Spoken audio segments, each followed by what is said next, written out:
that's my jam. Like, Yeah. anybody who knows me already knows that. But I could see, you guys decide, all right, well, we've done this theme for a little bit. Let's tweak everything and, make it medieval for a month or two, and, just cycle through themes. Well, if anybody knows of Burning Man, or has seen any satellite imagery on Instagram of like cities being built over time and how they kind of radially grow outwards from the inside, that's kind of how we're approaching this, Zesty. And so there's going to be quadrants. And so we're going to build a central hub and maybe only 1/4 of the plaza, right? And that 1/4 plaza will have a theme. Maybe it's medieval, maybe it's Renaissance. And then everything else is going to be outskirts until we get to it. And then maybe it's super dystopian and cyberpunky. And so, again, we want feedback with the community. How do we place creators? Is it alphabetically, or does Sinful want to go be in the medieval area? And then, there's a map system that we have, and we say, oh shit, Sinful's over in the medieval, I'm going to go over there. And we have a transit system.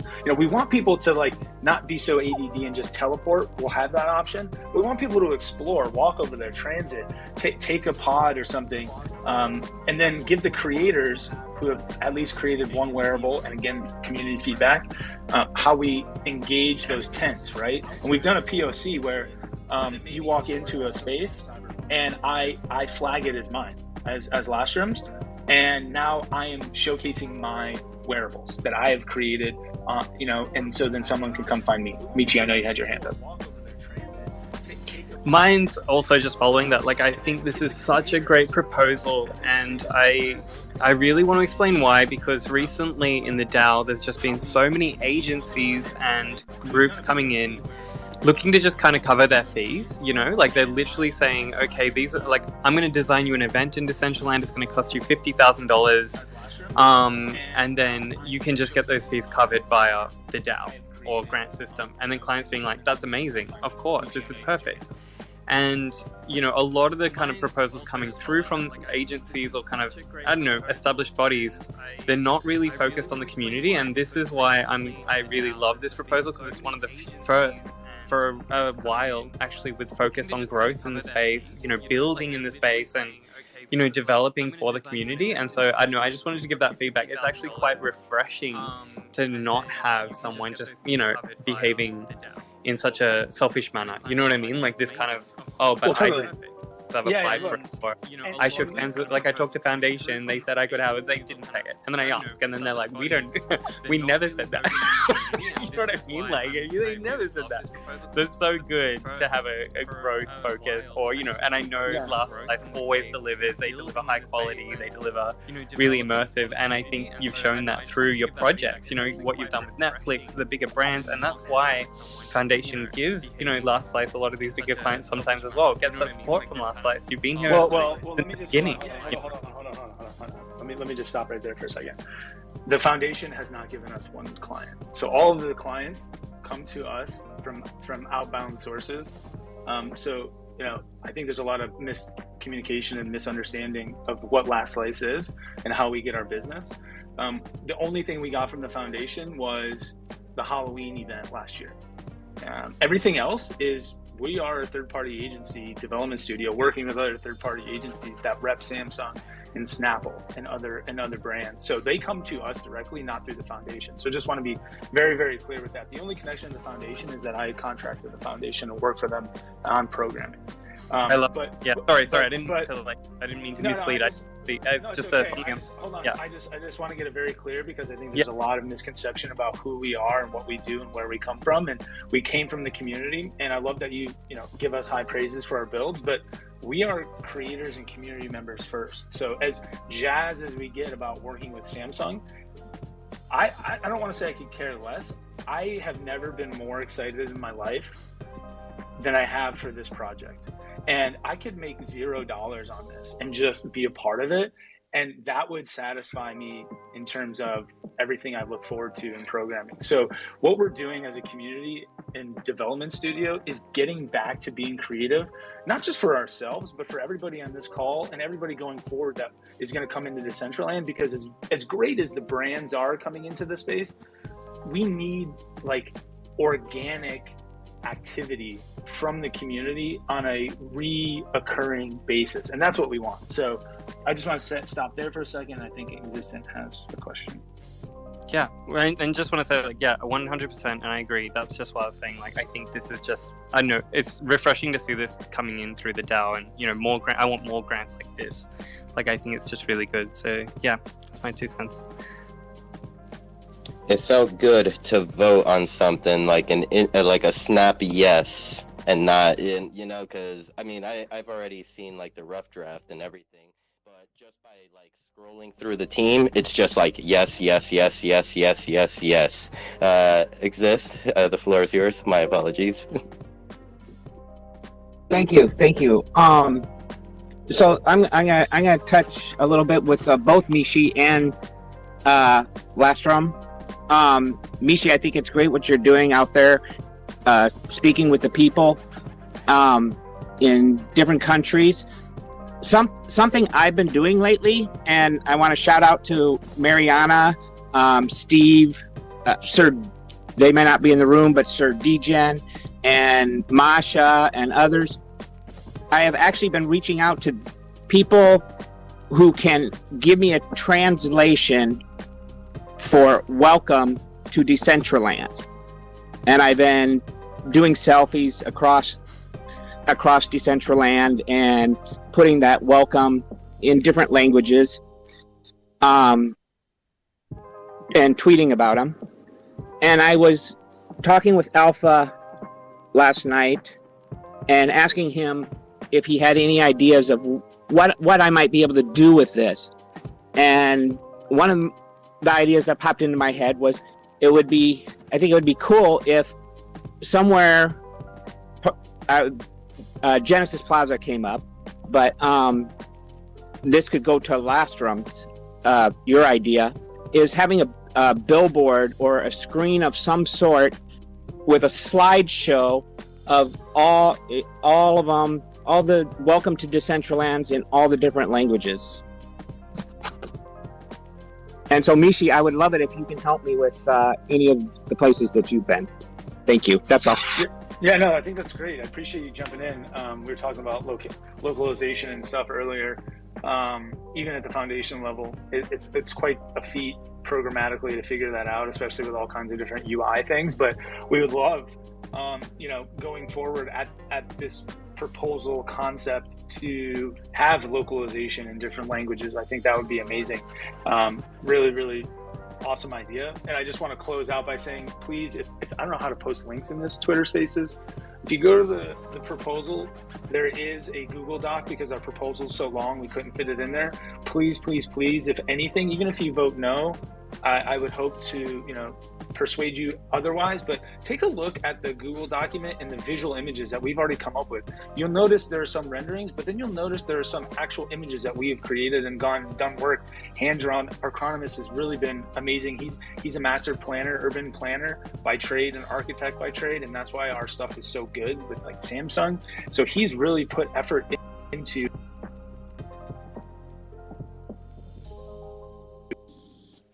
the entire space. So go check out some of the renderings we have actually done on the space, and then also concept art of our vision. So I just wanted to wrap that up and say there are some visual aids, but please jump in the Google Doc. If you have any questions, we'll be here on the Spaces, we'll be on Twitter. It's a massive, massive undertaking. This is step one. We want to include everybody in the community. Going forward, this might be a DAO. This might and hopefully will be a district, and we can include other ideas like Madamus's and Extend's idea and things like that, to integrate it into the community, into this whole plaza, and make it the launch pad for Decentraland. So I'll stop there and other people can talk. Is it okay if I share the doc and pin it to the top of this space? Yes, but it looks like we have a document link issue, so let me make sure I have the right one. Okay, send it over to me and I'll get it done. Scott, I see your hand is up. How you doing, brother? I'm doing really well, Sinful. Hello, and thanks for allowing me to speak on the space. Hello to Lastrom, hello to Michi, hello to Existential, Rustan. Hi, everybody. Supposed to be at work right now.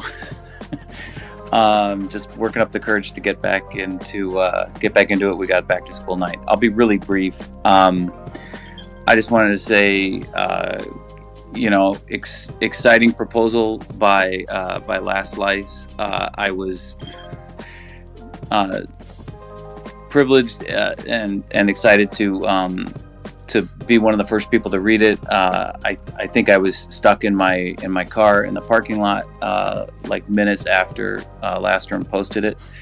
I encourage everybody to go and to read the proposal and to engage in the discussion about the proposal and to vote on it. I came up here specifically to just address Existential's question or your idea, just to draw everybody's memories back to the very first one of these spaces, and that was the discussion, was how do we welcome people, how do we welcome new users to the space. And I was on a group, a task force, if you will, or whatever, within the community building Decentraland, and there's nothing being gatekeeping. We're not gatekeepers here. It was just like, this is an idea that we have. We put it in our Discord, and people like Josh stepped up, and Kanessa and Sinful and CK Bubbles and Brandon, all worked on this. We've got a screen. Under design, I'm not exactly sure what we can talk about. So I've been moving my kid into college, so I've been a little out of the loop. So I'll just talk about this in generalities, and then you guys can come in and fill it in. But we've got at least one location in Decentraland where we will be specifically welcoming people to Decentraland, where it will be community generated content that will encourage people to engage with the world, with other users, how to do certain things. It's not a recreation of Genesis Plaza. It's something that is community generated. It's not going to be an advertisement for any particular creator or wearables or land or events or anything like that. It's strictly welcome and existential. We're looking for as many different translations or interpretations of welcome as we can possibly get. We have some people from Middle Eastern, Northern Africa community who have joined the CBD Discord. I know that there is, I think it's called Beam. They were awarded a grant. We're going to be reaching out to them. They do Chinese language content. Anyway, it is something that we are working on, and it's something that has a specific level of maturity. Josh can come up and tell you how the billboard model is going. So yeah, I just want to, now that everybody's activated by that idea, it's something that has been in the works. We are working on it. And to come forward and to create content so that we can post it on this billboard. I believe it was I think it was CK Bubbles who even mentioned it to Lastrom, to consider hosting this particular billboard in this space. And I know this is all very. I think you mentioned last term, like this is version 1, and you want to get the in-world, purchase. That's like the first pillar that you're working on, and you said, we're going to consider all these different ideas. So, just wanted to talk to that specifically.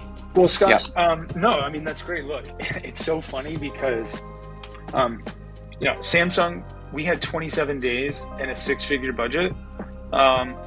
To create that Samsung experience, and that's the only okay, that blows my mind that you created that in less than a month. So yeah, just gonna say that. So when we see the 6-month roadmap or whatever, in terms of milestones for this grant, like I don't want to overpromise and underdeliver, but you know, your idea and other ideas can totally be a part of V1. It's just getting at all the ducks in a row and getting people on board to vote for something to move the needle so that we can have deployment, so that we can get started. We needed to have sort of pillars to build around, and those pillars were just the in-world shopping experience. So if we get that done in 1 to 2 to 3 months, that doesn't mean that we can't continue to develop. I guess that's the biggest point, is like, yes, we're going for a grant for this V1, but that doesn't mean once 6 months is over or the money is over that our fingers are off the keyboard and we're done integrating and ideating and creating, right? So there's a huge open door for collaboration and potential new things that we want to integrate with the community, like this billboard and stuff like that. Who's to say it can't be in month 4 or 5, or will it be in V2? We just had to start somewhere. That's all. Ken has his hands up. Yeah. Oh, Scott, you brought up some good points, and I feel like I'm always like a skeptic, so I'm just gonna ask. I'm just gonna I already voted on it, but I'm gonna be a little bit of a devil's advocate here and just ask like questions that I think would be good for the community to know, because you're talking about sustainability in a couple months down the road, and so things take so much work in the real world, like starting a business or running a business. And I look at these other plazas and they're just kind of, ghost towns because people were excited about them, but they moved on, 3 years later. So my question is, I got like 3 questions, but if let's say you do this and you put in creators, wearables into these marketplaces, how sustainable is that there's going to be somebody 3 years from now who's pushing the button to get Doki stuff in her little store? Because I see you have like soft skills on your budget, like $16,000, but I feel like it would behoove the project to have like long-term ideas of who's going to run it. Does that make sense? Just the sustainability of long term. Well, can we answer each question and then so we don't? Yeah, absolutely. Yeah, okay. Yeah, no. So that's a great point. Look, Last Slice has done a lot of things for free. I mean, if anybody used a Neat, it's not perfect, but it's for free. I don't make any money on it. I actually lose money. I pay Matic, and it's a free service, and I upkeep it and do as much as I can with it. And that's just like one small subset. But that's because everyone was having trouble with popes, and we wanted and needed a different attendance token.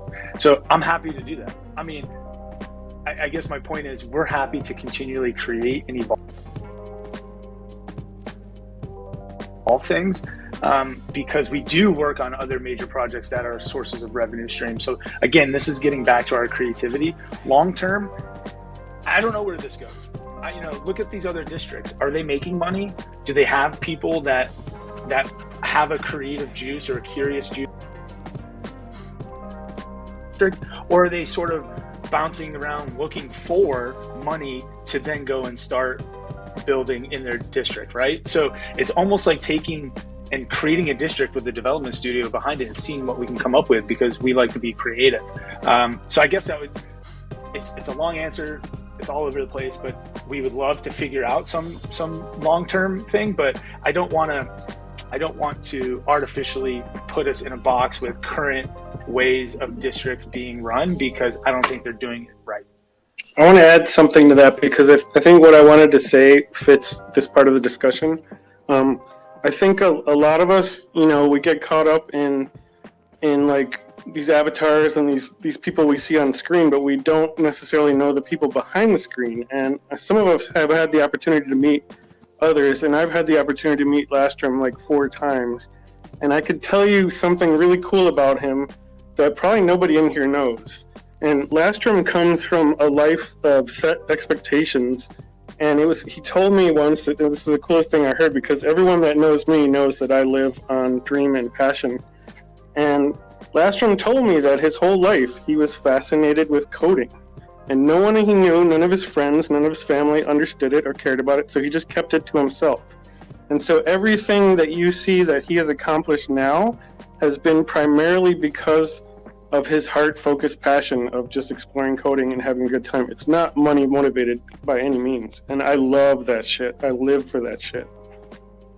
I appreciate it. We got the celebrity in the house, Roost's on. guy is amazing. I've met him a few times. He's really, truly amazing. And I mean, I can't, yeah, this is my passion, guys. This is what I love to do. And, you know, passion brings passion together, and look at the CBD Discord. So I really appreciate the kind words, Rustan. This is definitely a passionate project, a creative project. Can we monetize it? Sure. Can we get big brands in? Sure. Are there opportunities? Absolutely. But we want to approach this dynamically, where as every new creator comes in, they have the ability to be added dynamically to this like stack of just visual bazaars and things. And that's a programmatic feat that we're you know, challenging ourselves with. That's awesome. I'm just like a big advocate for like paying. I just think that like we got to pay our people, and so that's just what I'm thinking. Like, oh, it'd be cool to know that like that there's a dedicated position that is going to be paid for like a year or like 2 years, because I think that I just, as an artist, we are always asked to do stuff like because it'll be great exposure. Like, how many of us have had that offer? Like, this is a great free project, but you'll get a lot of exposure. So I'm always just like, you know, wanting to pay people. What's funny too is just kind of touching on what Rustan said, and you know, I come from a high level commercial real estate background, and there are 5, you know, I don't want to be stereotypical, but real estate has a lineage of personality that you got to climb the corporate ladder. Let's just say that, okay? And I hate that. Why is a guy above me who has a different title making more than me doing less than me? Granted, there's some tenure and some other extenuating circumstances. I understand that. So with Last Slice, if we get a budget of $100, you know, 90% of that is going to the hands on the keyboard, and the remaining 10%, $10, is for, you know, a QuickBooks subscription or our server subscription or our Nitro Discord subscription. And so I really wanted to invert this corporate ladder where, you know, I don't know how many people are going to be programming or 3D modeling, and I don't want people, you know, you have to incentivize financially, but I really want it to be also creative incentivization, knowing that you will get compensated fairly. I think I've been super fair with all of our projects. You know, I don't make money on the wearables. We get wearable inbound submissions all the time. I filter them out, ask our wearable creators, what's their timeline, what's their, you know, availability, what's their cost, send it back to the potential client, they accept, and then the money gets paid to our wallet and goes to the wearable creator. I don't even make any money on that. I didn't even make any money personally on the Snapple. So, you know, we're really, at least we're really Web3, truly decentralized. We don't have to be anonymous. We don't have to know each other. We don't have to have contracts. We will be compensated fairly, and I think I've done a really good job so far with our Last Slice team. Awesome. Thank you. Last time, I've got another question. And this is just purely devil's advocate. Because this is a plaza, who's going to have the keys to the Lambo?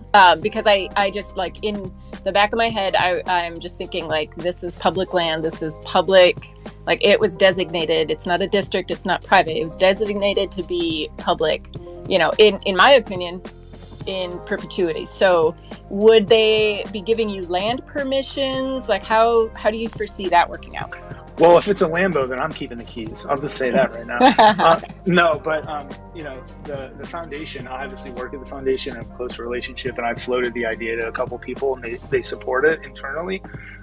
So there's a couple ways. You know, maybe we just have a shared repository on GitHub, and they're the ones that push the updates. Or maybe they give us a wallet that allows only deployment for those, for that specific plaza, right? The foundation can do a lot of things to make this work as seamlessly as we need to.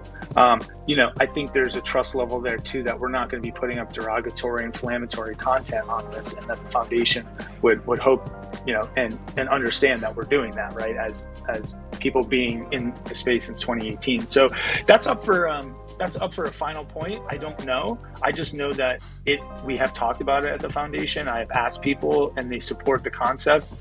Since it's going to be something immersive, and, you know, there's stale plazas. So I definitely, to shore up the answer, will not be giving it out to everybody. I think, you know, our programming team will have access to the repo or to the shared wallet that will have that. That's kind of how we work at Last Slice too. Only a few people have access to certain wallets. Just, you know, as much as I trust people, there does have to be some level of security. So that's that. I know you have one more as well. Awesome. Thank you. No, the last one, I see you have a little budget for audio, and I just want to throw it out there that Billy T. Coin just got his grant passed this week to create audio for Decentraland. So it'd be cool if you guys, onboard him to your team. That's all. Thank you. Yeah, no, I love that. I saw that. I wish I could have voted on it. I've been so busy with Art Week.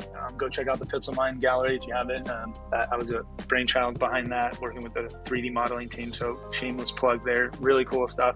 But yeah, so Billy T. Coin's idea, a perfect example of another sort of community grant, whatever idea that can be engulfed in this community proposal, right? We have audio engineers that are voice actors and really dope audio engineers, but that doesn't mean that we can't integrate Billy T. Coin's open sourced whatever he's creating for content. If it fits and matches with the style or the design or the theme or whatever our team comes up with and agrees upon. Again, I'm not the final sayer here. We have a whole team of people that check me all the time and say, Lashram, you're an idiot, don't do this. No. So it's a team effort here. And if the team agrees that, that type of open source audio files and clips and bleeps and bloops work, we would love to have it.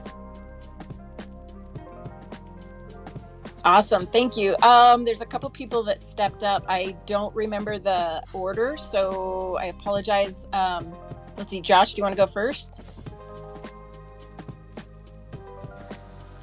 Sure. How's everybody doing? I hope well. Lastrum, your project sounds amazing. Get out of this background noise. Somebody decided to cut their lawn right as I stepped up here. But I just wanted to add to what Oddjob was saying. The screen is designed and ready to go. There's still like you had mentioned, there's not any gatekeeping on the project. So anybody that wants to get involved, definitely invite that, We talked about maybe somebody adding a little animation to the sign. So if anybody wants to jump in and help with that, that would be cool too. But I think content is going to be the biggest hurdle for the screen/sign. So anybody and everybody who wants to be involved, please help.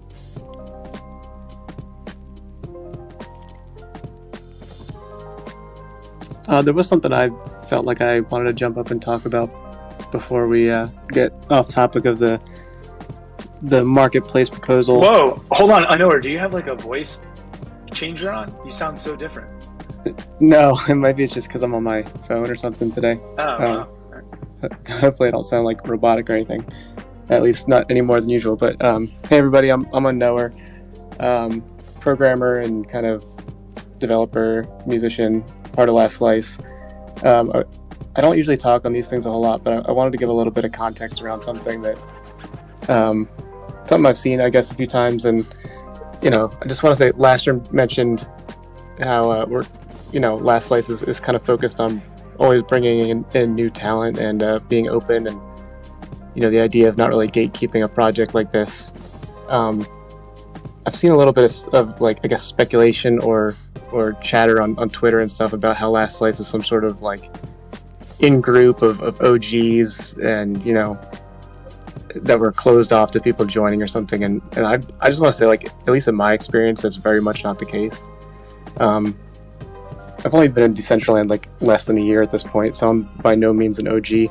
I think my 1-year anniversary is going to be right around Halloween. And I joined Last Slice about 8 months ago or so, and just kind of started offering up my skills and abilities to the community members at first, and very quickly got to the point where I was leading projects or helping out in a very big way, and I'm super grateful to have that opportunity. But yeah, it really never felt like anything was gate kept, or I was joining some part of elite in-group people. If any of you saw the Snapple build recently, I took a pretty big role in developing that, and I really feel like Lastrum has been very open to new talent joining in and offering up what they have to the community. So you just wanted to give a little bit of a perspective from actually one of the newest members of Last Slice, who I feel I was willing to put in the work, and it's been super appreciated by not only the Last Slice community, but the community at large. And I've been seeing a lot of great feedback from you guys, and hearing my name get thrown around from these little efforts I've put in to just help out my friends in here. So I think if anybody's up to the task to do this proposal, Last Slice has definitely got the skills and the dedication, and you know, the creativity and the the vision to help out the community and provide something to them, and could definitely deliver. So that's all. Yeah, I know it was been a huge help to our team. Like I said, I didn't even work on Snapple. It was all Dogman, Unknower, completely team. I mean, I don't have to. That's what's so amazing is we bring people together, and I have trust and faith in them that they can deliver for Snapple. I mean, we're talking like AAA things, and so imagine, you know, that type of attention to detail focused on something that is so creative and personal to all of us, that there isn't like a brand behind us, telling us what to do, telling us we need this or that. We just say, oh, that's dope, let's do it. Oh, the screen from Billy T Coin or whatever, or the audio, great. Screen from Scott Oddjob, great, do it, add it, right? Like, that's what I want this to sort of become. We've got to get it off the ground though, and I've just known that, you know, look at the other districts. There's no driving force behind it. Yeah, Etheria has an amazing idea and concept. Maybe it's too big of a district, different topic, different discussion, but there's no like team saying, here's what we're going to do. Here's how we're going to build it. It's sort of just like plop here, owner there. So what we want to do is include as many people as possible in this idea as we get it off the ground. Lastrom, I have a question from somebody in the audience. They're curious, how do you determine which creators get a tent to showcase? Is it, you said they have to be active within the last 30 days, but can you tell us a little bit more about like how we could just ensure that would be equitable? Yeah, and I'm sorry, Nikki, you know what? It's so funny. I don't know how to work these spaces. I saw your message come in. I apologize. And I saw you ask that. I think this is Nikki's question. And then she just asked another. I put a new link in there in the comment section for the Google Doc. I think the other one did not work because of the permissions. But to get to that, you know, essentially what I wanted to do is and there's two parts to this. And we can discuss this as a community too. So you have your tent. Well, who gets that tent? And if you use the graph, you can pull up and see that there are, let me see here, there are currently 3,457 collections, and there are 1,222 creators. So what we wanted to do is literally virtualize and visualize the marketplace. How do we do that? Right? How do we do that? That's a big undertaking. And so we thought if every creator has a tent, however we find them, you go to that tent and they have their primary items, the ones that you mint, right, for sale. And you can purchase those. But also that creator, if they have any wearables they are personally selling, those would be visible there as well, because that's a separate stream. That's a different NFT contract. And so we put in there, you know, if you're a creator and been active for 30 days, I personally want it where every time a new collection is created, we listen to the graph. And if that creator is new, then our programming would dynamically add them somewhere. We also thought about creating sort of like honeycomb slots and just allowing the creators like on a just mad dash go and claim whichever tent they wanted. You can only claim one, but say, you know, Sinful wanted to go and run to the medieval district and get like the corner unit or something, right? Or maybe they want to be on the 5th floor. We're still trying to figure out the best approach. It definitely needs to be dynamic, and we've done a POC to showcase that it can be dynamic in terms of every time there's a new collection, if there's a new creator, we can add vertically, right? Decentraland doesn't go vertical, so we're going to go super vertical and wide this stuff. So it's sort of open-ended. Would love to hear, again, that's sort of like feedback. We've got a loose idea, but we'd love to again, work with the community and figure out the best way. Would it be kind of too much work if kind of let's say the the creators that were being showcased in these tents were, like, let's say creators that are trending in the marketplace. Is there any way to kind of link that from the marketplace in world? Yeah, so in that central hub, think of it as like a grand central station, almost like an airport lobby. That the image in the document is really, really good from Ralph Breaks Internet. There's going to be like a wearable desk. So there's going to be like inside the hub, an area where you can actually go and search for any wearable. You don't have to go to a person's creator tent, right? Maybe that takes too long. Maybe you don't want to. Maybe you just want to see what's there now. We're also going to have trending items. So around the central hub, in some visual fashion, there'll be, hey, things are trending, right? Or this is a new creation, or this is the all-time creator, things like that. That'll be sort of in the centralized hub when you spawn in. And, there'll be the Quest desk as well, which we haven't even talked about yet, which is honestly super dope. The Quest desk, we have the DAO desk or something like that, where, we want to be able to vote for things like this proposal in world, right? It's kind of crazy that we do all of these things in these other browser tabs, but then we go into the world to experience what we just voted on or bought. It's crazy that it hasn't happened yet, but it's amazing that we have the ability as creators and community members to make it. I totally like that idea, the whole being able to vote in world. Like that just blew my mind just now. Yeah, I mean, all of this stuff is contracts, right? You just sign a message. It's not rocket science. It's definitely a different feat within Decentraland. But we want to, again, this project is to push the thing forward. So we were all talking about community and, how Facebook is different and how, we're trying to create Decentraland from the community outwards. Things like this are what we love. Yeah, we love Samsung and they're amazing. Sure, great, whatever. This is really, really cool. This is what we think will help Decentraland not become Second Life, right? I totally agree. Exist, I see your hand is up. Thank you again for letting me speak. I kind of want to go back to something that Canessa had brought up, and maybe you kind of already said it. As far as I know, the long term, she's talking 3 years. But what about like creators that fall off the map that have a tent? Is there and the plaza itself, will there be an easy way to pass it on for others to take it over, or like I said, if one of the creators leaves, what happens to their tent? Yeah, great question. I love that. That's still, I would say, up for discussion, but I think on the DApp, you can have your own air quote store, right? Where you as a person can sell your items. There's two paths, and I don't know if it's clear to everybody. When you create a creation, a wearable, a collection, and you put it for sale, those items are not minted yet. So they are not on the marketplace contract.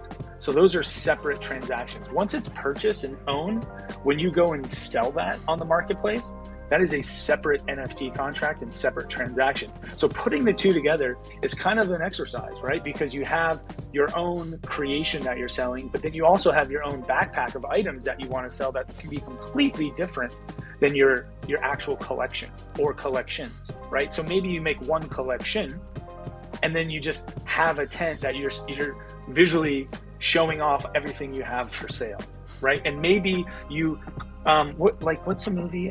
Is it Guardians of the Galaxy? The Collector or whatever that guy is, right? And he has all these like weird, obscure things, What if somebody had a wallet that was just known for being the weird and the obscure, and you knew to go to that person's tent or pod or whatever visual representation that they chose, and they're gonna have the weirdest, coolest stuff, right? But maybe they don't create anything, right? They haven't created it, they created one thing, and so then that gets them the tent or the space. Not to say that you can't go to the hub and just search for things that are on sale, right? So it's kind of like there's a directory in the hub, but then if you want a little more bespoke visual kind of like, ooh, and go check it out, you can go see things.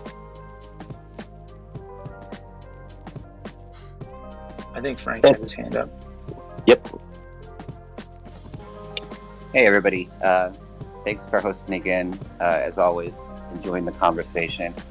I have a question that is directed to Lastrom, but I know that there's a lot of other people here in the community. I don't see Scott, but this is something that's been a dream of Scott's for a long time, and I'm wondering if it's maybe something that could be implemented into the marketplace district that you're wanting to build. But a huge hurdle for new users is always been purchasing Mana, purchasing Matic for the gas fees, and I've kind of dreamed along with Scott of a way that we could just simplify it and have something in Decentraland where you can either use a credit card or I guess that probably, a credit or debit card would be the simplest way. Is there any way that we can implement something like that into the marketplace long term? Like, I know there's probably some legal concerns about that. You'd want to have to consult with the proper entities to make sure that everything's done right. But I feel like that would help tremendously with onboarding and just simplifying the whole process of getting your wallet funded so you can purchase the wearables to begin with. Yeah, I love that. I think somebody actually created an ATM. I don't know if it's a smart item or a MetaZone item as well. Nothing is off the table, right? We just got to get the project off the ground. And once we do and prove that we can create something unique and something immersive, like I said, we're not going to leave this as a dead plaza because we believe that there needs to be a cohesive, reoccurring, engaging experience over time. If I mention something that's in V2 right now, I know someone else is going to go and create it. And that was what my whole angst about the whole word around Bazaar is. So we try to have communal ideas and thoughts and work on them together, and then they go and spread elsewhere. So I can't really divulge what we think we have for V2 because someone else will go do it.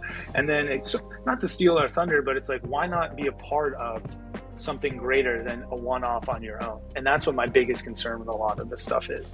So we would rather have it be in this one massive area than on your own. So nothing is off the table in terms of what we can or want to try to accomplish with this space.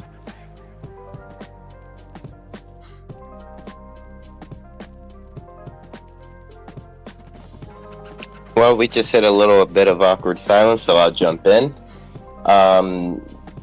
This is a question from Brandon, going back to what could determine your tent's lifespan. He was asking if it's possible to make a life meter. This is just a basic example. The creators that are being featured within the tent would have to get at least 3 sales a week or 3 sales a month in order to keep their tent. Would that be something? Would that be an idea to build off of? Look, absolutely. I think what we had to do, again, these proposals get scrutinized, they get picked apart by people that may not have ever worked on a project. And some people might have worked on projects, but not on a scope of this size or a vision of this size or a budget of this size. And so we understand that. And we have to focus, right? I would want every Decentraland community member to have access to this repository and work on it if we could. But nothing would ever get done, and that's sort of the catch-22 of Decentraland. No offense. So point is, we gotta have a central team to get started, and we gotta have milestones and pillars to build around to get started. So, the pillar is a tent, right? How that works, we would love to have community input on this space and going forward, right? If this passes, we have 6 months, which is kind of 2 years in the metaverse space to figure out how to accomplish this. So we would love that input. We have a loose idea, and once this gets approved, hopefully, going forward, we want to have more spaces, and we want to do live sessions, like I said, of programming and modeling. And so again, getting the community involved, A long answer, but we want the community to be a part of this. We just have to start somewhere. So whatever we propose, I don't want to say is or is not set in stone. There are pillars that we're trying to build around, but we want to have community involvement because, again, this is for us. Like this is for us. I don't want to shoot ourselves in the foot. Like if we had the plaza tomorrow, we would probably be working on this already without getting funded, right? I mean, this project over 6 months, we've gotten paid on projects, like I said, in 3 weeks for the same amount of money. So, this ain't like some get rich quick scheme here. We're getting paid over 6 months to build out something absolutely massive. And so we want to do it right. We want to do it with the community. And that is the best way to do it. I would just like to give a little shout out to Casey. I saw that he jumped up here to speak, and we haven't heard from him. How you doing today? Hey, doing good. So yeah, I just kind of doing some work slides and stuff right now, but listen to the conversation. Casey actually has a real job. All of us don't. Casey actually has a real job. I have a real job. I do work, and I have to lobby with my wife to go meet any of the people that I meet in Decentraland in real life. Like we went to NFT NYC a couple times, and that's how, that's one of the more exciting things for me is I get to see all these really amazing people that are doing these things in Decentraland. And I think I met CK Bubbles at one of the events, and I met Category 5 that does DJing, and it's just amazing because everybody has their story for how they kind of found Decentraland, but that they really want to do more of that work than what we're traditionally doing. And, we'll get there eventually, but I think a lot of the people that are in Last Slice specifically, and that come to Decentraland, they want an outlet for what they really want to do. And so I know that this specific community, I don't have any programming skills or scene building skills or do modeling or really any of those kind of things. I just was initially a speculator in the land, right? But I also knew that everybody speculating on the land really is not going to do anything to further the platform.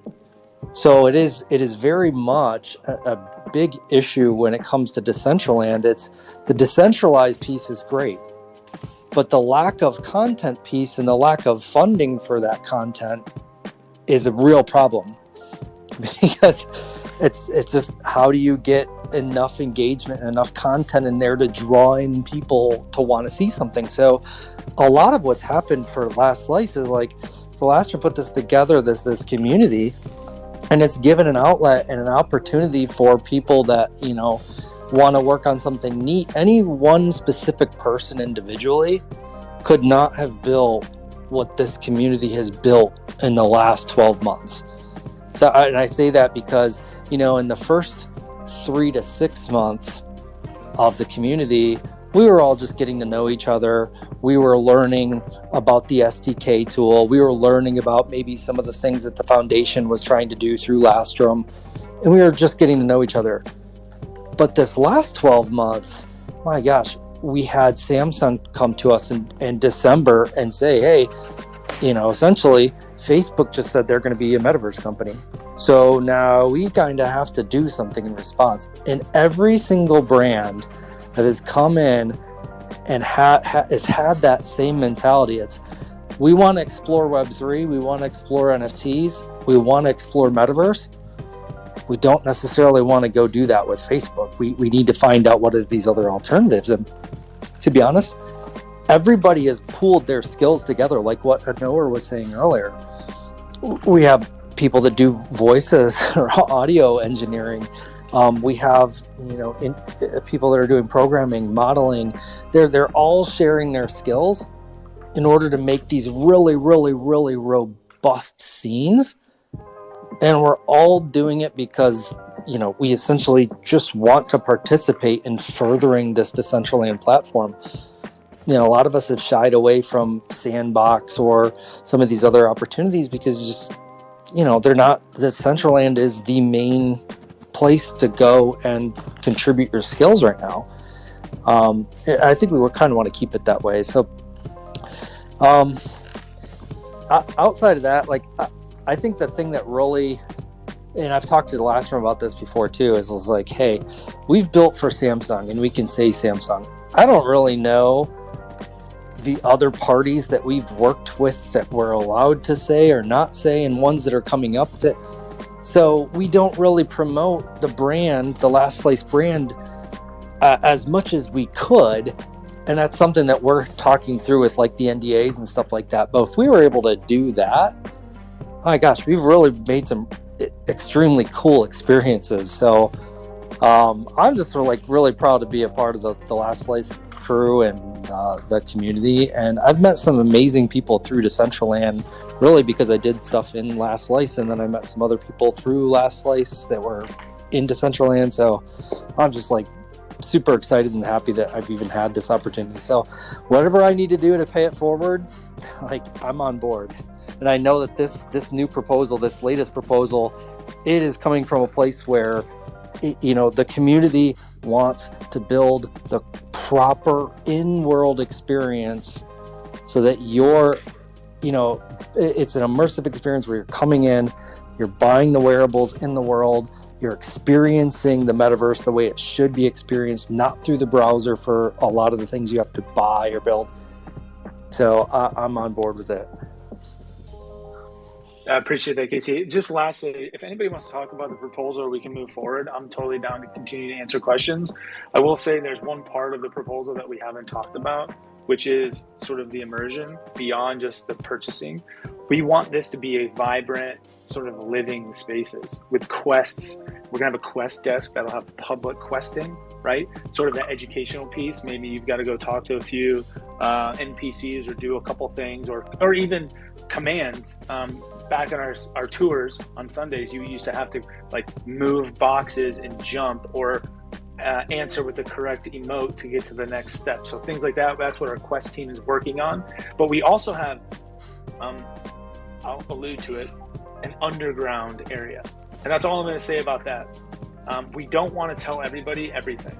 Not to say we're being sneaky, but we want people to go and explore the space and come back and find a quest that they didn't know about. Think of your Diablo or any MMO. You talk to Deckard Cain or anyone else in Tristram, and you got to go talk to this guy, or you might stumble upon this NPC, and all of a sudden the quest is activated, right?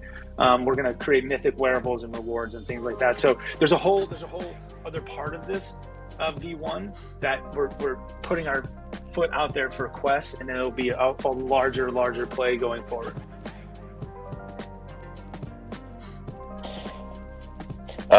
Okay, so this is a question from Kalo, probably the last one pertaining to like who gets tent access. Kalo is asking, are the tents going to be available for only wearable creators, or will all businesses be eligible to be featured in one? Great question. So V1, and again, if you think top down radial structure, I would implore people to look at the Google Doc that I posted. I know I posted the wrong link in the proposal, but in the comments, I think I posted the correct link. It has a drop down overhead of what our Chronomus, our modeler, has master planned out. And you can see the central hub in the center and the radials out otherwise. And there are other smaller hubs. And maybe those aren't activated in V1, but maybe some of them are, okay? And I'm alluding to that because the V1 pillars are, peer-to-peer, essentially the Decentraland marketplace. Who's to say we can't or already don't have ongoing conversations with e-commerce companies to come into and maybe rent? And we talked about a revenue stream, but I don't want to talk about money like that because we aren't in it for money, but engaging third parties. So here's like the larger vision. It's us, community working together, marketplace. It's third-party people, maybe Brewston selling his paint and art in a curated tent elsewhere in a section, right? Then maybe it's a third-party company like Samsung has a tent that wants to sell something in a pop-up experience. And then maybe there's an event venue in the other quadrant that people can come in. So again, what we do in Decentraland is very isolated, and we want to encapsulate everything in this 400 parcels as a proper district and plaza.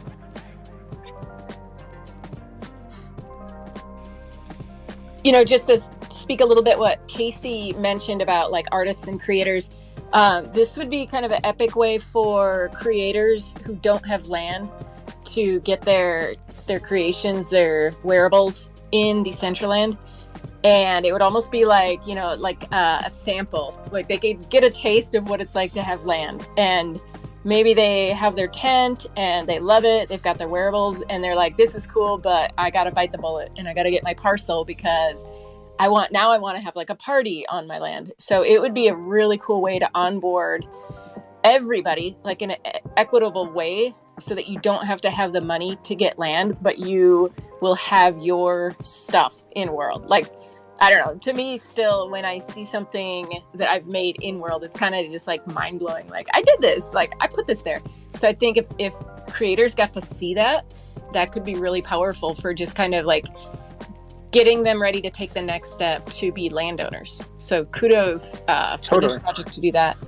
I mean, I think that'd be amazing, right? Maybe a creator corner or something. Again, this is sort of, again, we're getting it off the ground. We want to get it going, and then we can have all of these discussions and figure out what we can accomplish. We have an internal project at Last Slice that hasn't really got off the ground, but we're taking a lot of pieces from that project for this project. And one of them was an amenity area that was for the creators, for the owners in that space, would on a calendar basis, rolling basis, be able to publish things in a shared space so they can get their feet wet. Not necessarily through the builder. We're pushing people through the SDK. The builder's being sunset. There's a new tool coming out in the next year that's going to mash the builder and the SDK together. So yes, again, long answer, yes, we would love to have some way of calendarizing, eventizing land that people can maybe sign up for free or whatever, and say, hey, you got 24 hours or 2 days to showcase your stuff. And then it goes on the bulletin boards on the screen that Steve Oddjob was saying, or whatever, right? Thank you, Lastrom. Wow, we have a special treat here. We have the Crypto Tengu with his hand up. How you doing, Tengu? Hey, what's up, dude?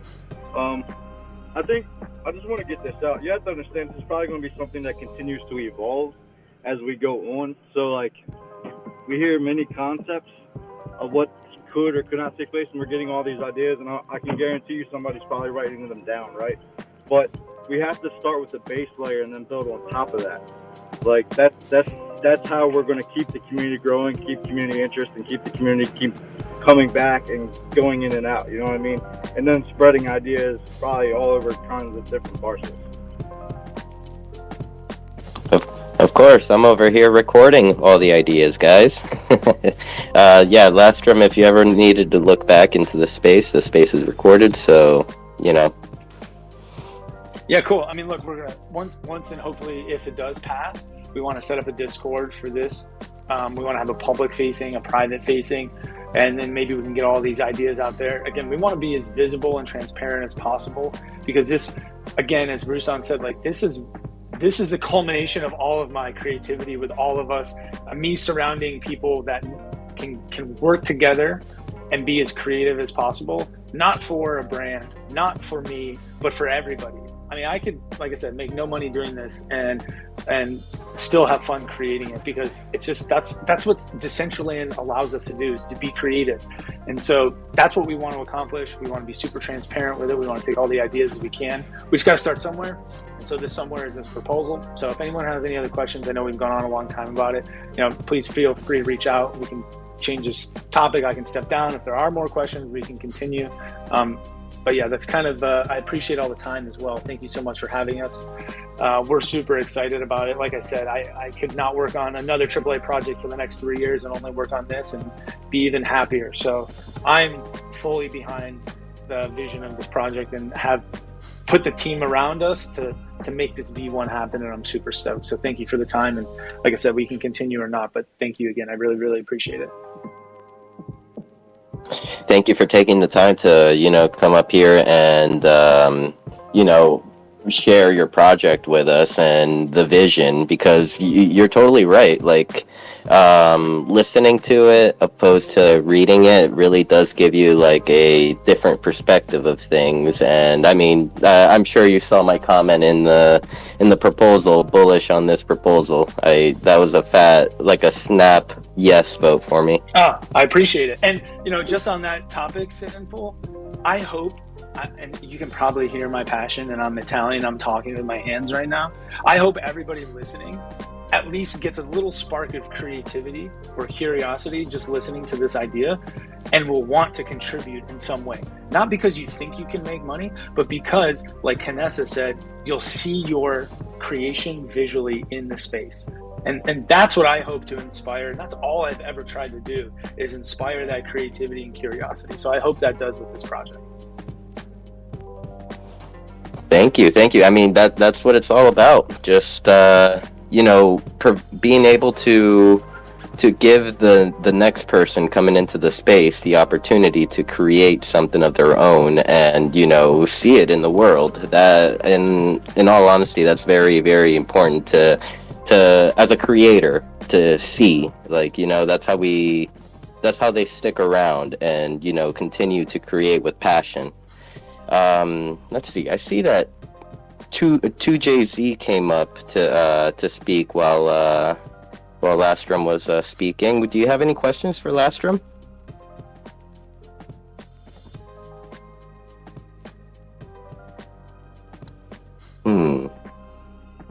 I do not think so. All right. Well, moving on.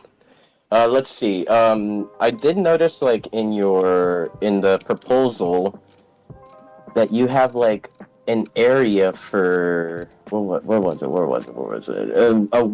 A dynamic and immersive weather environment around the marketplace. Will like each section of the marketplace have its own weather, or would it be kind of like an overall, like right now the bazaar is rainy, so it'll just be rain all through? I mean, both. It's up for discussion and how the community thinks. But, again, we have a guiding principle that we want to introduce some environmental aspect to the entire plaza, right? So that we're not just on levels 1 through 4 visually of space, but maybe you go up and there's in the distance, like in Avengers, those alien spaceships kind of just floating in the space way, way out there that you don't even know what they are. And so visually we want to go vertically, but we also want to go with environmental design. So is that little dust particles as you are walking through, or is it little dust clouds? Is it little sandstorms? Probably not going to have an ocean or a pond. I don't want to say we wouldn't, but it's kind of a waste of space, but definitely an environment. And again, creatively, maybe there's a quest around it that you don't know, that you're talking to somebody and you have to come back when it is raining or when it isn't raining or something like that. The possibilities are so endless with this, where introducing that type of content can just unlock more potential elsewhere. So we definitely want to have some weather capability. That's awesome, Lass. And I keep thinking of Disneyland. I'm a huge Disney fan, and like one thing that they did when they were designing Disneyland is, and you don't notice when you're there, like walking through, you just go from like the little land to the little land, but they change the texture of the ground that you're walking on so that your experience will change if you're in the central, the Main Street Plaza, and then you walk to Frontierland, all of a sudden you're on gravel, or if you go to the Adventureland, it's different. And so I don't know, I'm like thinking, okay, you guys need to take a trip to Disneyland, just fly all of your team there so that you can go and experience that, because I think it's those little like subtle subconscious changes that help make the experience like more immersive.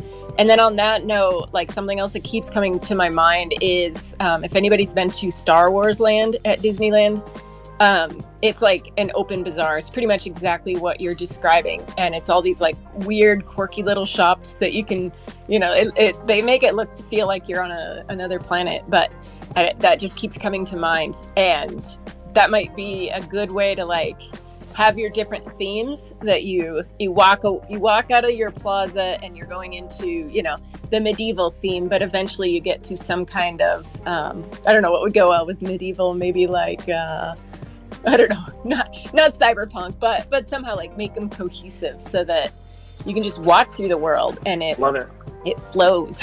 Yeah. Here's what I love about it is you're coming up with all of these ideas that are visually exactly what we're trying to exude via the text. We want you to think exactly how you're thinking.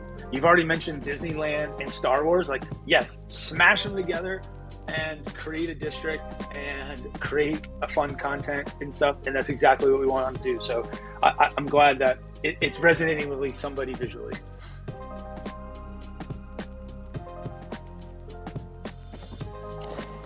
Thank you, Lastrom. Okay, let's see. Anyone listening, if you have any more questions that for Lastrom, please feel free to request to come up to speak, or feel free to message us and we'll get your question asked. I would like to thank everyone for being here today. For a second, we were rolling with like exactly 69 people in the space. Now we're at 72. It's okay. I would have liked to keep the 69. A few shout outs. Welcome Naz. Welcome Goldie. Hello Grizzle. Isle. Nice to see you. Thank you everyone. And also, if there's anyone in the crowd that is new to Decentraland, if you're a creator, musician, anything, and have any questions, please feel free to request to come up to speak. Thank you.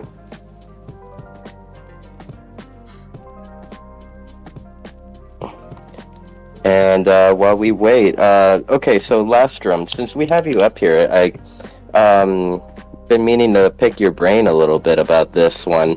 What are your thoughts on VP equity? I'm sure you kind of heard the conversation between Mitchie and Kanessa earlier about VP equity. How people can come in and just vote their own proposals, like have $4 million in the wallet, vote their proposal for a $60K, payday. What are your thoughts? Well, my original thought was the whole delegation of VP makes it easier to campaign and collect VP votes without that person being active. So let's say a VP, someone with 4 million VP who does nothing, right, can be lobbied to delegate that VP to somebody that is more active, right? And so that injects positivity, but also negativity, because now that 4 million VP person has no interest in the platform, was persuaded, however, by somebody to receive that 4 million VP, and now that somebody is doing whatever they want with that 4 million VP, versus if everybody had their own VP, you would have to have more active, engaged people utilizing that VP, right? So I was totally against the delegation of VP. I know there are good parts to it, but it is the lay of the land. It is where it is, and this is a community. I don't like shooting down ideas initially. I like to hear them, but I like creativity first. Points of interest. I don't think if you have a one-by-one parcel, in my opinion, I don't think you should have a point of interest at all. I think you have to have something bigger than a one-by-one in current standard, because there's no filtering on the map. And so if every person received that delegated 4 million vote just to pass their POI, we'd have 90,000 POIs. And that's kind of dumb if there's no filter, right? If there's a filter to filter out, 1-by-1 parcel POIs or 2-by-1 parcel POIs, maybe that's cool, right? So I guess I don't want to say I'm indifferent, and I don't want to say I told you so, but this is where we're at with people receiving VP from people that might not have been as active in voting, and now these people have the power to be as engaged with their own personal self-interest than others. I would say, to counter that, we as a community, larger than Last Slice and anybody, have to come together and garner the votes from other whales or other people that are active to highlight these situations and maybe make a change. But I really don't like getting into too much of the political landscape, because anybody that does that is pontificating and isn't really creating. I personally don't think anybody who I don't want to throw shade, but go create something first, right? Maybe VP needs to be tied to, if I don't have a lot of land in mana. You want to know how much VP I have? I have 3,000 VP. And I'm going to toot our own horn here. Like, I like to be in the community and do a lot for the community. Does that translate into VP? No. So there's a huge imbalance of creators and creativity and influence and VP ownership. So that's kind of my long-winded thought on that. Thank you. I mean, it's totally valid. I really appreciate your input in this one, because it opens up different perspectives for different people that may have been thinking, their own truth. Would anyone have? Like Last Slice has 48,000 VP in one wallet. And we're trying to get a proposal for 8 million, right? So we're out there humping it, grinding, trying to get people on spaces like this to support us. We as active as we are in the community, we don't have VP, so we got to go out there and get it and put out good content for people to vote on. And so I would urge people that look at proposals. Is this beneficial to the community? Not just the person, the individual, but to the community. Does the community need another single parcel POI, right? Does the community need another play to earn? Do they need another educational platform? Do we need, I don't know, right? And if so, then vote on it. But I think we need to approach proposals and concepts from a content creation and benefiting the community. That's why, as far as POI goes, like, I'm usually voting hell no for the majority of them, unless they're like a project that it has been here. For a big example, right now, the Dice Masters POI, I give that any like project that has been consistently hosting events and coordinating with the community, like events. We haven't even heard from some of these in like months. So I mean, if anyone wants to start putting up remove POI proposals, I will vote. I think definitely. I almost think that there should be a time limit. Like, you get it for 6 months or you get it for a year, and then you have to reapply. And it could be really frictionless. It could be like, maybe you only need 200,000 to reapply, and you get your community members to vote on it, and it just would be a lot easier. But I mean, Sugar Club recently had to resubmit, and like, Sugar Club, I mean, come on, like, they wrote the book. They were one of the first clubs. And so voting on that was like so fun. I'm actually glad they had to resubmit, because then I got to vote on it. But I think that there, like, at least for me, there has to be standards. And I think that the size of the land, I've seen like Rustan's build is amazing on One Piece, Parcel Party, One Piece. Like, I think that the size of the land is, it's not like the size of the dog in the fight. It's the size of the fight in the dog. And so I think, if somebody's got One Piece and they're hustling, like, and making good content for the community, I think that should be, rewarded. But I think definitely, like, I really like when there's banks from overseas that, like, I don't even know who they are, and they say they've like hosted one event. I try to put comments on there that hopefully will educate people as well, that they understand, that there are things that our community members are looking for. Michi, you've got your hand up. Yeah, I also wanted to add to that. So after the recent events as well, like, I actually had a really interesting discussion with HP talking about some of the POI things that we don't think about. So some people are actually even selling, like, getting a POI and then selling their land with the POI. Or people are trying to, and then they can just update that to whatever that is. So I'm not sure entirely like the scope of how this works, but I think, having a limit on, like, is that land active? Because sometimes we'll have something that's like, like, let's just imagine Sugar Club wasn't active. You know what I mean? Like, what if they haven't been active for 1 or 2 years, and suddenly that POI is still there, and then that's also creating that clutter. So yeah, there should also be a thing that if you sell the land, the POI can't just transfer to that next brand or person. That's how some brands have been able to sneak in with a POI, and it's a really interesting fact that I never knew.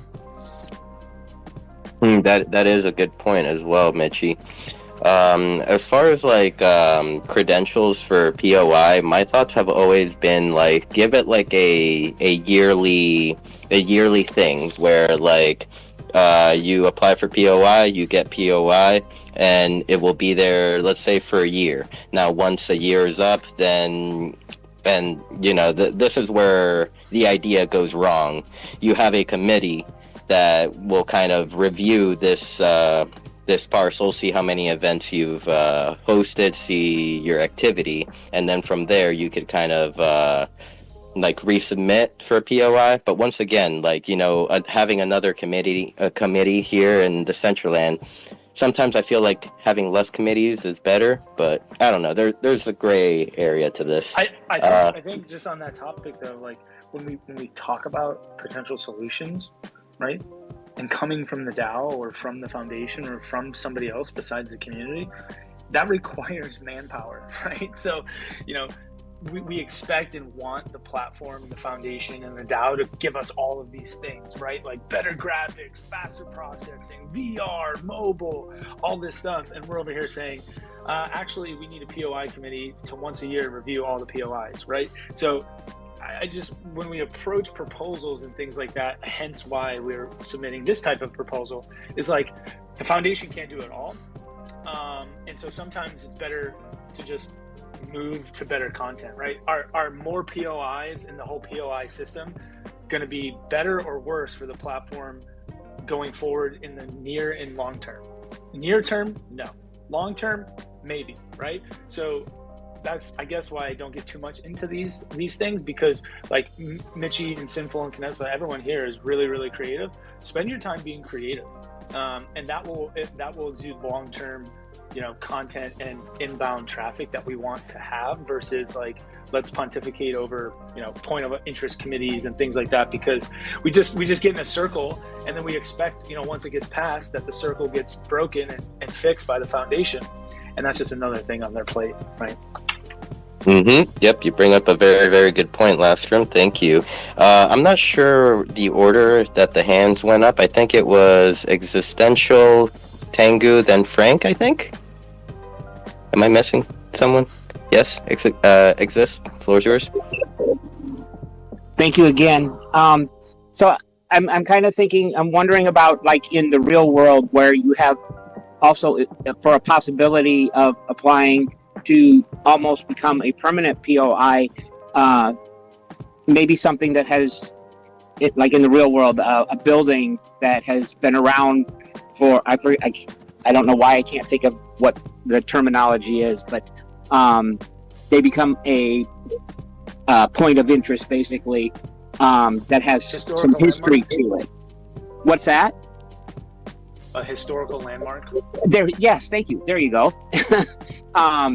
If that's something that can be a possibility, I'm thinking of kind of like one place in particular, and I went on an ABC Decentraland tour, and it's a Herodokai who actually was gone for a while, but he's back in the space. But when we toured it, there was a sense, I got the sense of a mystery, because I don't think anybody really knew what had happened to him, where he went, and it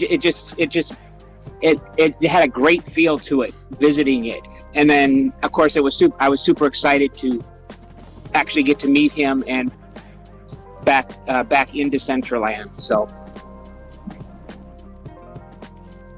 As far as historical landmarks go, with like real life historical landmarks, this is my personal opinion, of course. I feel like they have no place here because, in a way, we're trying to create a Web3 culture. So we can't like give a POI star to a location because they look like a real life building that has that, you know, looks like a real life building. Yeah, something that looks like a real life building.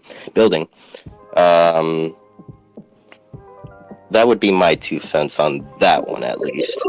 Well, I wasn't necessarily going with it looking like a real life building, just having the historical sense to it, I guess.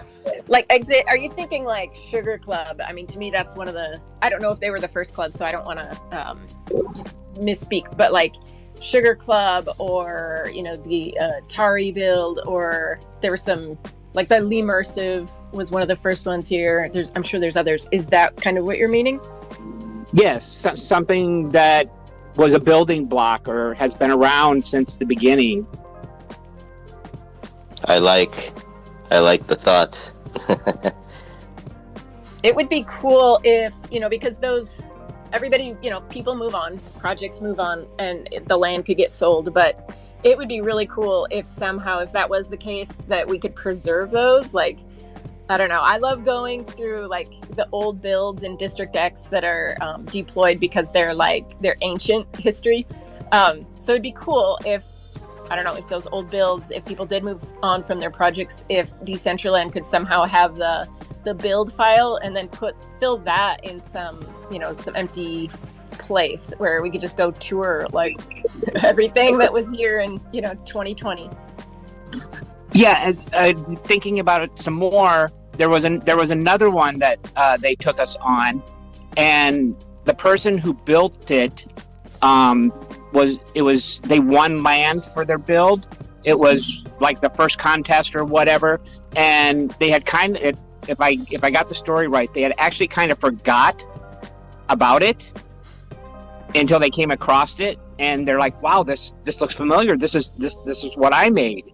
That's actually me, and yeah, I didn't forget necessarily. I just part of the winning of the land contest in 2019 was that your scene was going to be deployed in Decentraland, and so I don't know, like I hadn't thought much of it. I didn't really think it would be out there, and then like in December or January, I'm just exploring late at night by myself, and I'm like, hey, like this looks like a little medieval market. That's cool. That's what I put in my castle. And then I'm like, holy shit, that's my castle. And so like I don't know if everybody, like there were 50 runner-up and then like a bunch of big prize winners. So if anybody wants to go see those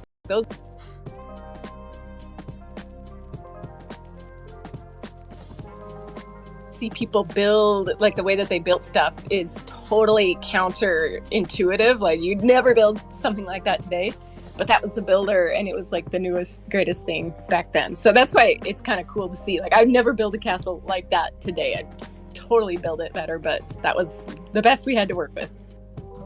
So that would be something like I'm talking about. Yeah, that would be cool. That would be really cool to preserve that. Frank, you've got your hand up. Yeah, thank you. Just 2 quick points on the subject of POIs. It's my understanding that a POI is kind of intended to be legacy as is in the way that it was set up. They did pass a proposal to kind of change how that works. There were 2 different lists that were made up, and it was really like it was causing confusion and like unnecessary work for the team that approves and removes stars. So had it not been for this new change, Sugar Club wouldn't have had to reapply. It's just a matter of in this one instance, because they've changed it. They've taken it off of Ethereum, and they're going away from the Aragon DAO system. That's the only reason that happened, and it was I think just a matter of them not like communicating fast enough that, hey, yeah, we're still here, we're still doing it.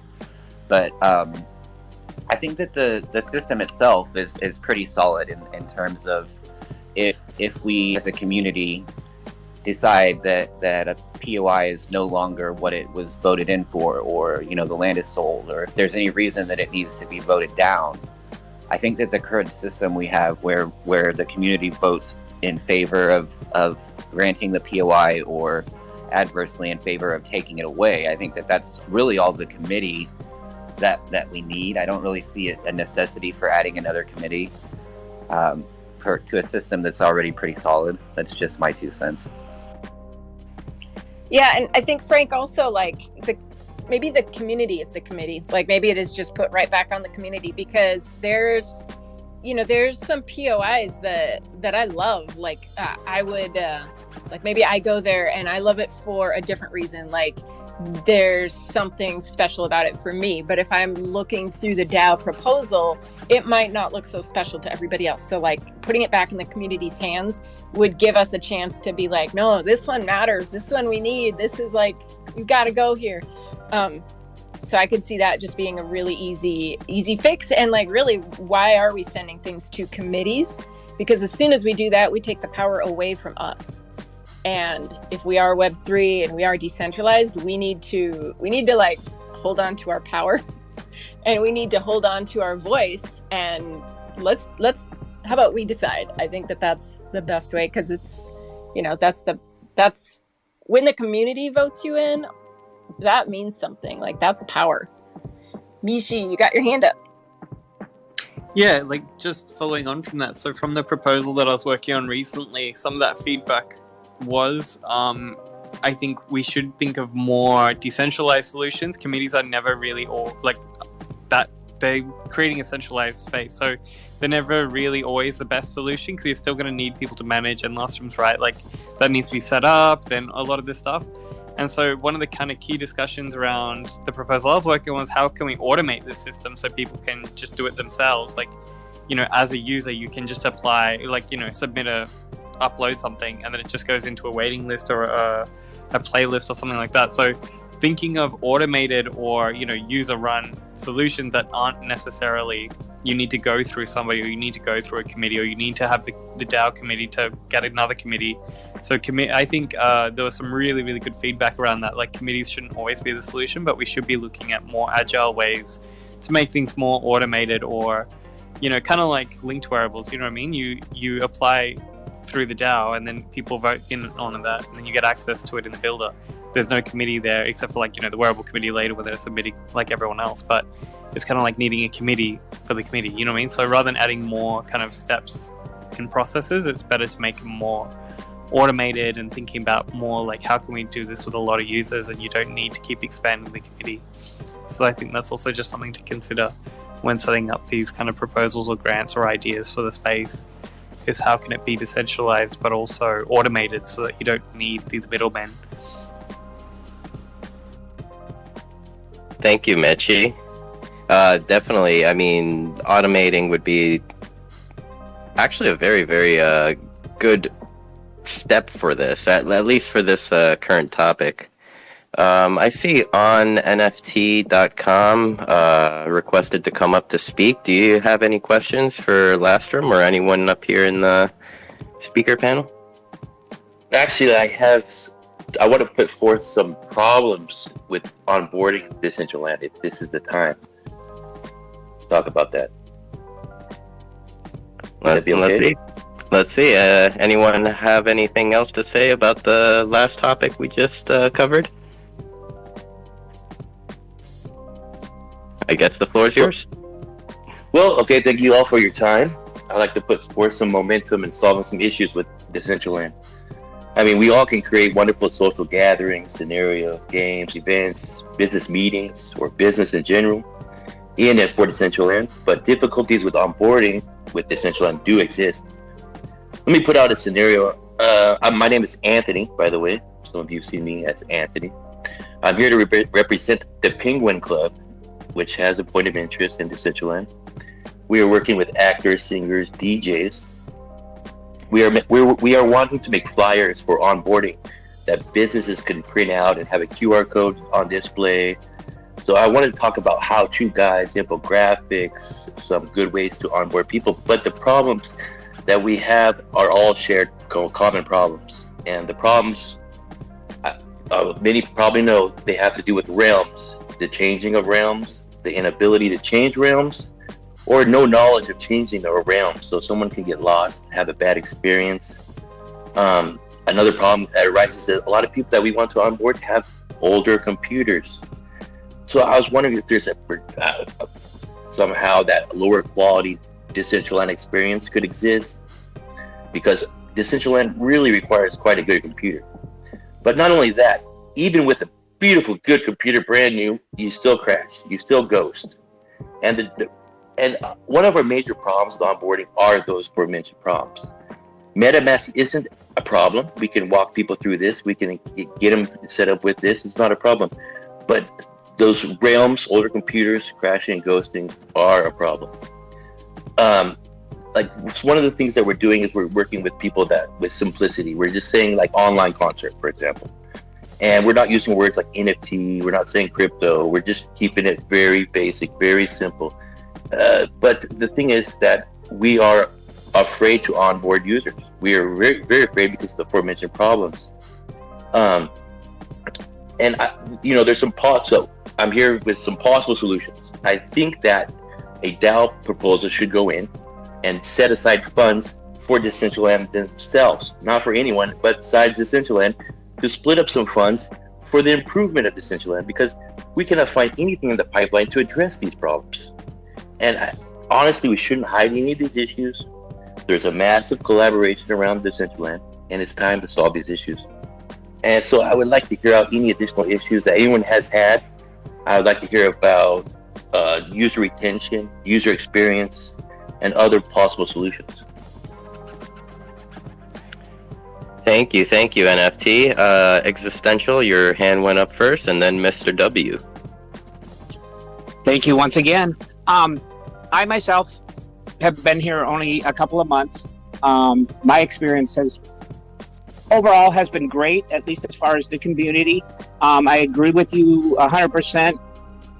I bought a laptop about a year ago that I swore would be able to handle this. It's got the Intel 11. It's a 5. But I have yet to be able to experience a party. Metatrekkers had a concert. I couldn't enjoy that. I have problems with sound and stuff. So I agree with you 100% on that. But I also know, and I don't know much, but I know that Biometa and Alpha Angels Beavers, there's something in the works where you can actually now access Decentraland via your phone. But that's about all I know. Well, okay, the thing about the phone is that it is a remote desktop into a computer that already has the processing power to not only run Decentraland on the computer, but through a remote terminal. So it's going to be quite an experience. So if you were to brand this app as Decentraland over the phone, you would just have a remote desktop into, another computer. The experience is not that good. And this is the whole thing. The user experience has to be good because we need users to come back. We need users to have a good experience. And if we can have users to have good experiences and we can have user retention, we can definitely really move forward on all these great builds for Decentraland. But the problem is we are investing money on Penguin Club. And, that's our private funds. That's our business. But the thing about it is we can't have a good onboarding process because the user experience is not 100%. And I feel that the only thing that can happen is that Decentraland themselves had some time to put together something in the works to address these problems. And the problems are technically old computers. The majority of our audience has them. The problem is that they must have better computers. Okay, well, we could put that aside. But realms has to get fixed. Crashing has to get fixed. And that ghosting where someone's there, but they're not really there. They think it's there because it doesn't say they're disconnected correctly. Some of these issues that they can get solved would really, really help a lot on Decentraland in its full, and every single person that puts any work forth, any creation forth, any artwork forth, it would just give it that extra step. Hey, so this is Mr. W. So just a brief introduction of who I am. I'm a 3D wearable creator and also work with Mr. J. We're with WJ Designs. We've been in this space for almost a year. We are currently working behind the scenes with some other folks that are actually in this channel. I don't know if she's gonna mind me saying or not, but Shelly and Dino, we're looking to work with them kind of behind the scenes to create a onboarding process from Web 2 to Web 3. And you do have some valid points, NFT, OXO NFT. There are some prerequisites, kind of, so to speak, that are required before onboarding somebody in Decentraland. One of them you mentioned was kind of like setting up a MetaMask, but there's some specific settings that you have to do in your computer to allow your computer to have the best chance at running Decentraland.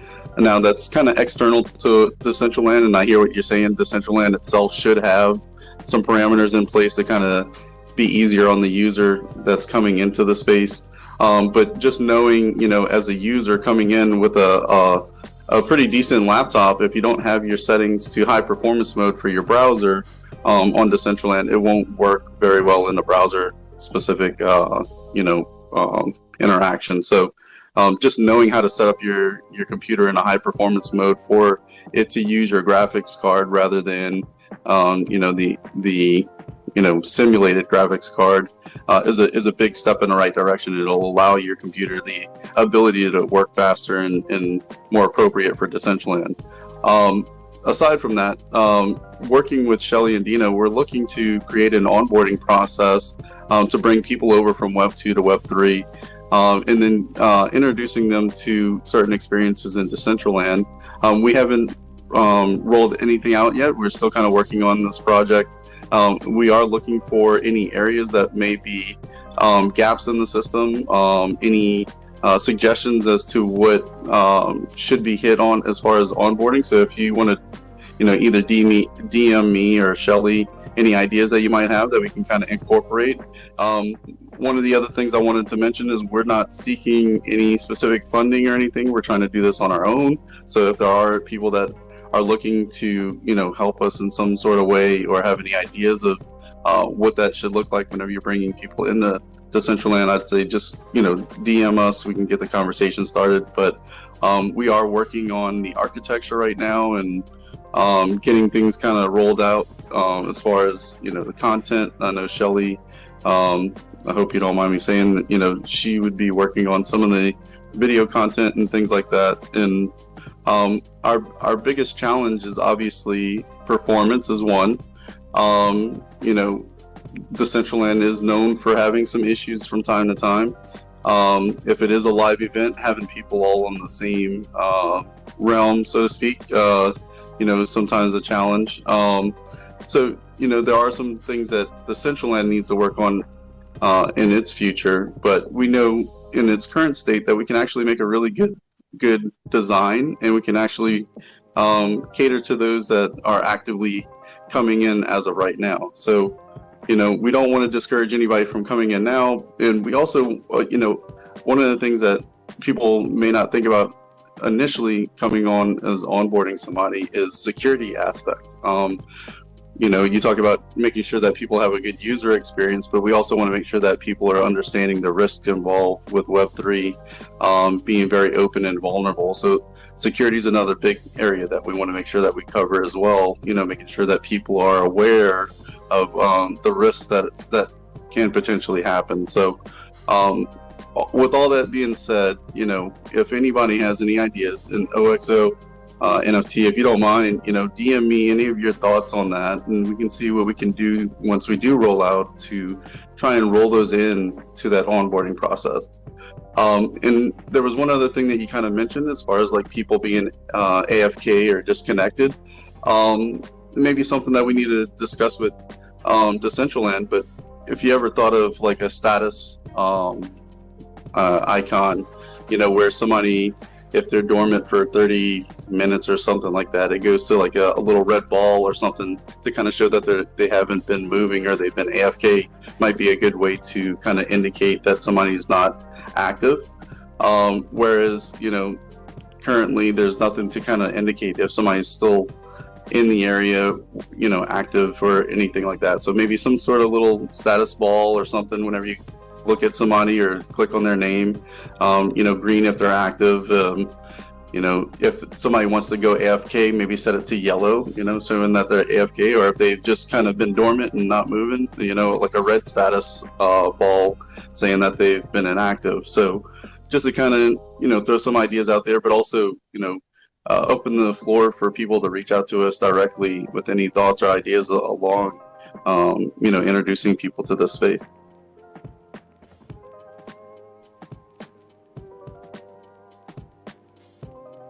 So I'll stop right there and see if anybody has any response to that.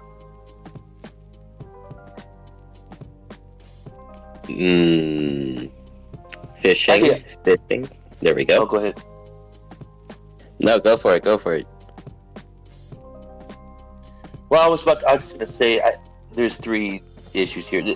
One is the realms. So some parcels have addressed this realm problem and the organization by having a list of all the realms that are available in that parcel and the users in that realm. So you can go over to the other realm and tell them, hey, go over to DG. But then you got a problem where it says, like, I don't know how to change the DG. I didn't know there's more than one.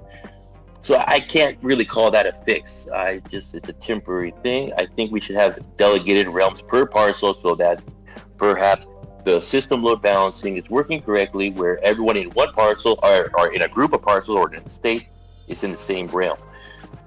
Older computers, I just wanted to make a comment that, on these onboarding processes, on these flyers that we're putting out for events, we can say, hey, look, you need to have a computer of this status, right? Older computers, we can't do much. Like Decentraland is a metaverse, so it's understandable.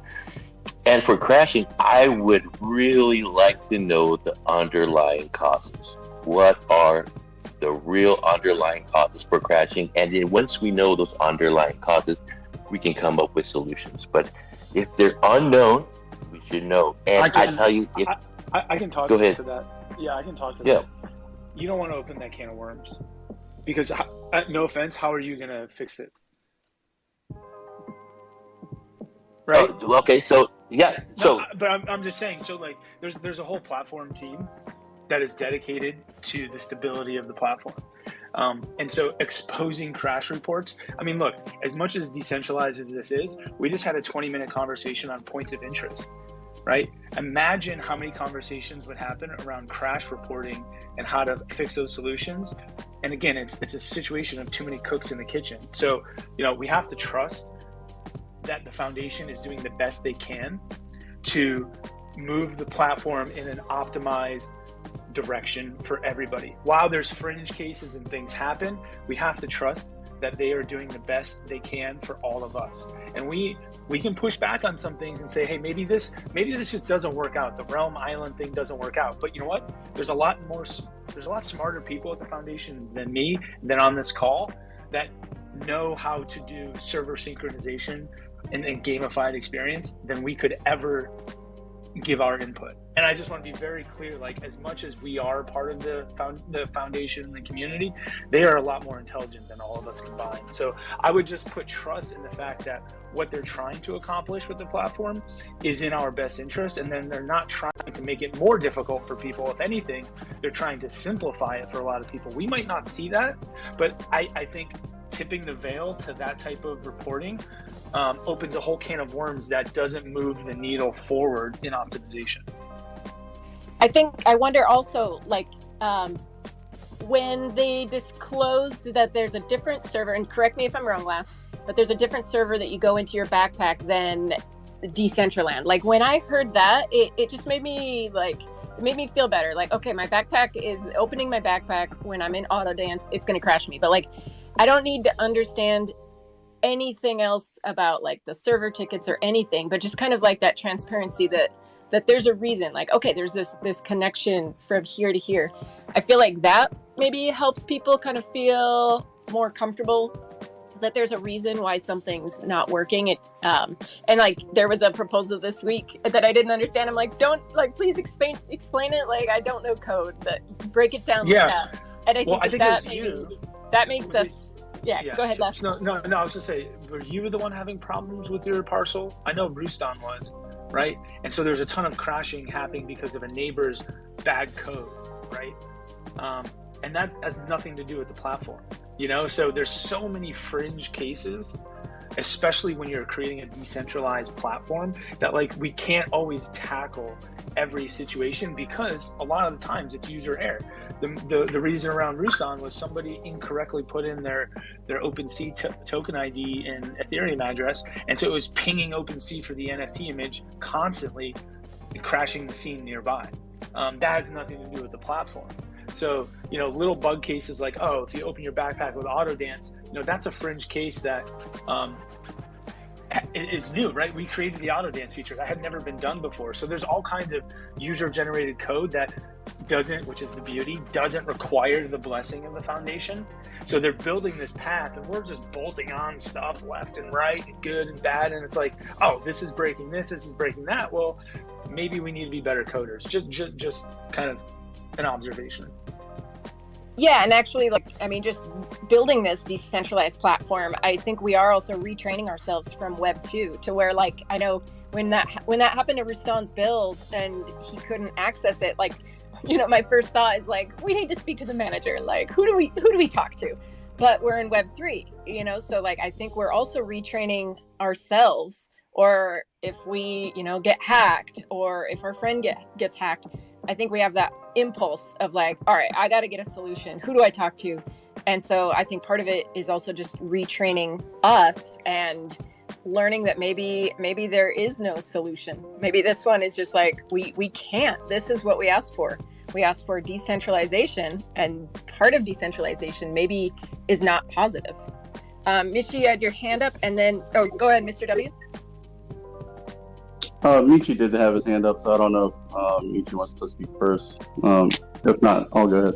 No, it's okay. Mine was so, like, I didn't expect that last round's answer to escalate that much, because I was like, I can't follow that. I was just gonna say there's like a noir like era. You know, it's like the whole game goes black and white. It's like full noir. I found out recently that's just a scene loading thing. So if it's struggling to load the scene radius, it will do that noir thing, and that's how you stop it from doing that. So that's all I was gonna add. I can't add anything after a lot of that discussion point around the code of the game and, you know, reporting issues. It's just more. Yeah, no, I mean, I guess. Oh, did I get red? I guess my bigger point in general is just we focus so much on things that are out of our control or don't move the platform forward. Like, we need content, we need people. And so I just want people to focus on those two things. Yeah, so just so y'all know, I'm an automation developer. I think by as trade. well, like, we do need content and we do need people. There are barriers at the moment for creators, and that is, you know, land access, price to wearables, which we were talking about earlier. No, I will. Let me just push back on the land thing just quickly, because like I said, I have one parcel and I share it with somebody. Well, let me finish. I'll finish what I'm saying first, okay. and then you can intervene. And I think we do need that, and part of that, Decentraland does have a strong vein of creators, but we need to really nurture that to make sure the creator economy in Decentraland stays strong. So at the moment, a lot of other platforms are thirsty for creators or thirsty for people to come in, and they're looking at the best way to onboard that. Whereas I feel like sometimes in Decentraland, the creators get overlooked. And the worst thing that could happen, which is why I want to support your proposal so much, is, you know, we don't want the space to be like, you only have creativity when it's paid for. And that's why it's so exciting to see what you've got there growing, because that is giving back to the community and trying to nurture that creator in the space. So I think one of the barriers is land, because you have to find somebody in the space who has land, you have to DM them, you have to contact them privately. You need to get quotes from different people. If you're new in the space, you're not going to have that network to connect unless you join a collective or join a group and then get those connections. You know, there's actually quite a lot of steps. And as I said, if there are barriers beyond that, it's a struggle. So I think as the space will get more active and things like that. Creators, I think we conflate wearable creators with content. You know, we lose content creators, like people building things instead of wearable creators. And I love that you highlight that. I think the content creators have been left in the dust. Now, does that mean because they don't have access to land? I don't think so. it is a little more technical than just doing like, hey, publish my builder scene. But you can run a test environment of Decentraland. I can spin up today, if you want me to, a 90,000 parcel estate on a test net, and it has multiplayer capability. I can connect to external servers. It has all of the platform features except the chat feature and connecting to the other parcels that Decentraland offers in world. So it's sort of a misnomer to say that you need access to land to become a content creator. You don't. You can totally have test nets running that are on Heroku, which is like heroku.com/Michi testnet. And when you go to that, it will be your environment. So if people don't have access to land to showcase their talent, that's okay. They can go in for free, use Heroku, and for free use the Decentraland SDK, and for free upload their creativity. The problem that I see is people get into this space because they think they can make money because they see money being made. And that is the problem. If you want to be creative, you're gonna find a way to be creative. I genuinely feel that creative people, where there's a will, there's a way. And if you're not genuinely creative, you're looking at it the wrong reasons, and then you say, oh, well, shit, I don't have access to this. It costs me this much. I'm not gonna do it. This platform is broken, right? So there's a way, and it's on the documentation page. I can copy and paste it in here. Anyone who has no land, no VP can run the entire Decentraland 90,000 parcel environment on a test net.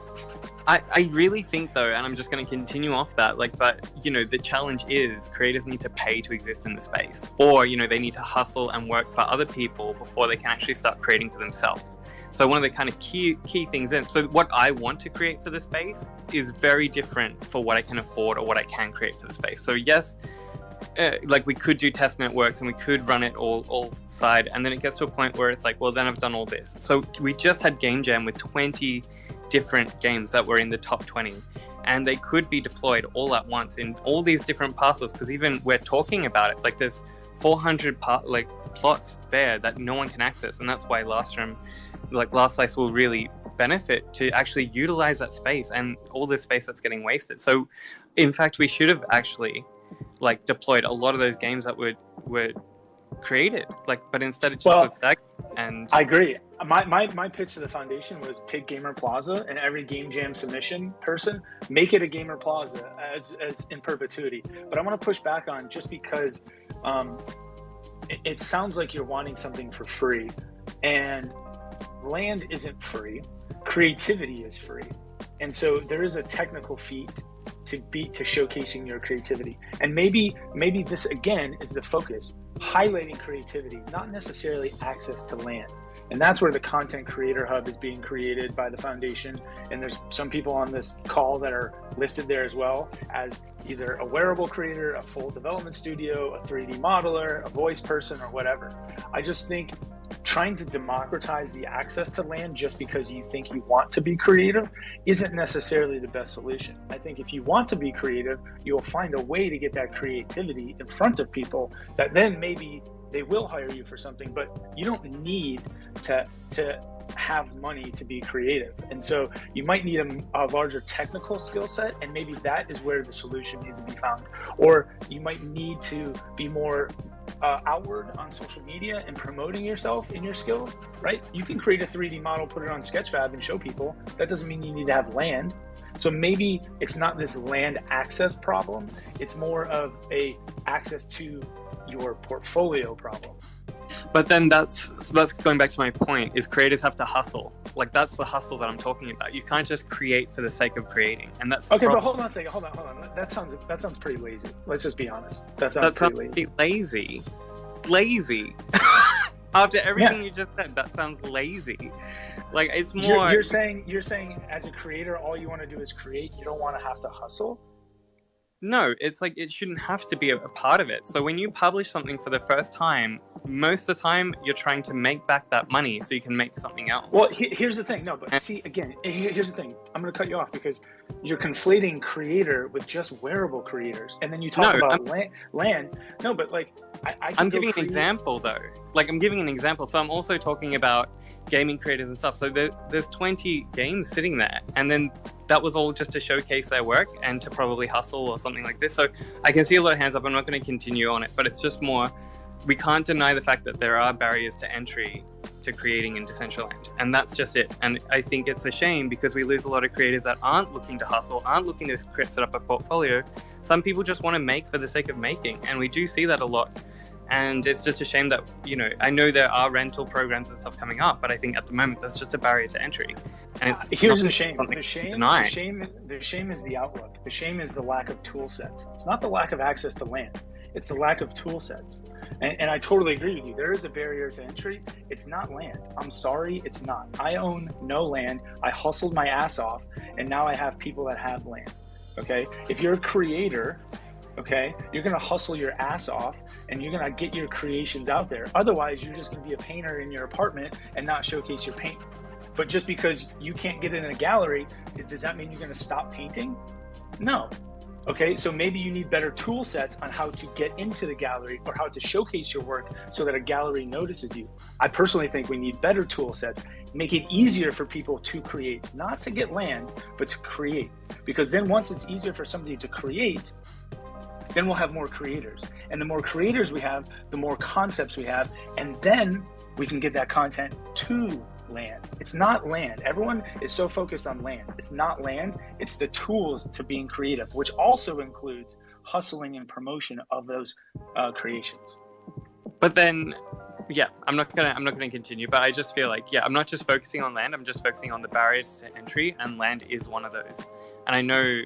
I disagree completely. I know, we completely disagree, which is fine, and I actually respect the feedback, and I appreciate actually even discussing it. It's worth discussing. You want to know the barrier to entry, Michi? I implore anybody that doesn't have land, try to go make a creation on land and show us your creation.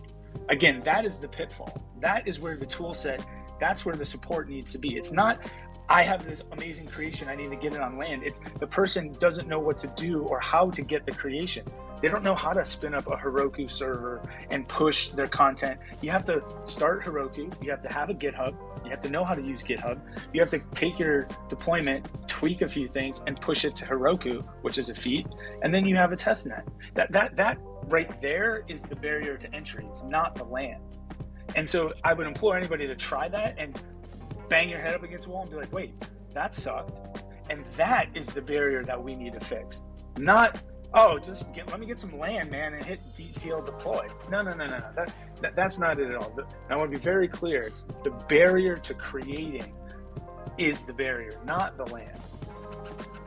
But then that's the frustration, is then we'll have to hustle. You need to set up a portfolio, you need to share everyone, and everyone hold on. Support with that. So you need to get approval to create. Like, oh, actually, no, that's garbage. We don't want to see that in land. Or you need to get this or you need to get some sort of set of approval before someone. What if someone just wants to make something garbage? What if someone wants to make absolute crap? There shouldn't be a barrier to make crap. You know what I mean? Like, yeah, I don't know. Well, you're not. And that's my 2 cents. And sorry, I'll let everyone else talk. But as I said, I think we do disagree, and I appreciate sharing actually the ideas around it. Yeah, I think I can speak to this very well. I started, I started coding in Decentraland. I've never coded before in my life, and you can build. If y'all went to Art Week and y'all saw that the beautiful build with all the orbs that float up and it plays the music, that you can make that in code without having any land, and then you can even put that link on a separate website and have people click that and go in there and say, and check it out. You can do all that. That's all very possible. I think me personally, I'm a very good example of this because I started Decentraland I literally started with less than 200 mana, and I made a wearable. And that first wearable, I just made it because I liked the idea of digital fashion. I didn't make it I wasn't oh, I'm gonna get a bunch of money for that. I think that first wearable, still to this day, I think I have maybe 2 or 3 sales on, It's a little dog hat, the little white dog hat. But I that wearable like allowed me to like build connections and meet people and have, get involved with the community. So like I like just created to create, and then that allowed me to buy land. I got, I made more wearables, the other wearables did well. That allowed me to buy land. And then from that, I like invested all my money in it, at top. And I like didn't know what to do because I didn't know how to code. I'd never coded ever in my life. And I just learned, like I just did it. I just like practiced stuff. There's tons of documentation. Like a lot of it is super outdated and a lot of it's hard to, but like honestly, like talk to people, like ask anyone, ask anyone in the chat. So many people have come to me and said, hey, like, how do I do this little thing? I just like always am like, yeah, like this is how you do it. Boom, send over the code. Lastrum has done this for me many, many times. I see Unknower up here too. Unknower helps me all the time. It is like a collaborative communal environment. So I do think, while the education needs to be improved upon, I agree that like you can definitely make crazy cool stuff without having access to any land or anything. You just need to learn the skill sets. It's mainly the issue is access to information. Overall, that's at least what I'm getting from here. Mr. W, your hand was up, I believe, after Dogman. Yeah, no worries. So, yeah, just a couple of things I wanted to kind of hit on. I didn't want to disrupt you and Michi, Lastrom. When it comes to development, I'm an automation developer by trade. And one of the things I do notice is that whenever there's patches or break fixes rolled out, there's no patch notes or anything that's done by Decentraland. I think it would be helpful if there was maybe some patch notes that says, hey, this is what's coming up, things to look for, and then even in the test network like Robston, something as far as that changing, having some heads up ahead of time would be useful for us that are kind of using those spaces. So let me pause there because I do have some other comments. I would love to answer that. Yeah, because I work at the foundation, and just today when I launched the Pixel Mine Gallery, the sign fetch, which validates you being in Decentraland and sends up which realm you're in, the endpoint changed. It went from realm.domain to realm.hostname, and I didn't even get notified that. So if people are visiting the Pixel Mine scene, you might get a sign fetch error.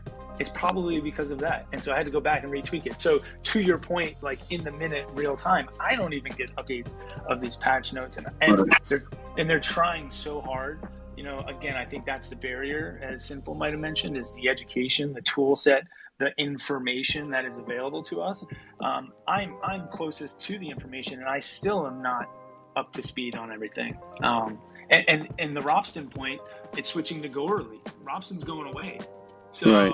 Now they got to update all of that stuff to go to the go early side, right? Right.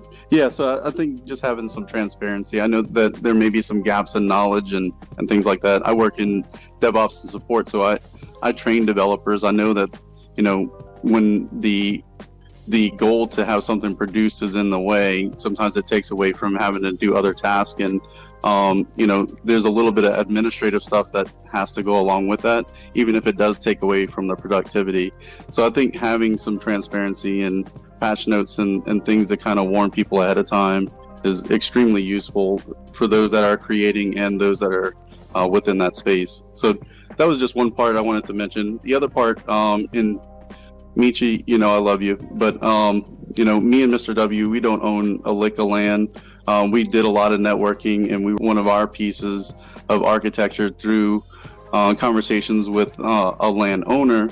So I think, there is a little bit of a barrier with owning land, but if you do enough networking, you can find the right people that will allow you to deploy builds on their land. However, as a newcomer, as you mentioned, that may be a little bit difficult. So I would definitely take that into consideration with the stuff that I'm going to be doing with Shelly and Dino, to maybe have some kind of poster board that says, hey, if you're looking to deploy some, architecture, contact these people. So if anybody, wants to reach out that owns land that wants builders, we can maybe post that somewhere on this build that we're doing.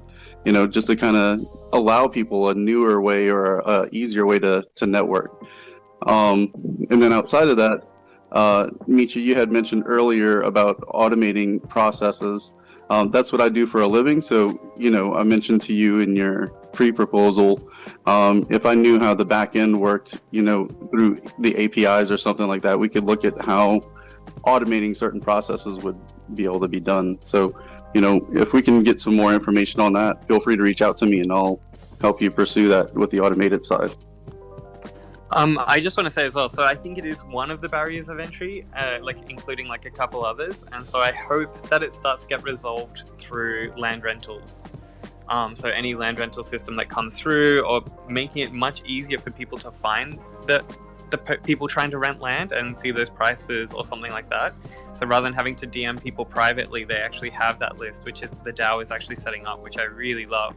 Because it shows who owns land, who can run events for you, and all this stuff. And that's why I think it's so valuable to have, because then people can actually find it much easier and see the scope of what they need. So hopefully this is something that can be done, because then eventually, if I, not me, but somebody, all those people from that list of Game Jam, all these game developers that were we want to make something, then they can actually go on and say, well, actually, we're renting land. You can rent it here once a month. This is how much it costs. So it doesn't even need to be land ownership. I think it's just land access. So sorry if that came off as land, but I think it's just more having to DM people, I think is just a security risk, especially if we have people of different ages, groups, backgrounds we don't know.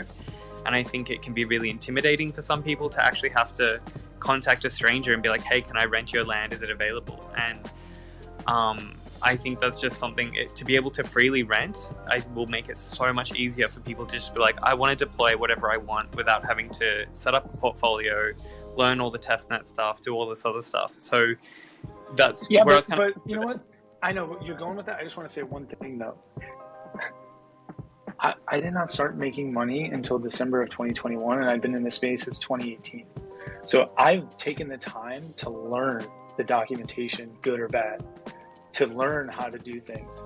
And through that effort and that hustle and that getting outside my comfort zone, as Rustan mentioned, I have been able to be proficient in being able to develop. So if somebody can't get outside their comfort zone to reach out to somebody, we just put a proposal together, and we have to reach out to everybody to get 8 million VP votes. I mean, part of being a creator is having the ability to highlight your creations.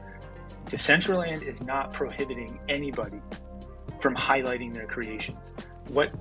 Through land ownership or land access. I don't care if it's rental or not. That there's no prohibition in being creative because you don't have land. I just want to be very clear. Now the tools to get that exposure, those can be improved if you don't have land. I completely agree. But please, anybody listening, don't get discouraged or don't be creative just because you don't have access easily to land. Because a lot of us don't have access to land, and we learn and we figure out the testnet, or you ask somebody how to do it, like me or Dogman or anybody in the CBD Discord or anybody in the Decentraland SDK Discord. There's a hustle to it. There's a part of it that you got to put the sweat in. You can't just sit back and say, hey, you know what? Today I'm going to be a content creator in Decentraland. Give me all the access. That's just not how it goes. And I'll never.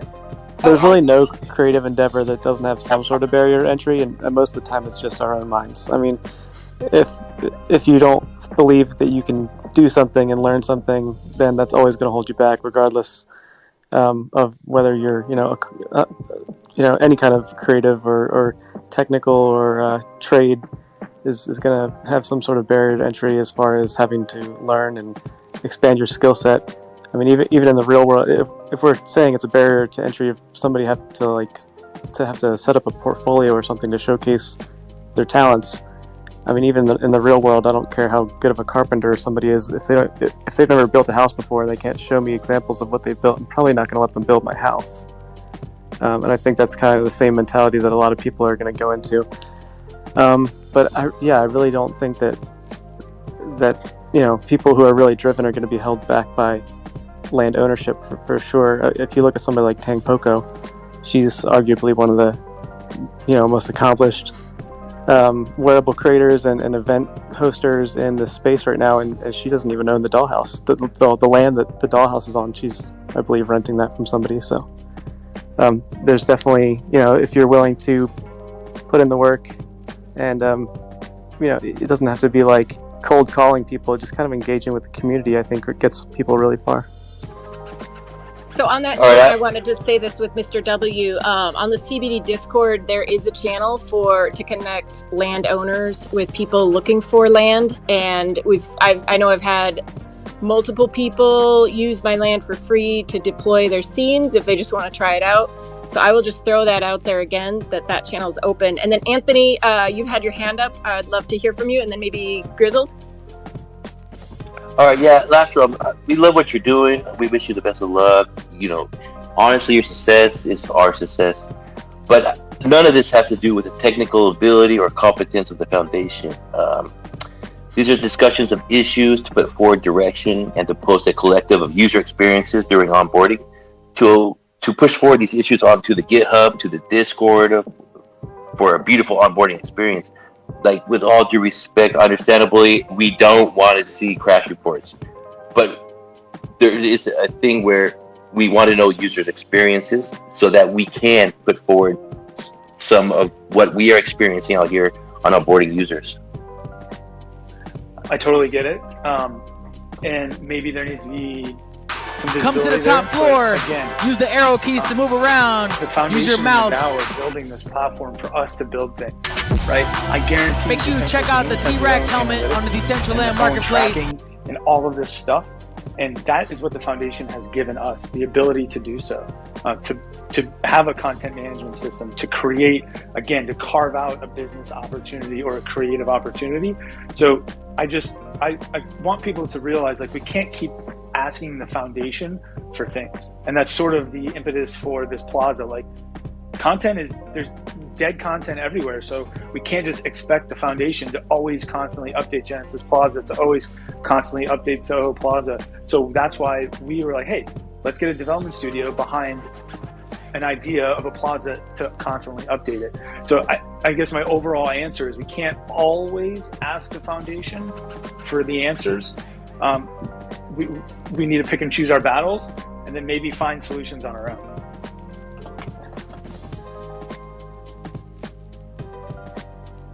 Yeah, well, that's respectful.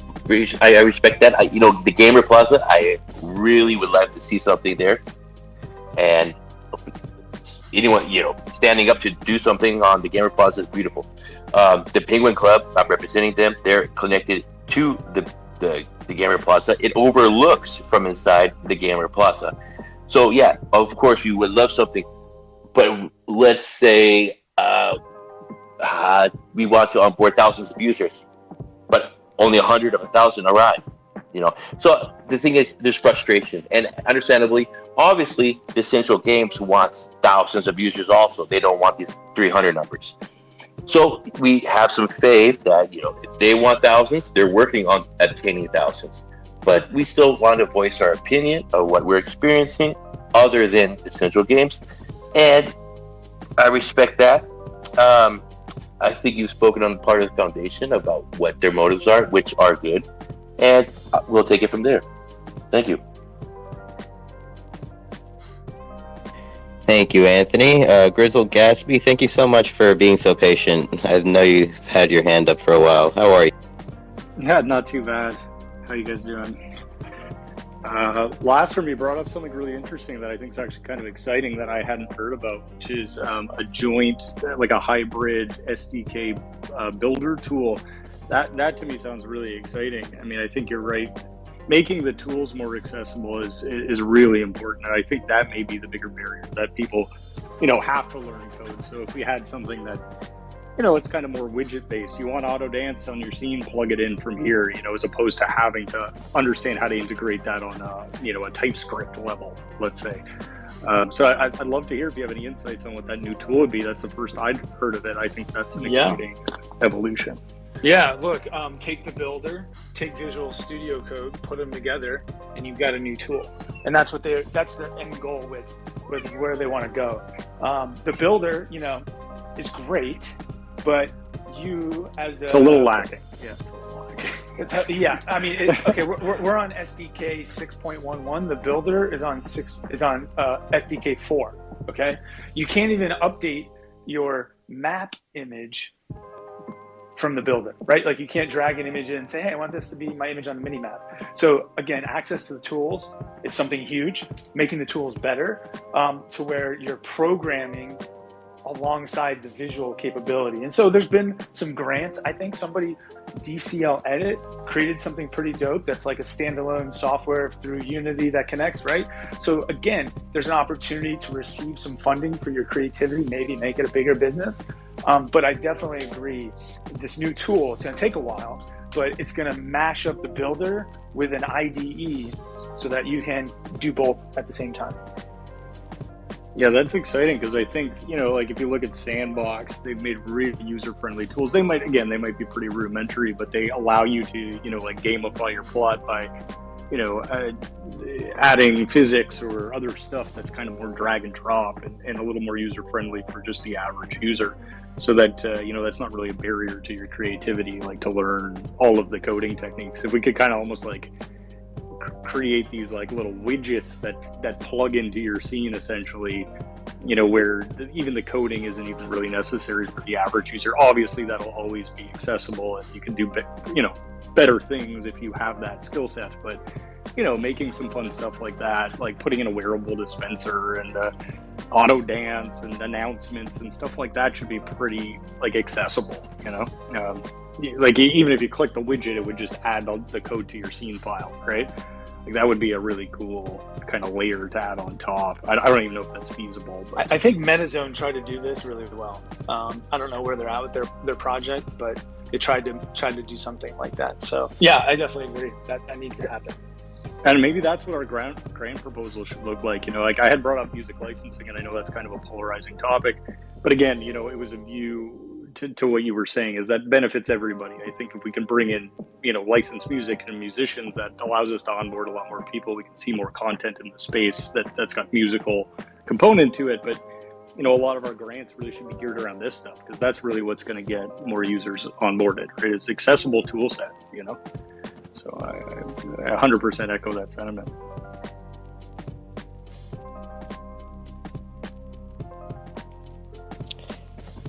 Thank you, everyone. Just a quick reset. Remember to retweet the room. Let's see if we can get this Twitter space out to any more people. Exist. I see your hand has been up for a while. Thank you for your patience. No problem. You guys have given me plenty of time. I appreciate it. I'm kind of gonna go just back a little bit to Mishi and with the hustle. I did a poll on Twitter a bit ago, and I was asking creators and artists, wearables, builders, if there was a metaversal yellow pages of such, where if somebody has the idea, doesn't know how to create the wearable or really have the time, but they might have the funds and they have a design and an idea they wanted to go with. Would they want to be listed as somebody, or have a way for somebody to go and look through those who are available or who are wanting to work with somebody? And small as it might be, it was a unanimous yes. Somebody also tweeted once, you can have an idea, but if you don't have the ability to bring that to life, it's pretty useless, which is kind of where I'm at with that. But I know CBD, you guys are saying you have the land connect. And my also thing about it was more for people to find the little people, the people just getting started, because there's not that I'm saying anything bad about big business, but the mom and pop shops, to help them out. Yeah, so Existential, the CBD Discord, Community Building Decentraland Discord, was created after Sinful and I, after our first Twitter space. And kind of our idea behind that was to make the connections between between users easier. So if you're a builder and you're looking for land, there's that connection. If you're a wearable creator and you've never made a wearable and you have questions, we have a channel for that. If you're a DJ and you want to get, maybe get a gig, we have a channel for that. So it's, my idea behind that is like, if we make these connections easier, we can build further and faster. And so if you are not a part of the CBD Discord, reach out. We can pin a message above. But yeah, I think everybody, there's different content creators, Twitch streamers. I mean, we don't all create in the same way. And so sometimes we can come up with connections that maybe we didn't even know existed. And there's a lot of different, Discords to join, but the CBD is one of them. Thank you for that. Yes, Alpha Angels mentioned you guys to me just last night, and that was the first I had heard of you guys. So, thank you. Awesome. Well, you'll have to come and join us. I also just want to say the Decentraland Discord as well. So there's a Decentraland wearable creators channel, and so actually it's usually where you go for support. So if you're having a lot of issues, like something was clipping, or you want some feedback, or you want to chat with other creators, it's really good because there's so many people looking to help as well in that space. So that's in the wearable channel in the Discord. So I also see sometimes people post their idea and like, oh, I'm looking to make this, anyone interested? And then a lot of the newer designers are looking to make some stuff and, make some money. So they're like, oh, I'm happy to do it. And that's also a new way to find new creators in the space that are looking. And it's also the same when you're building land or doing SDK. There's also the channels in the Decentraland Discord with a lot of really good support. And it's also good if you've got that knowledge to go in and share. Because, yeah, I think it's so great to see new creators coming in and not only just sharing knowledge that they've learned with newer creators, or also, going in and getting that support from people who've been in the space a lot longer. So, yeah, the CBD Discord's really good, and also the Decentraland Discord if you have any questions around wearables and wearable creation. So there's also some stuff there that can support you. And also the DCL DAO, the DAO Discord. If you are interested in how the DAO works or proposals, if you're interested in putting up a proposal, you can go and put it there before you make an official submission, and people can give you feedback if they think that it's ready to go or just needs some more tweaking. That's another place to check out. Exit, you were going to say something? Yeah, I was just going to say thank you. Yes, I did join the DAO, have been exploring that. I'm wondering, how come I never heard of you guys? Like I said, it's been just over 2 months or so, and I'm not saying anything bad, but we're in poker terms, we're suited connectors. We just link one with another, and then you guys make creation babies. It's a lot of word of mouth. Just getting the word out there of what this community is all about. And Sinful's a streamer. He often speaks about this space. And there's a lot of others that have been around for a while and just kind of found out through the grapevine of this existence of this space. So I think word of mouth is probably the biggest part of getting out there. Just like you heard about this space from someone, and now you're a part of it. So I think just getting some kind of word of mouth about the space is one thing. But real quick, I just wanted to mention Existential. If you're looking to create wearables and you need some help, man, you're welcome to reach out to me. I just helped someone last week create their first wearable. I'm always down to help, so feel free to reach out to me. I can walk you through from end to end if you need to, or if you're just having some specific issues, I'll be more than willing to sit with you and walk you through that. Thank you all.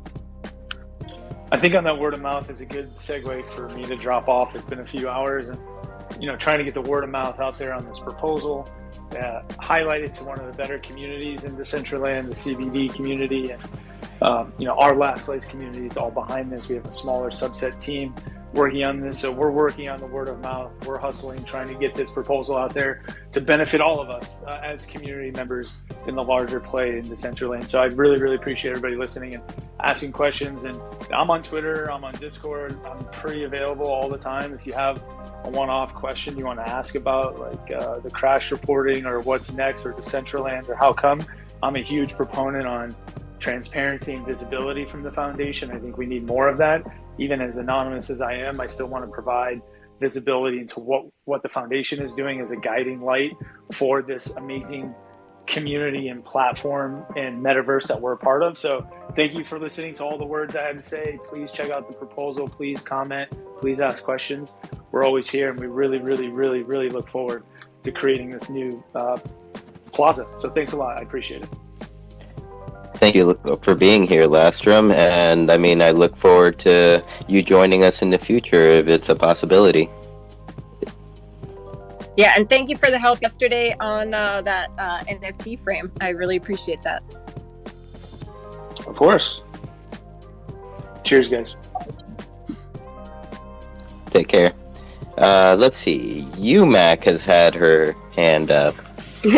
Hey, this is perfect because it segues right into what Kanessa just said. And I wish Lastrom didn't shut off yet, but you have to, for creators, one thing that helped me a lot, and I think it's pretty good advice.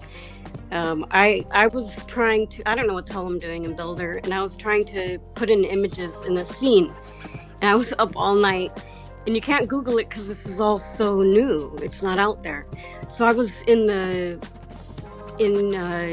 Decentraland Discord, Last Slice Discord, CBD Discord, and I just searched external image URL to see if anybody else was having the issue and did they find the answer. And I was in CBD, and sure enough, Kanessa had asked the same question. And I said, hey, did you figure it out? Because it was driving me crazy.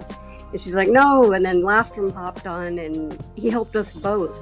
So just that helps me try to find answers. Just type what you're looking for in different Discords. Because it's frustrating, and this is such a huge thing that's constantly evolving, and we are all collectively building it. So there's not going to be one place to go where you find all the answers. You have to be resourceful and put in. It was super frustrating, and I was so tired of staying up all night, and then but I kept at it and threw some freaking images in there, and luckily that Discord was there to help. So that's all I wanted to say. And UMAC, what was our solution? The problem is in the Builder. If you're trying to add NFTs right now in the Builder on your land scene, if you try to put your collectibles in, you're getting a loading sign. It's just the little loading circle, and you can't do that. And you can't. So then my solution was, okay, I'm just going to add it as an image. So now if you want to add an image, that's not working. So UMAC kind of figured out.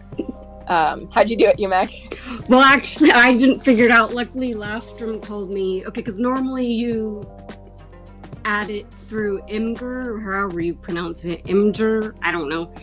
But he told me about another place, NFT, I forget it now because I'm so brain dead after these past 2 days, but it was a different website, and I'll try to look for it. I'm not at my computer, but it was a different website where you can upload your own images and then link it through there.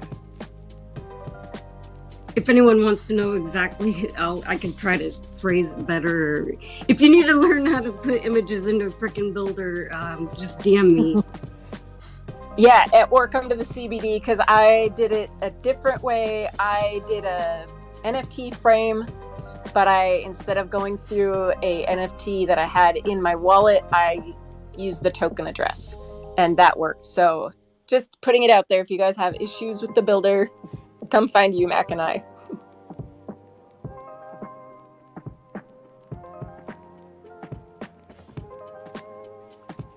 Alrighty, let's see. We've had a couple hands up. I would just like to say what's up to Dr. Drip, CK, and Aaron that has have joined us here in the speaker panel. Howdy.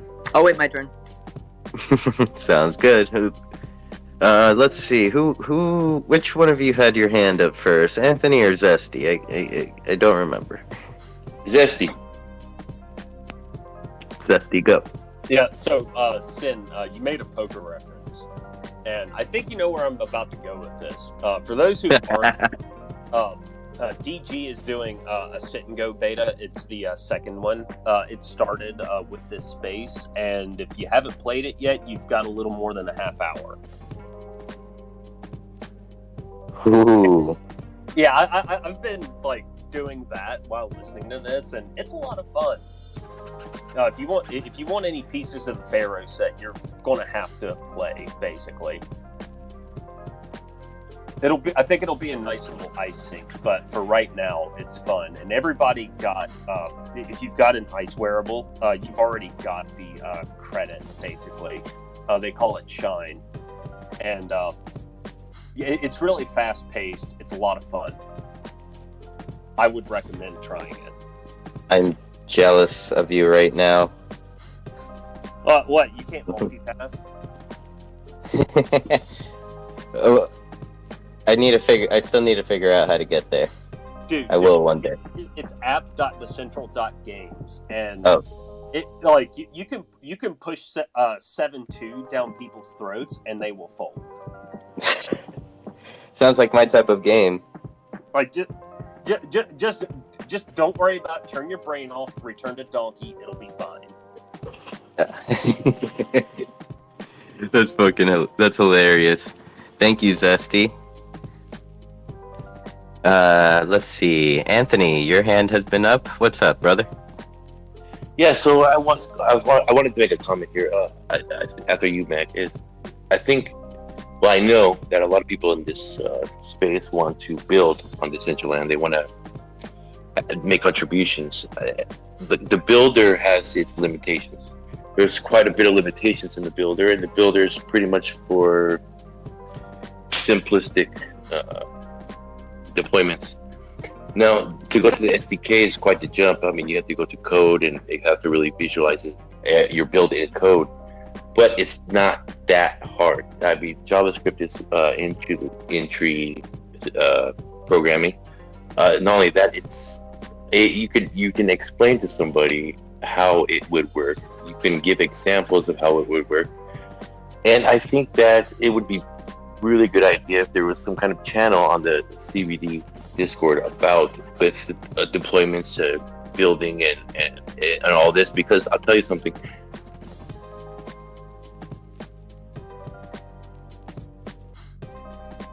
I respect everyone in this space right here, and I would, because it's, for example, like we're forefronting the development here in this space, and I personally feel like I would put my effort forth to help the people in this space due to the fact that I know them, because I see a lot of these names actually almost daily. So if I don't know, maybe to think about adding some kind of development to the Discord chat. Anthony, there is both a separate channel for the SDK and then a different one for the builder. So if you're curious, if those hopefully maybe would meet the needs of what you're looking for, or if we need to make even like a further channel, we can do that too. I think we might have to give Anthony advanced user access. Is correct? That's right. Yeah, I can't see them. Okay, then I'm going to give you advanced user role now, and don't freak out because there's a lot. Well, now that I see the lights, No, because it just unlocks more channels, so you can see the ongoing projects that those of us have talked about on the town halls and that we're working towards. And then there is like a get roles channel that you can go to, and it'll unlock even more channels based on those sort of like 5 categories we have, and it's related to like entertainment. If you have like a trade, like a 3D designer or SDK, I think lands in that area as well. and then some other ones, streamers and stuff like that. So you can emoji react to the roles. I believe they work, unless our bots are not finalized yet. I don't know if Oddjobs is on this call, but he was updating bots over the last couple weeks, so I know those are still sort of work in progress, but yeah, that's kind of how it's structured. Wonderful. Thank you so much. I'll be participating. But I also wanted to add one more note for Existential. I'm not sure if your question about how you didn't know about this, whether you mean the Twitter space, the last room proposal, or even the CBD Discord, but I will say the Twitter spaces and the CBD Discord are, I guess, relatively new in the grand scheme of life, but because it's only been around for a few months, so maybe that's why. But otherwise, yeah, it hasn't really been, we haven't done any like campaigns for it. It's always just the spaces here, and then people just kind of tweet it out every now and again. If you could go ahead and put a Discord invite up there, that would be awesome. Thank you. I will put that up right now. Sorry, Bubbles. No, I was just gonna say to make sure it's not limited, the link. Like do a forever link. Mm-hmm. Let's see. Aaron, did you have anything to say about any topic that we've covered recently? Hey, yeah. Just wanted to kind of share some resources in case if anybody needed them. Some people were saying that I do agree there is some tough to have there's a bunch of barriers of entries when you're trying to create things. We have kind of an ongoing thing, if anyone doesn't know, where every week we launch a new course, like a parkour quest type course. The mazes, there's quizzes every week on Wednesdays. And we have about 20 of them built already in advance, but we are also open to other people that want to just kind of get involved and want to learn. And if they want to build a course, and we don't care if you want to, let's say your NFTs are, about candy or something, and you want to build a candy style course, whatever, and you want to use it to promote your event. Feel free to reach out to me at any time. Let's do it. I would be more than happy to launch it for you, and not only launch it for you and promote your NFT collection, but also I've been very blessed since jumping into the Web3 space. Have about over 15,000 followers now, and every time I do a daily NFT giveaway, and I get about 500 to 600 people that reply to each one.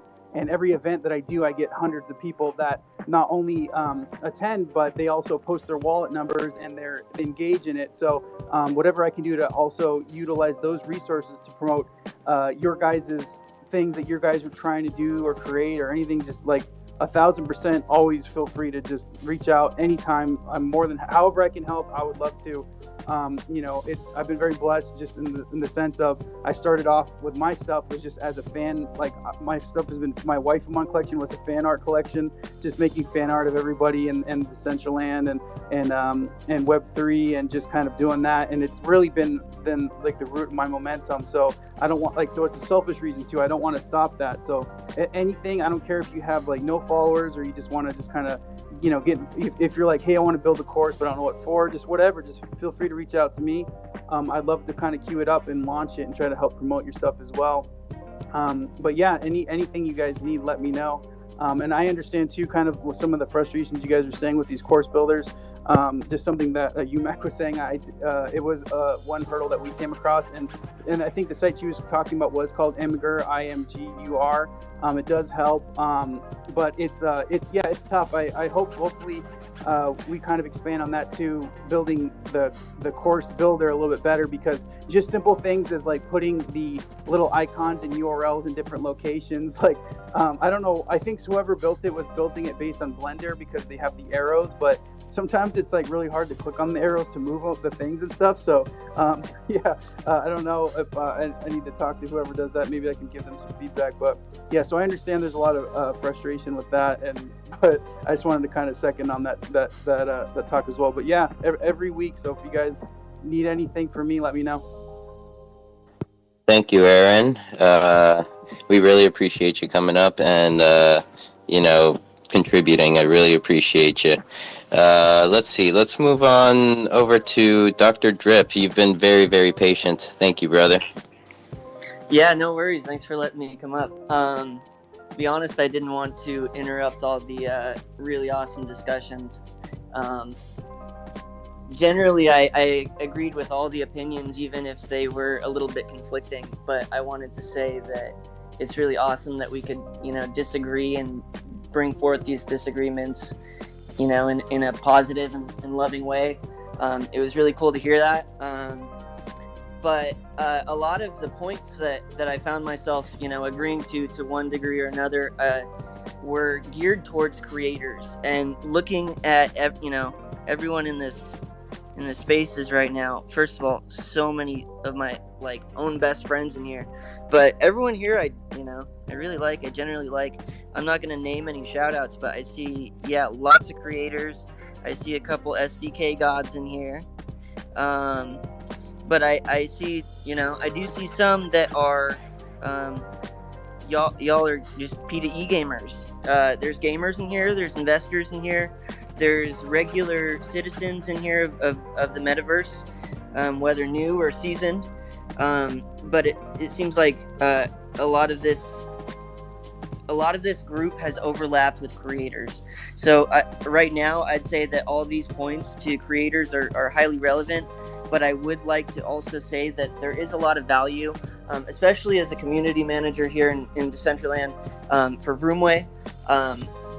I think that there is a lot of value in, talking about POIs for 20 minutes.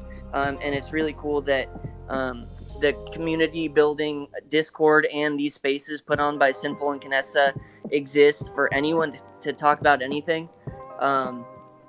So I did want to make that a point. I really was touched by a lot of the things that Lastrom said, specifically go out there and create content. Even to like I said, the everyday citizens who aren't creators. You are a creator.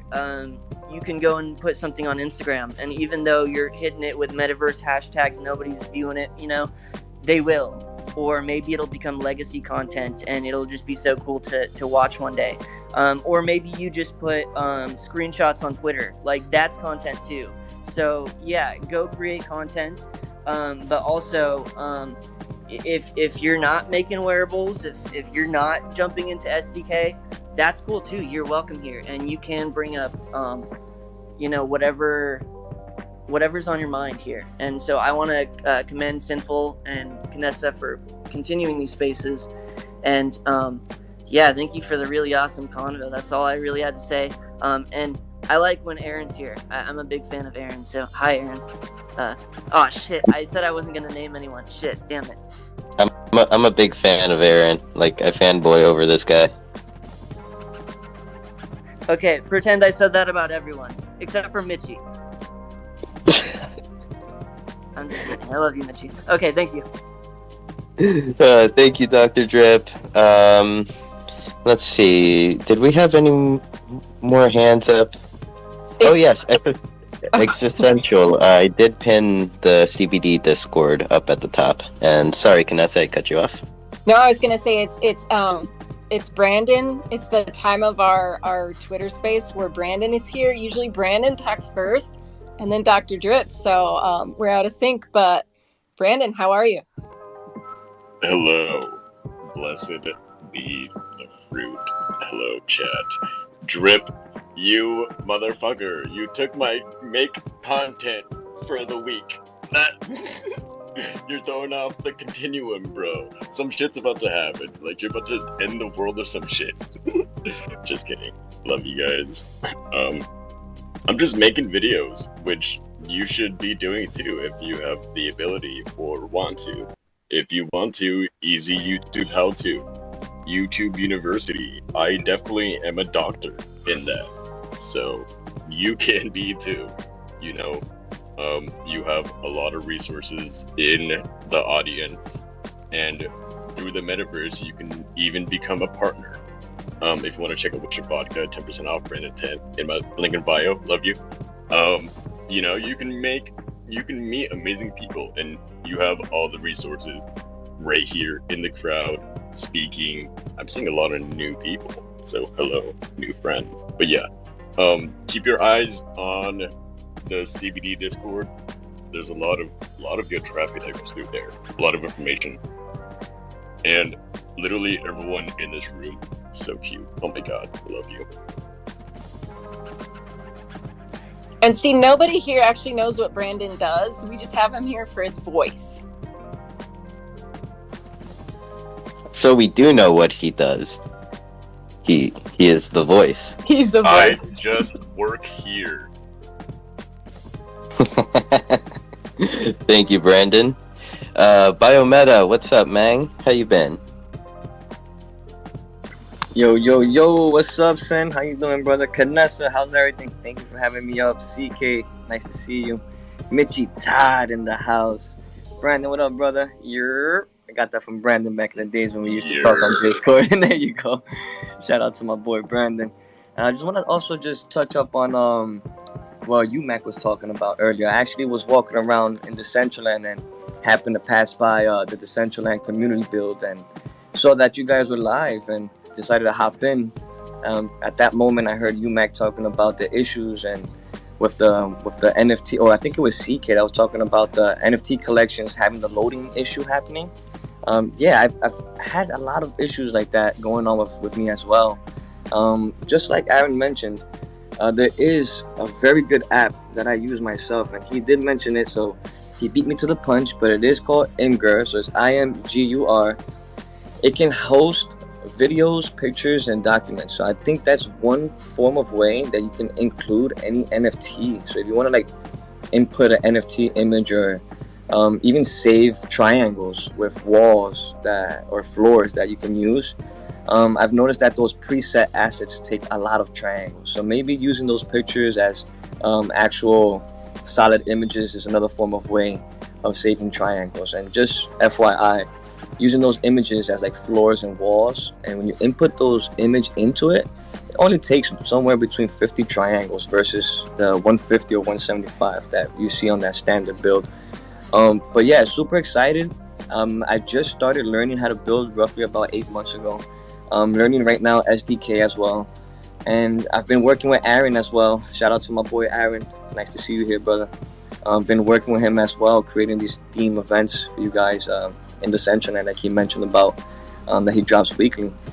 Jammed out a lot of those, and very excited for you guys to try those out, see some of those that were made by me, and just want to hear feedback from you guys, and honestly just see the faces of everybody's reaction once they see that it wasn't created on SDK but rather on Builder. We all know how tedious Builder can be, and I kid you not, I probably lost like maybe half of my hair count, and I got gray hairs now in certain parts of my body that I never knew that I can grow gray hair. Sheesh. But more than foremost, shout out to all you guys. Thank you for everything.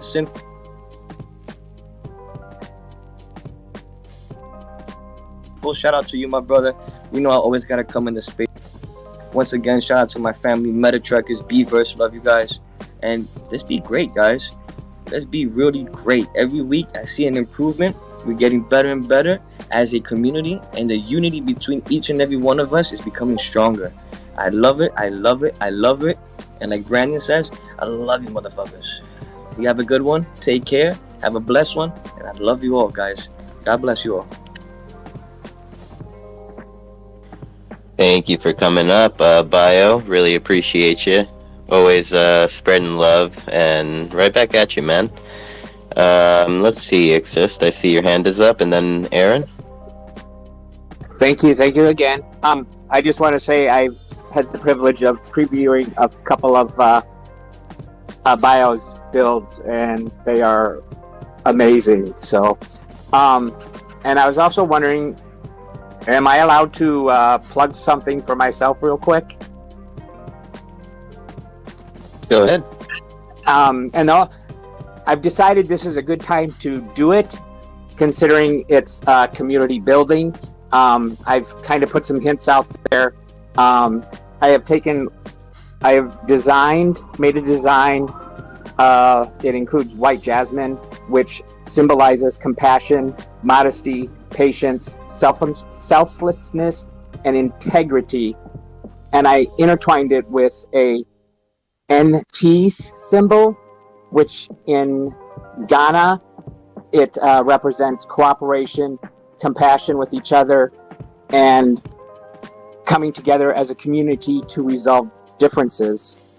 And one part I will keep a secret yet is as to who put it together for me, but I will be having my first wearable coming out, and it will have that design. And Mishi Todd has had been fortunate to get a preview.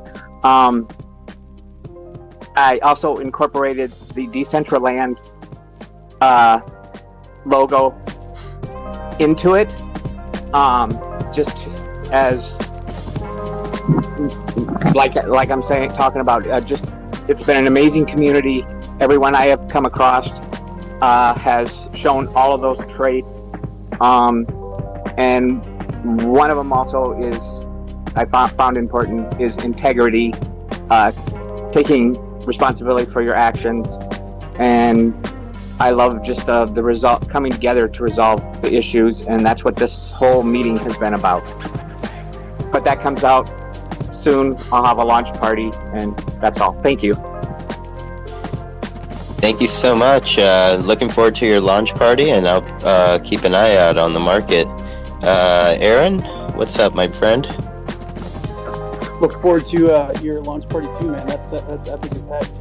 And also want to agree with Bio too as well. He's been really killing it, working hard, and just kind of it hones on the point earlier I was saying. Basically, anyone that wants to try things out and never made a course before, Bio, he revealed to me. Okay, so long story short, I've been hiring people to build these courses, and Bio was like, "Yeah, man, I've built a bunch of great courses and stuff." And I was like, "Hell yeah, let's do it." And then after he built some courses for me and they worked out great, he revealed to me that he's never built any courses before. But I was like, I didn't care because I was like, dude, you came through, you delivered, and you did an amazing job. But the reason why I'm bringing this up is because Bio is proof that, that you just got to give it a shot and try it out. And really after that, you'll learn how capable you are. So that's why I want, if anybody's getting discouraged or anything, like, feel free to just give it a shot. Reach out to me, and if you want to deploy it on one of our weekly things, we don't care, or anyone else. There's a lot of other people in this community that have resources that can help you too. But yeah, just take that as a case. And today basically, basically in 3 hours, we're going to launch our new weekly one. Last week we did Western theme. This week we're doing Alice in Wonderland theme. So that's going to be in 4 hours. But next week we are doing one of Bio's lands, and I'm like half on the Adam and Eve one, and then there's another one he's working on too, which is pretty cool. There's some really cool foggy type, very very kind of like a Yakuza type feel. So that one maybe we might do as well. I'm not sure, but he's really innovating the space with his building and his team. So I'm excited to launch one of those next week on next Wednesday as well. But yeah, so definitely come if you guys want to come. But really, I just wanted to kind of end on Bio's note and saying that, yeah, it's just, give it a shot. If you're not quite sure, he's really proof that he really knocked it out of the park. And I'm like I said, I'm looking forward to what he continues to do as well in these epic buildings.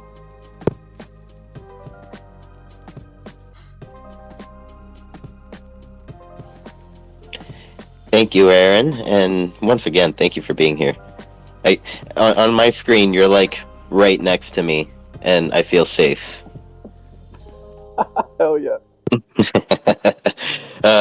Just a few quick shout outs. I see Mr. D in the building, as well as Wisher Vodka, MetaZone, DCL Dating, and Alpha. What's up, Alpha?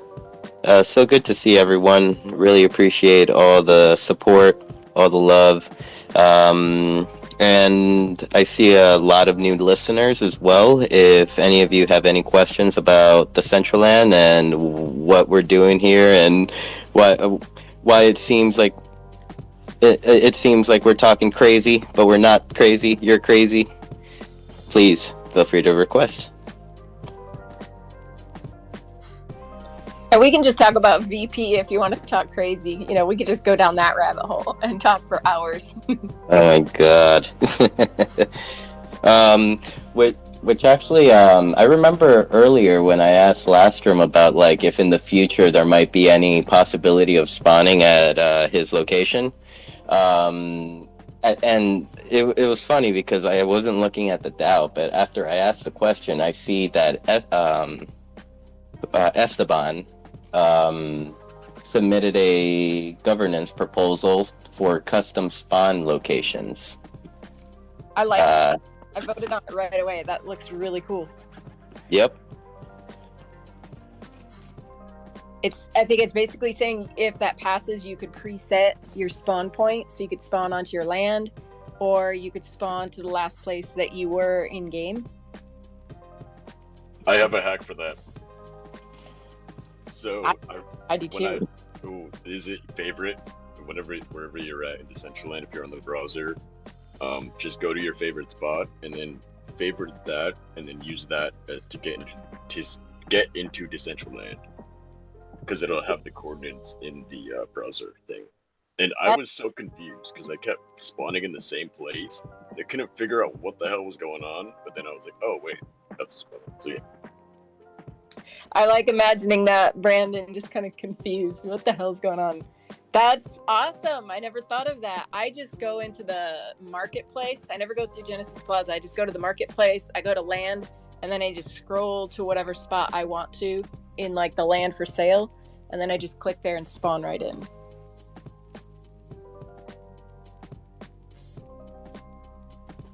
Man, everyone's hacking. All right. Well, on that note, we've been going on for what, like 3 hours, almost 4 hours. If there's any more topics that anyone would like to touch on, please request to come up to speak, or raise your hands, or just open the mic. Just talk to me. I want to hear your voices. Oh, thank you. What's up, Mitchie? I also really want to like just share, like, just in case it's really unsure, because I feel like maybe I came off really jumbled or confusing, like what I'm talking about prior with Last Room. And I feel like there's everyday creators that can't access it, and that's why I'm saying people probably shouldn't have to hustle. And maybe it's bad for me to say it now that he's gone, because I'm not agreeing or disagreeing. I'm just saying, like, maybe we both disagree. I see from a different perspective. I just feel like there are people that don't want to make it their job. They don't want to be developers, and so I can't refer back to me, or I can't refer back to people who are, you know, doing it like a proper, like, oh, I'm a 3D artist, blah blah blah. Some people are just like, oh, I just want to make something for the sake of making something, and sometimes there's barriers to that. And so I feel like got confused because there was a very big focus on land, but I feel like in general, like, it's just more, I was saying land, you know, there are barriers to entry, and land was just one of them, depending on the creator. But, you know, and I think there are certain barriers, and I think we have to just accept that they're there. And I think it's just for the everyday, like, and I think my perspective is more like, if I was playing Minecraft, I don't have to make something good. I don't need to have a big skill set. And I think that Last Room is correct. Like, it is part of the tools as well. Like, people need the tools to create. But yeah, that's kind of where I was coming from, that set. And it's also 3 a.m. for me, so I feel like as well, like, hopefully that makes it like, it's 3 a.m. and I'm trying to get a point across, and I feel like my words are jumbled or something, or I'm not really clear in what I'm saying. And that's why I think, like, maybe the idea was just land, but I feel like it's just, you know, talking to some creators that are like, I can't afford to make wearables, or, you know, people who aren't creators that then need to hire somebody, then actually pay publishing costs and pay all this other stuff. So, or, you know, land, if they want to make a game on land, yes, you can make it in test network, but you can't share it with anyone unless you get approval, or, you know, get community or something like that. So I don't know, I'm not telling anyone that they shouldn't create. I think it's really exciting, and I always want to keep encouraging everyone to create. But yeah, I hope that that's just kind of where I was coming from in that mindset. It's not necessarily one focus. Thank you, Mitchie. And I kind of understood the gist of what you were trying to get across, because you were looking from, like, the user standpoint. Like, we're all creators in here, and, you know, we're the ones that put in the hustle. But you were speaking for the people that just want to jump into Decentraland and just throw whatever in there, and then, you know, have fun and then move along their day. I think Brandon would be a very, very good person that can, like, touch on that topic, because, like, he comes from, like, the gaming background of things. I feel like I want to NFT. Sorry, I didn't mean to cut you. But we can easily do this, mitigate that ourselves with the CBD Discord. you know, is I feel like eventually once we get more settled and once we get more, you know, established and have like a routine, I guess, or, you know, whatever, we're more situated. We have the CBD YouTube, we have the CBD Twitter, we got a lot of the names already. So, and we also made a thing, like a Google Drive to have like videos like either ready for submission or ready for review or whatever.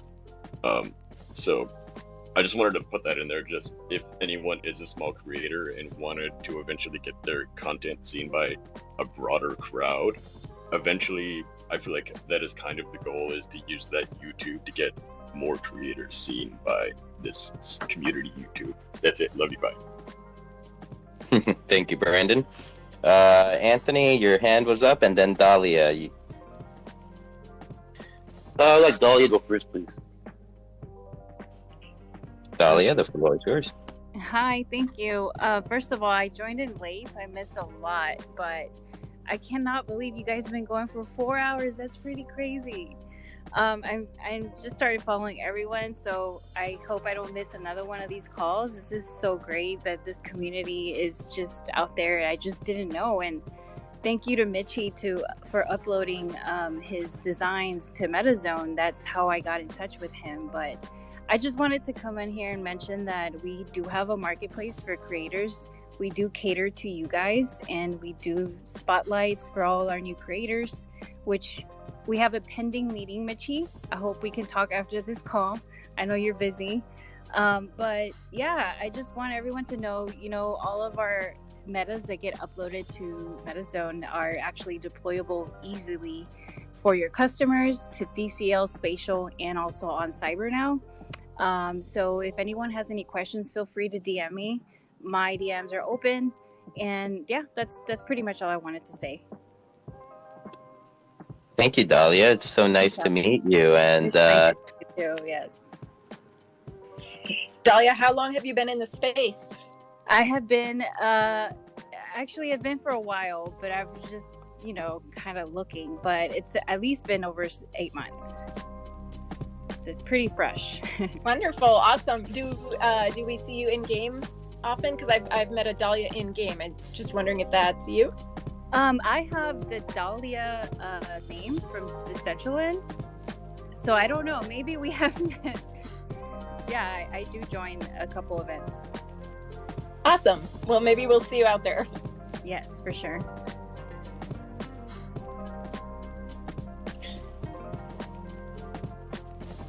Hey, real Anyways, quick, no, go ahead. Go ahead. No, you can go ahead, brother.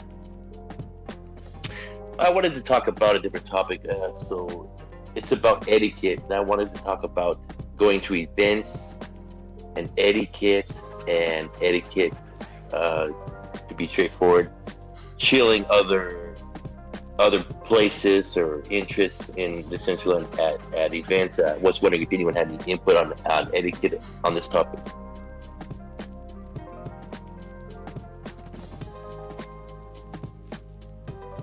Yeah, I think that's a good topic to bring up. Definitely. I think, hopefully we all, etiquette's an interesting one. I mean, we bring our human manners that we learn in the real world, and hopefully those translate to the metaverse. Sometimes they do, sometimes they don't. I think, maybe sometimes new users, they might be excited about a project and want to share it everywhere, and it might be, well received by some and not as much by others.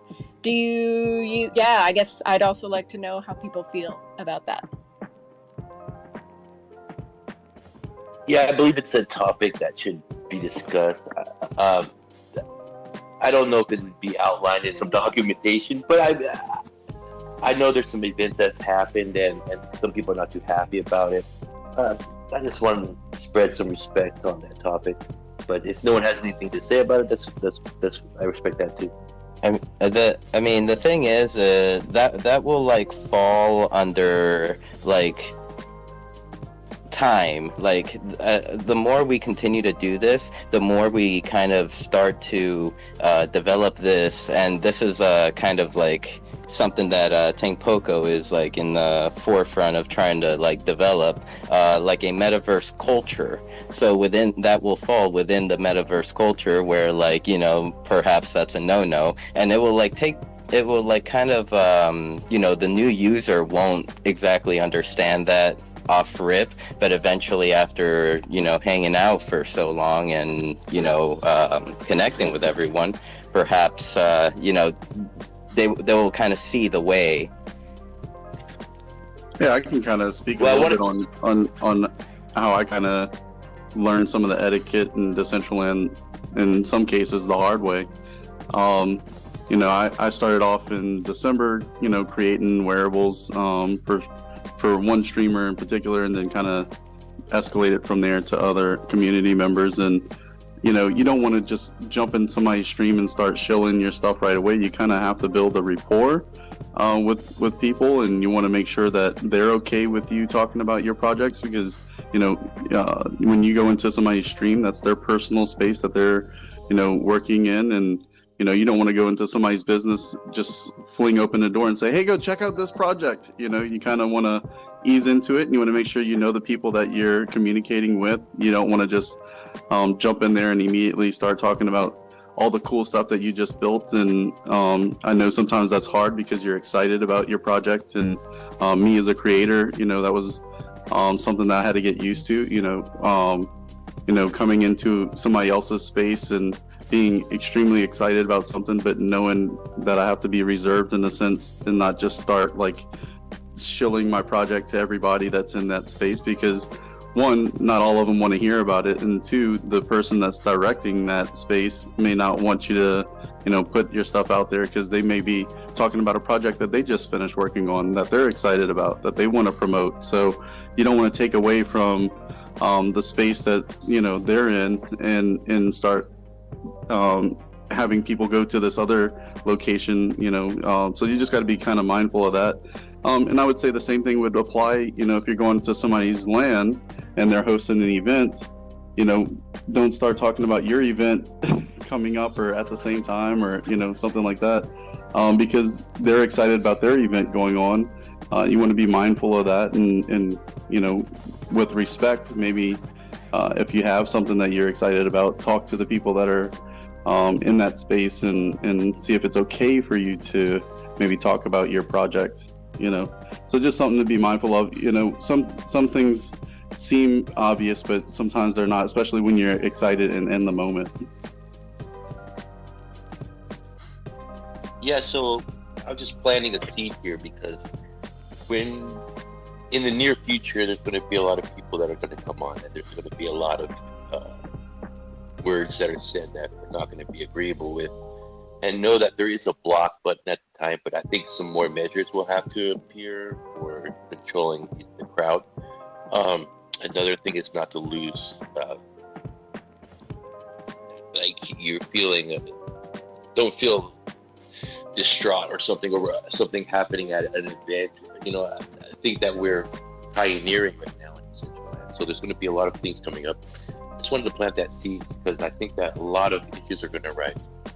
You know, I haven't seen bots yet, but I think it's possible. So we just got to get a heads up here on crowd control and etiquette.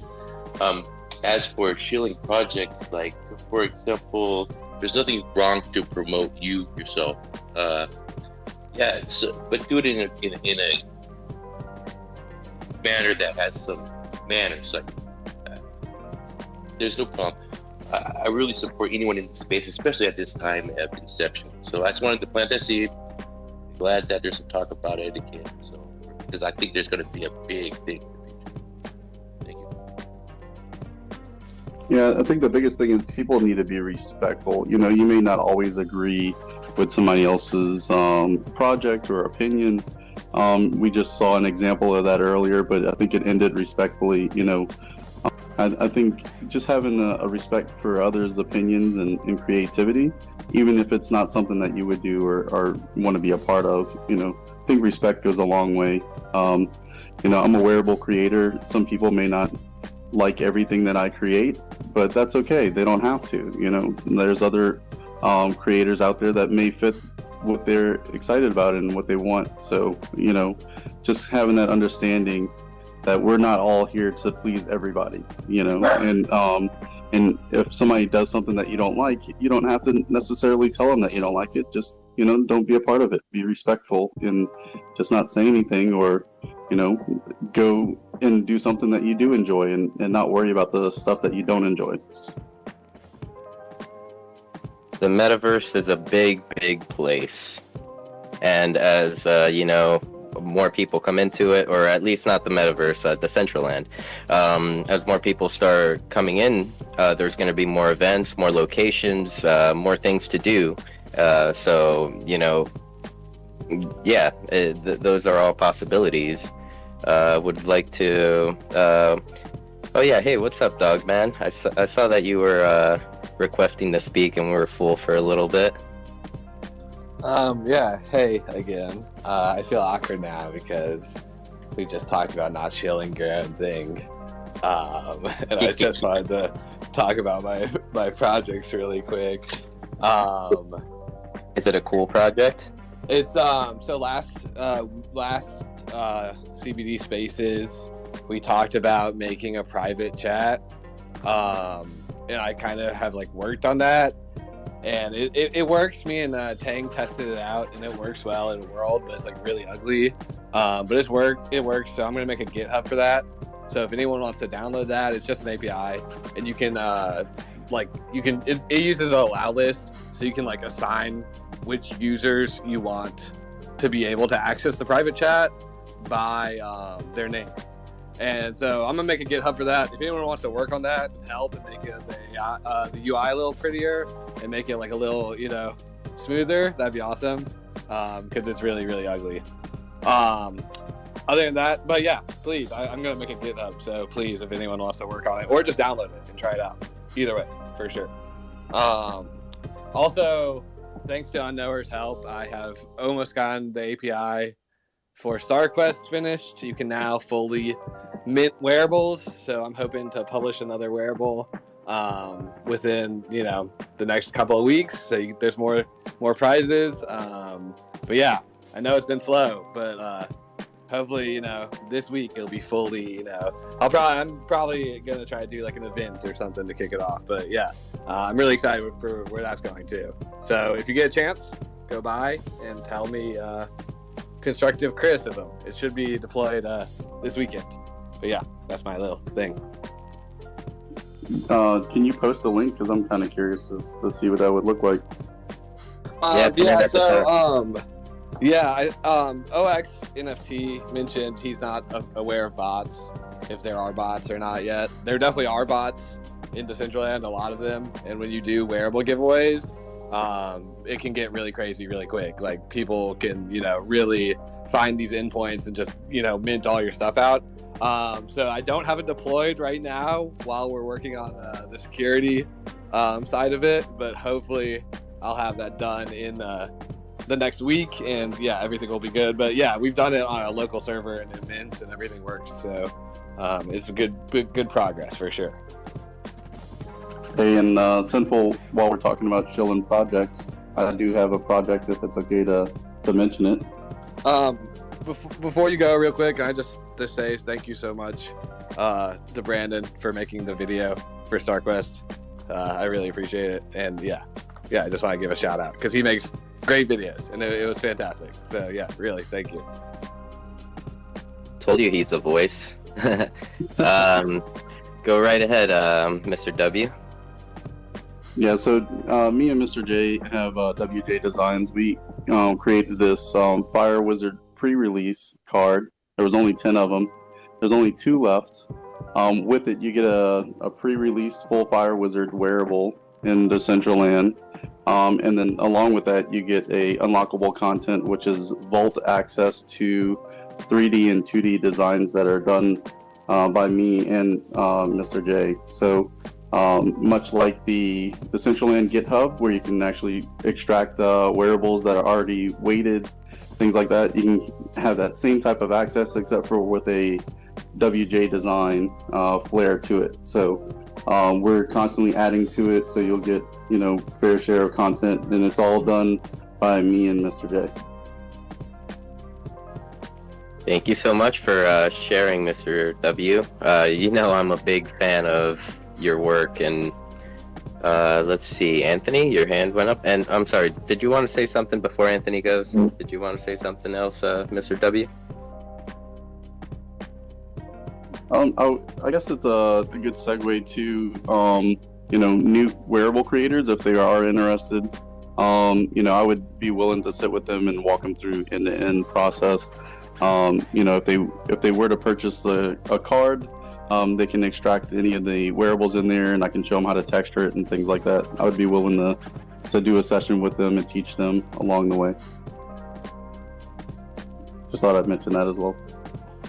Thank you. I mean, talk about utility for a project, huh? Yeah, and look, if they don't even if they don't buy a card, I'm willing to help anybody in this space. You know, I love seeing all the new creators coming in here, so a little bit of my time can go a long way with somebody and in creating a new creator in our space. So I'm always down. Most definitely. Thank you, Mr. W. I'm just gonna. I saw that Meta Mike was requesting to come up to speak a little bit earlier.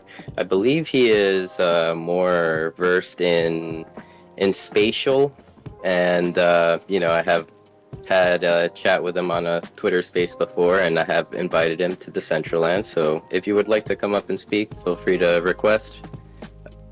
And then let's see, it was Anthony that was up after Mr. W.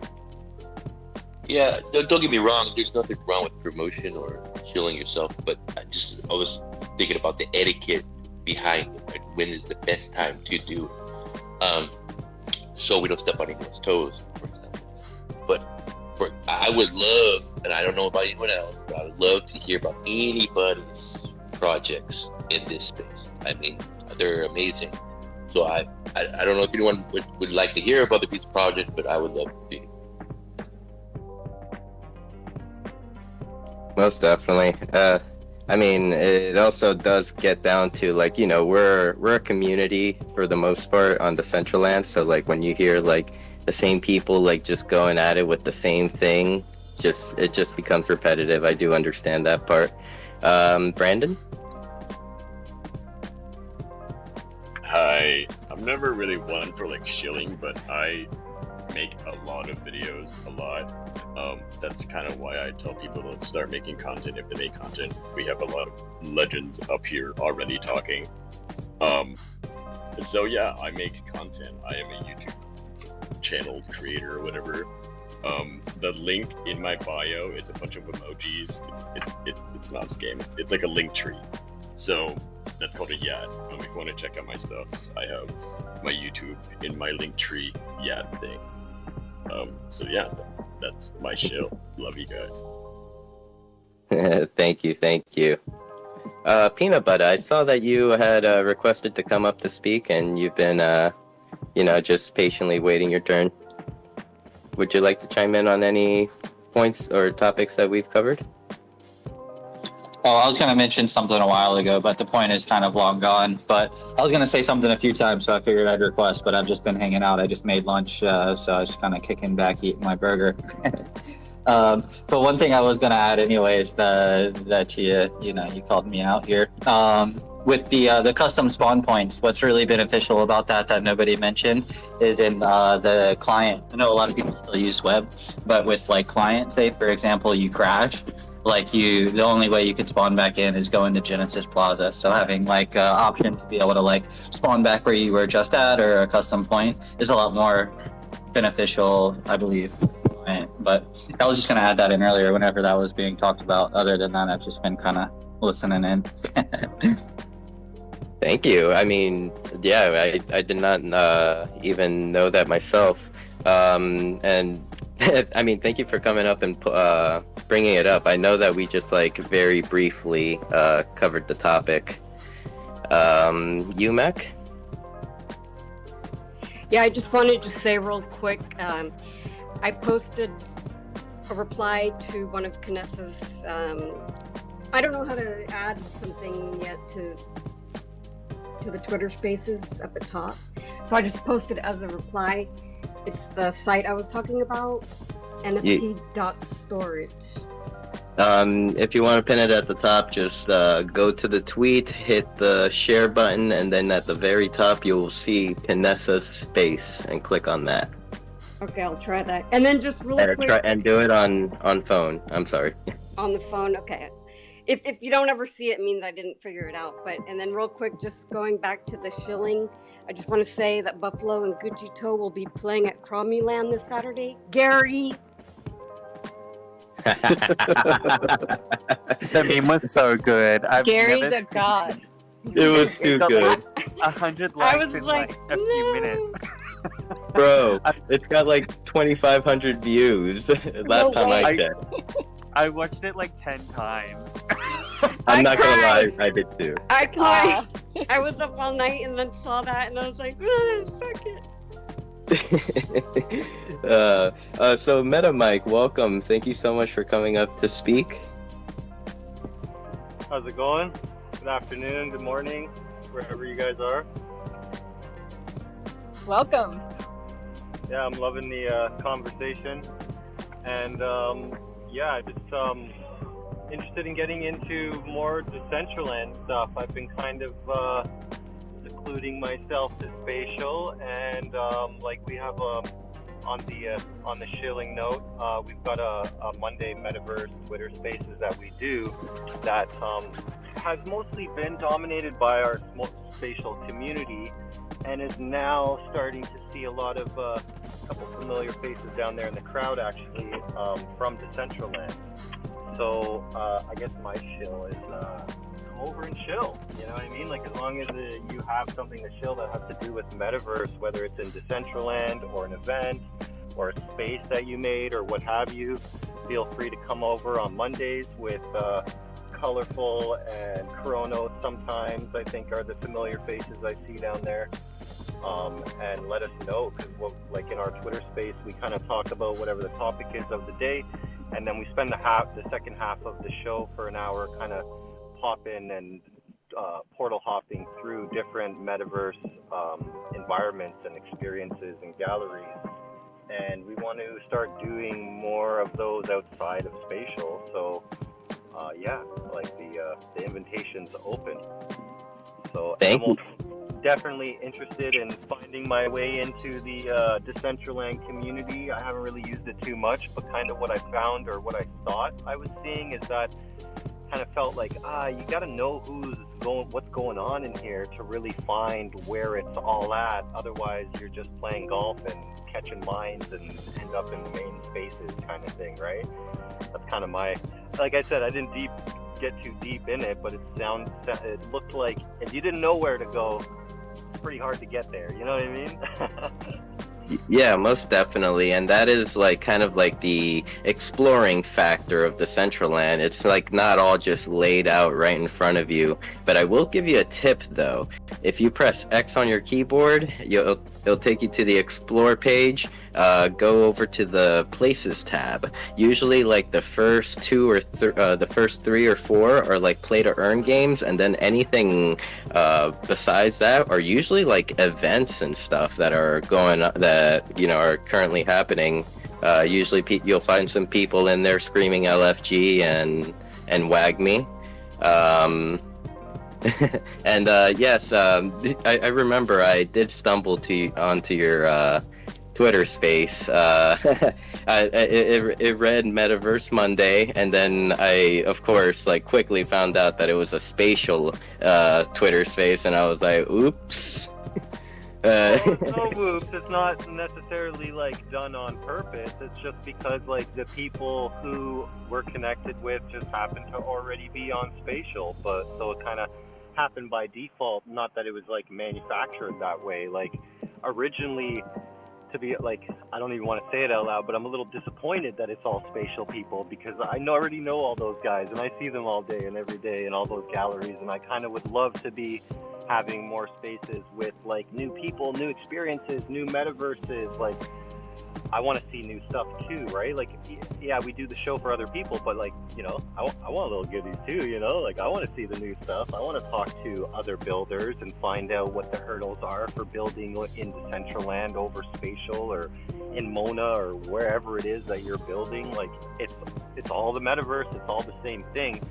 And I think a lot of it is transferable too, because like, you know, I don't know if Decentraland is like this, but I'm sure like some of the models are based on some sort of GLB or some kind of file that's translatable across these different metaverses. So it's kind of like part of what I try to promote is like the opposite of that, of like, don't necessarily be specific to a metaverse, be specific to building an environment that you could hopefully deploy in all different types of metaverses in the future, right? So I'm really interested on like what the hurdles are and changes that need to be made to objects to be able to like actually do something like that, right? Yes, sir. I mean, you kind of spoke on my metaverse wet dream there, the interoperability aspect of it. I'm sure you heard me speak a few weeks on it ago on it. Let's see, Diverge, I see your hand is up. Yes. Hello. I'm founder of Diverge. My name is Dina. I know somebody from you already. Yeah, so I just wanted to share that I'm originally from Ukraine, and today it's an Independence Day in our country. And today we launched this wearable, which is dedicated to this day. And with this wearable, we just wanted to remind that the war is still going, and we still need support and help. And this is a charity project. So we created it with collaboration with one of the coolest creators in Decentraland, I think, Black Note. And he is also originally from Ukraine.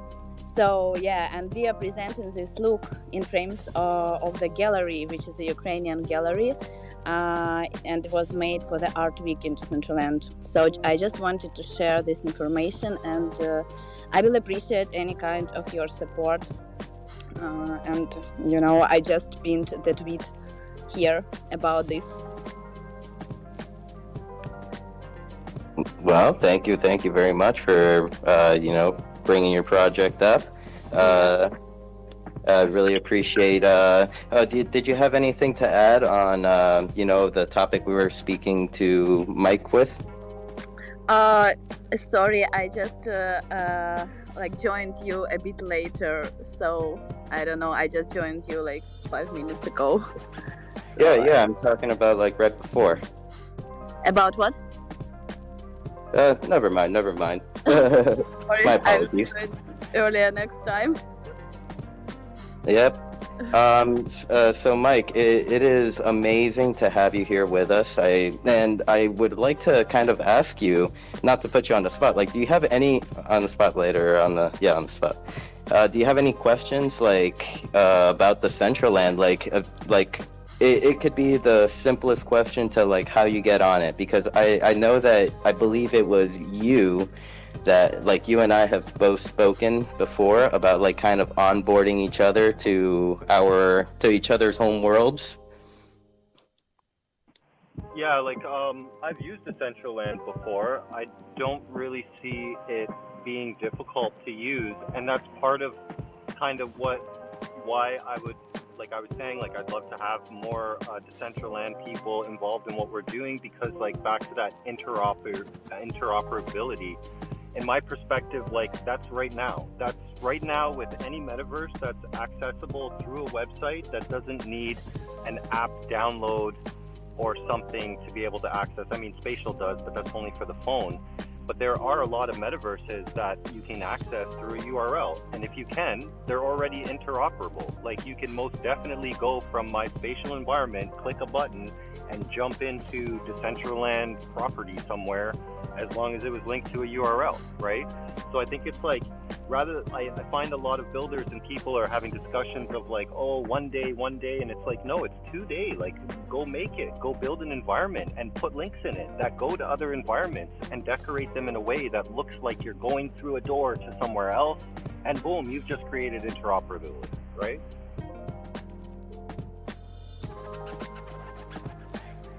Exactly. I mean, these are the beginning stages of it. And I mean, as far as the Decentraland goes, I believe and correct me if I'm wrong, I believe these linked wearable proposals that you see in the DAO, like they could be like the first step towards interoperability, because it's taking, from my understanding, it takes a NFT project's art and puts it onto Decentraland, or not art, but Like a PFP project. If you're a monkey or whatever, then you get to use the monkey avatar. Is that where you're going with it? That matches your PFP. Yeah. To my understanding, yes. Basically, yeah, that's exactly what it is. It could represent anything, though. Like, if the Bored Apes wanted, like, to give, like, a suit, like, it doesn't necessarily have to be, like, representative of whatever the NFT is, but they could use their NFTs to add utility into Decentraland as, like, a wearable. So they don't have to airdrop out, another, say, in theory, 10,000 NFTs to their holders. Their same NFT that they already hold has the extra utility in Decentraland by representing whatever wearable they choose.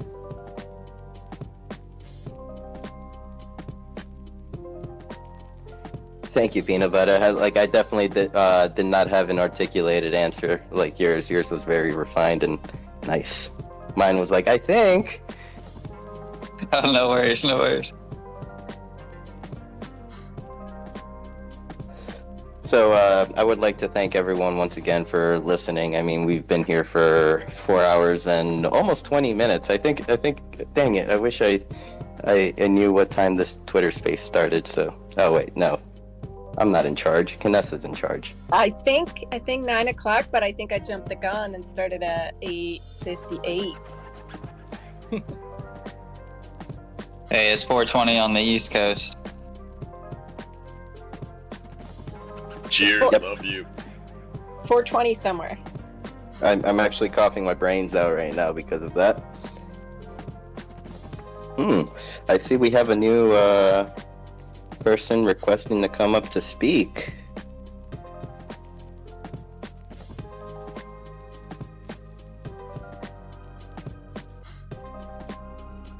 Let's see, did it work? While we're waiting for the speaker to come up, just would like to remind everyone to like and retweet the room, and love you all. Thank you for being here for the marathon. And let's see. Oh, you're here, I think. Oh my god, I think I'm gonna butcher your name. I'm gonna call you Voxel Art. Welcome, Voxel Art.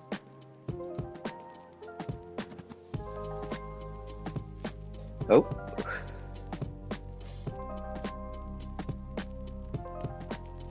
Oh, it's not Voxel Art. Okay, we have Acid Big Duck Energy. Yes, I love this name.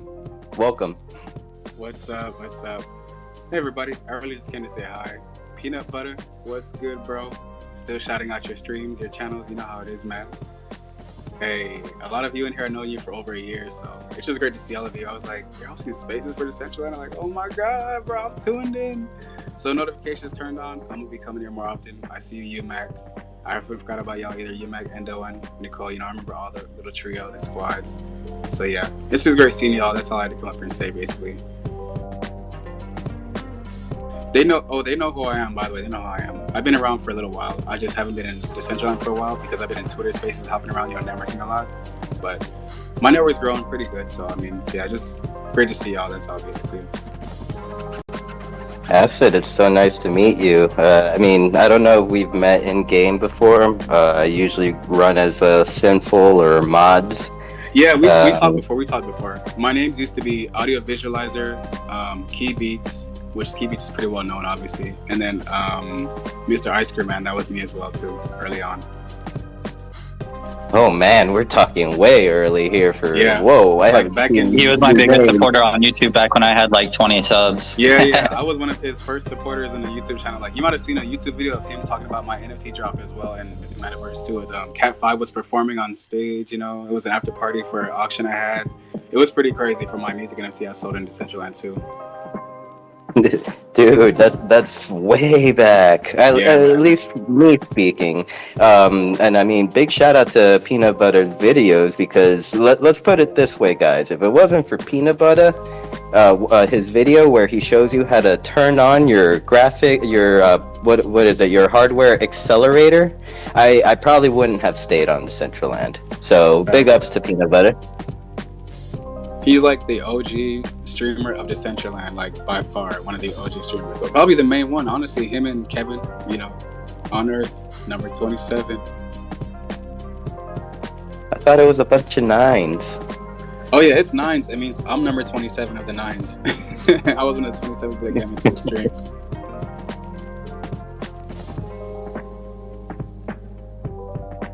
But yeah, haven't forgot about y'all, obviously, but just keep up what y'all doing. You're doing great. Thank you. And I mean, we host, Kanessa and I host these Twitter spaces every Wednesday at noon Eastern, 9 a.m. Pacific. So, if you ever have some free time, just pop in and say hello. You're always welcome to come up to speak. Appreciate it. I'll make sure to share out the spaces when I come into. Thank you. Let's see. I may have missed it if so, but has anybody checked out the Art Week stuff? Been in and checked out all the exhibitions and all that kind of stuff? Pretty cool. Not yet. I saw some wearables walking around this morning that looked really cool because I was like, what is that? That looks new. And I think that's where they came from. But yeah, not yet. Probably after this, I'll go check it out. I was there a couple nights ago and I was having a lot of fun. Especially with the one that you did a video on, Peanut Butter, the balls that kind of react and go around you, and then there's like the portal that the closer you get, the more you can see. It's very very well designed and made. And then this morning I popped in and I saw what the build that Lastrom was talking about with Pixel Mind. That build was amazing. I don't want to spoil it, but oh my god, the lightning.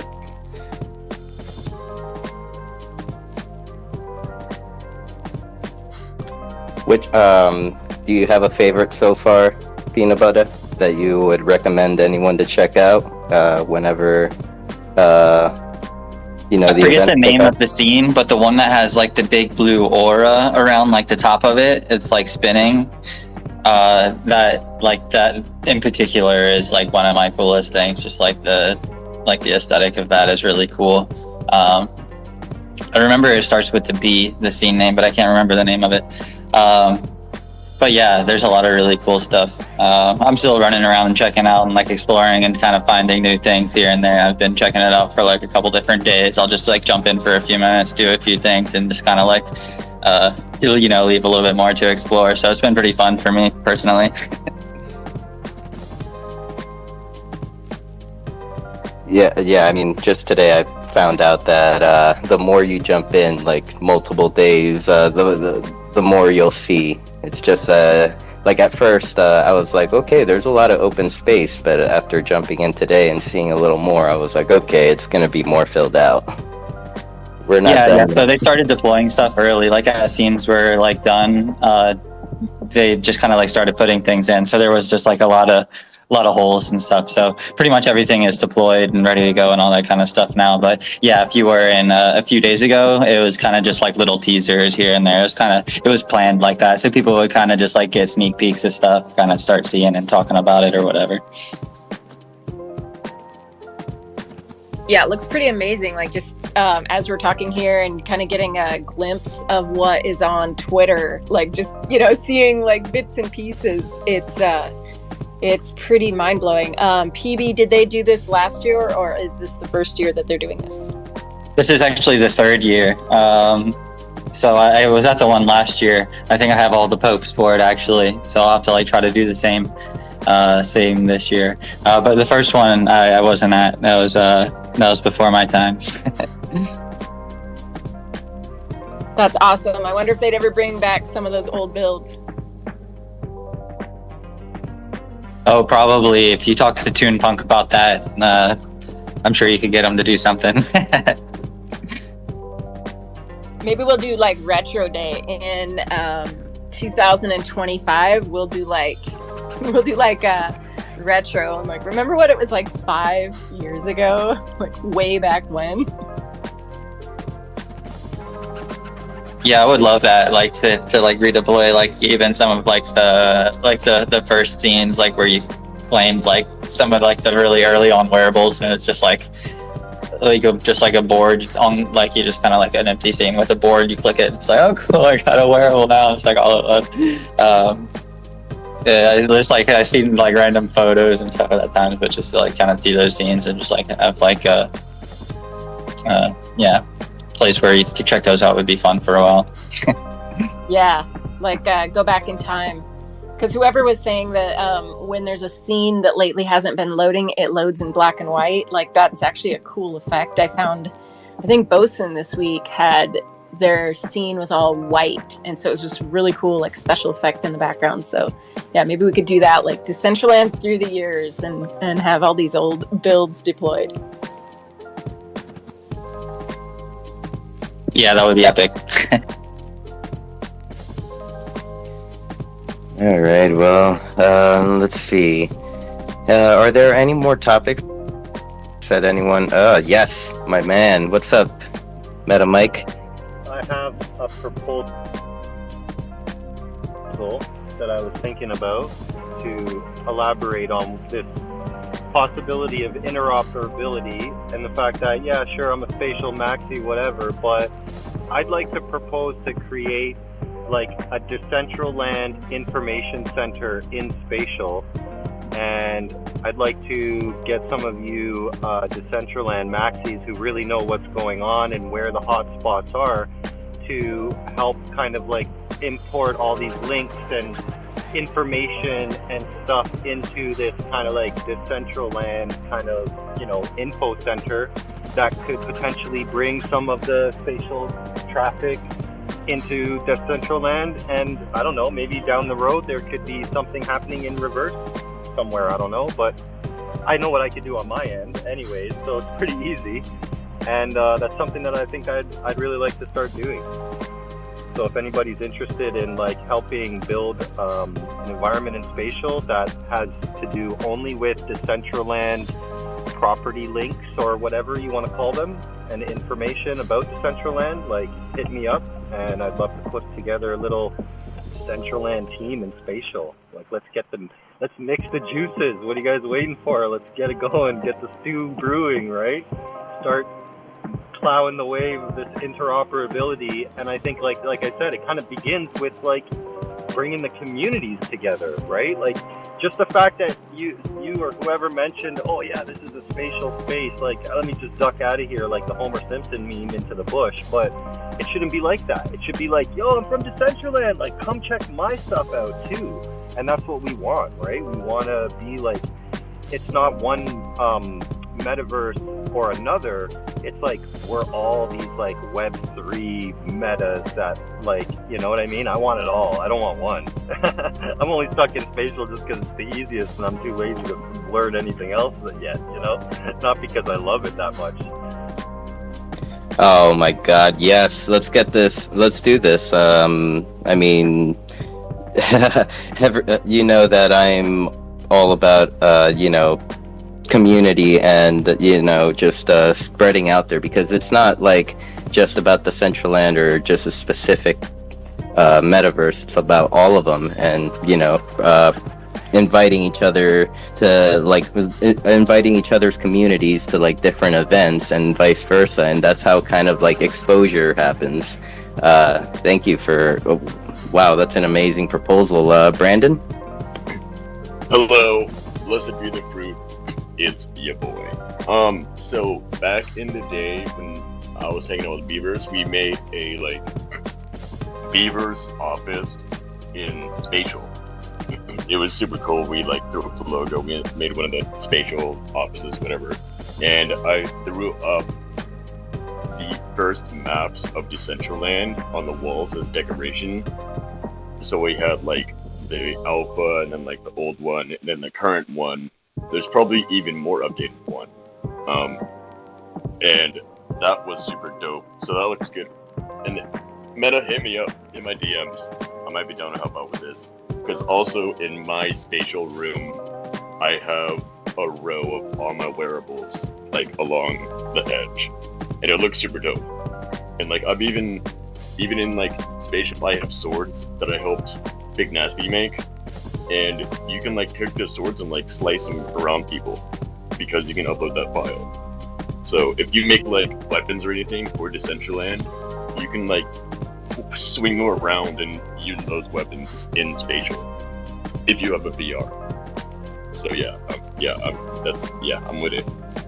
I love it. Like that's really kind of, I'm not here to talk about what I'm trying to do really. I'm trying to get you guys involved and kind of interlink everything. But in the background, that's pretty much where I started is like I got a bar and modified it off Sketchfab, then brought musicians from Twitter and into that bar and said, look at this bar, like this is yours now, like here, I'm gonna give you your own copy, because like over there we don't have land and we don't have like money to worry about. So I'm like, here, take your own copy, put your own pictures up, like perform in here, like run events, like let's go, I'll help you. And that's exactly what started happening. And during those events I'm looking at them going like, well, how do I make this more fun? You know, and I'm like, I got it. I'm going to make a 3D foam finger. And now if you're in VR, you can grab it and you can hold it and wave it around. Stuff. And I made like beer bottles with all the like musicians' brand labels or CD covers or whatever you want to call, like whatever they decide to put on that bottle. So now I'm like at the concert drinking my Stilo beer with my Stilo #1 fucking foam finger, like waving in the air, and like my I love Stilo cardboard sign on a stick, and like all this kind of fun stuff, right? And to like go further with it, I made like a little merch stand that had some shirts in it that I put his logo on, and like, yeah, in the future you'll be able to buy your wearables through here, and just kind of like create objects that you can add to the environment or to the event to just kind of like create that better experience, or that more of an experience, I guess, and like try to find ways to utilize this space, because I'm finding like metaverse is so cool, but it's so visual and not necessarily applicable. Like, you know, it's not like there's not a lot of cases where you can go in there and just, oh yeah, click this thing and buy it and go check out this thing. Like, I guess maybe there is a little bit more of that in Decentraland, but in spatial, like that's brand new to us, right? So, game, I guess. Really quick, I have to go to get ready for work. Two things. If you're gonna check out spatial, if you're a Decentraland person and you make stuff in GLB, upload your GLB files to your spatial on your browser. That way, when you use your Oculus or anything else, it's right there. Boom, it's in your inventory. So you can upload all your wearables. You can upload Ston. You can upload your giant 3D scan thing in spatial. It's dope. Two. I forgot what my second one was, but I have to go get ready for work. I love you guys. You guys are amazing. I'll see you guys later. Take up those muchos, bud. Take We care, love Brandon. Brandon.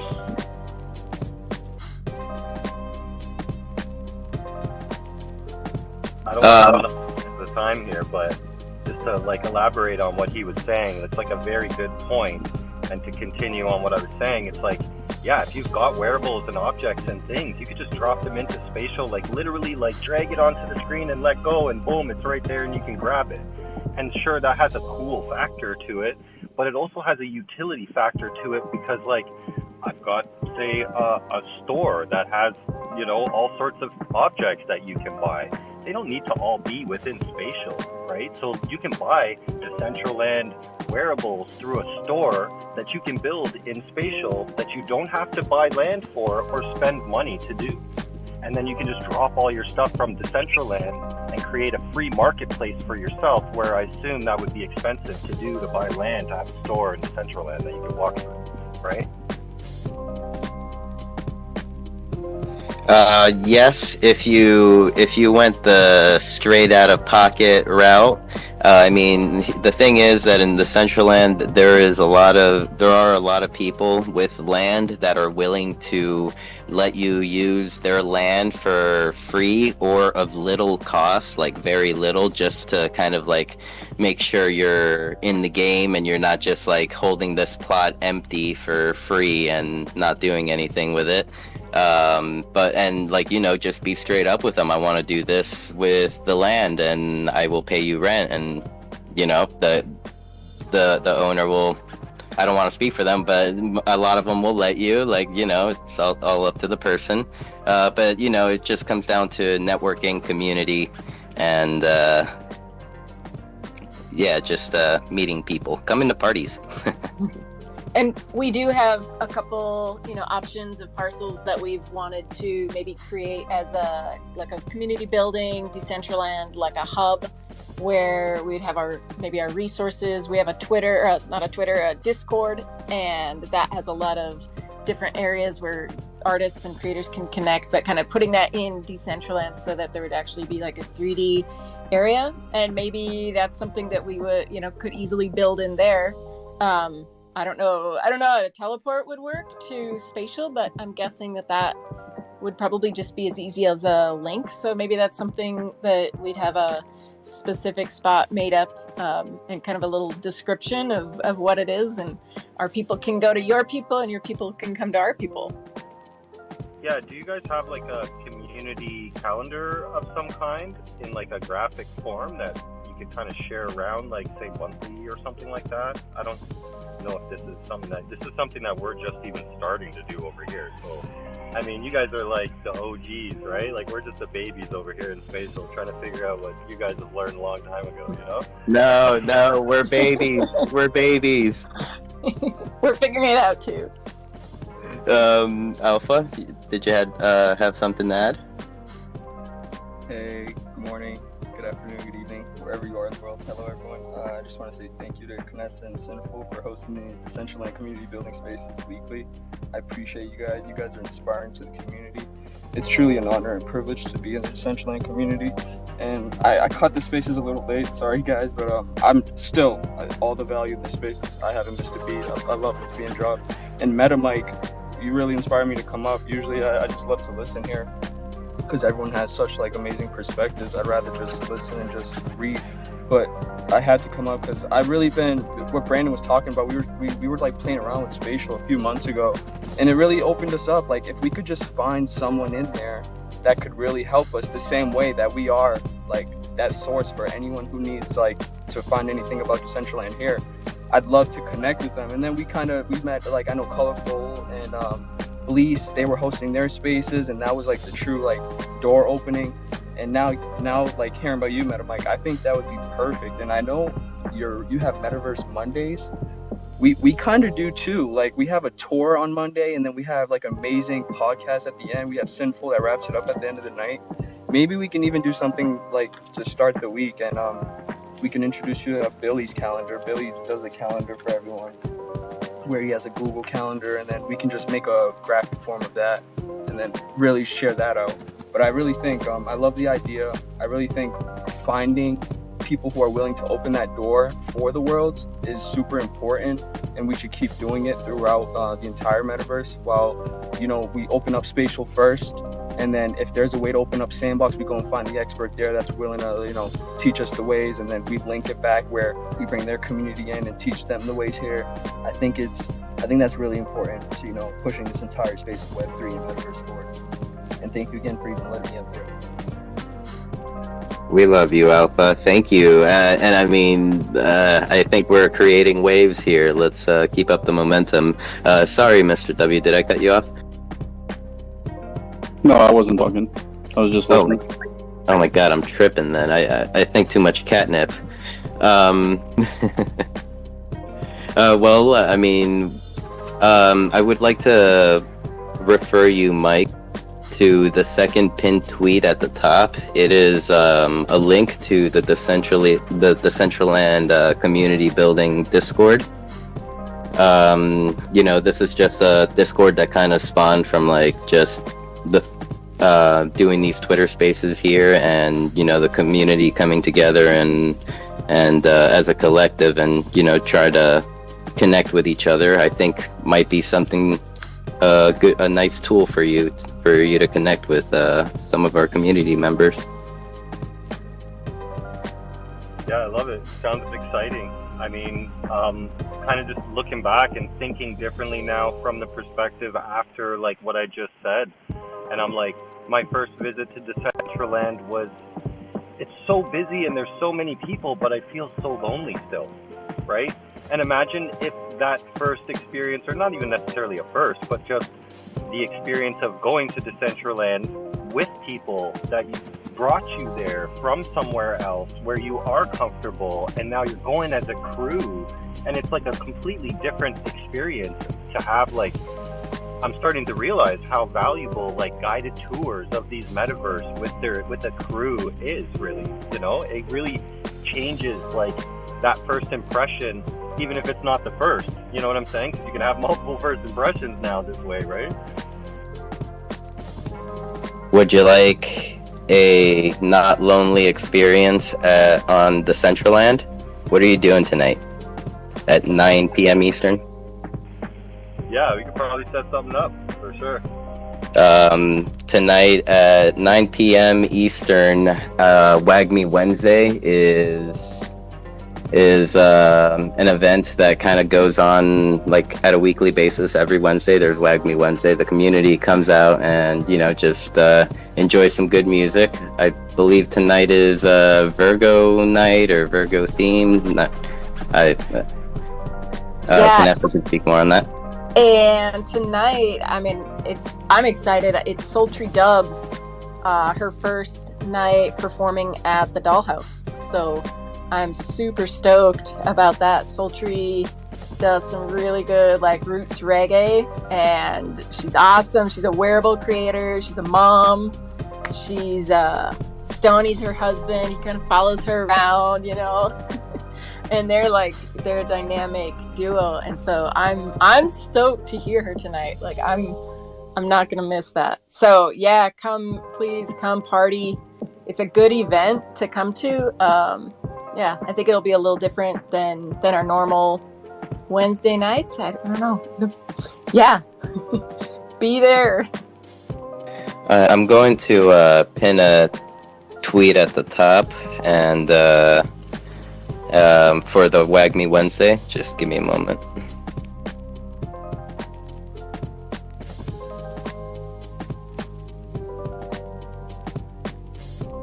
Conversation continued.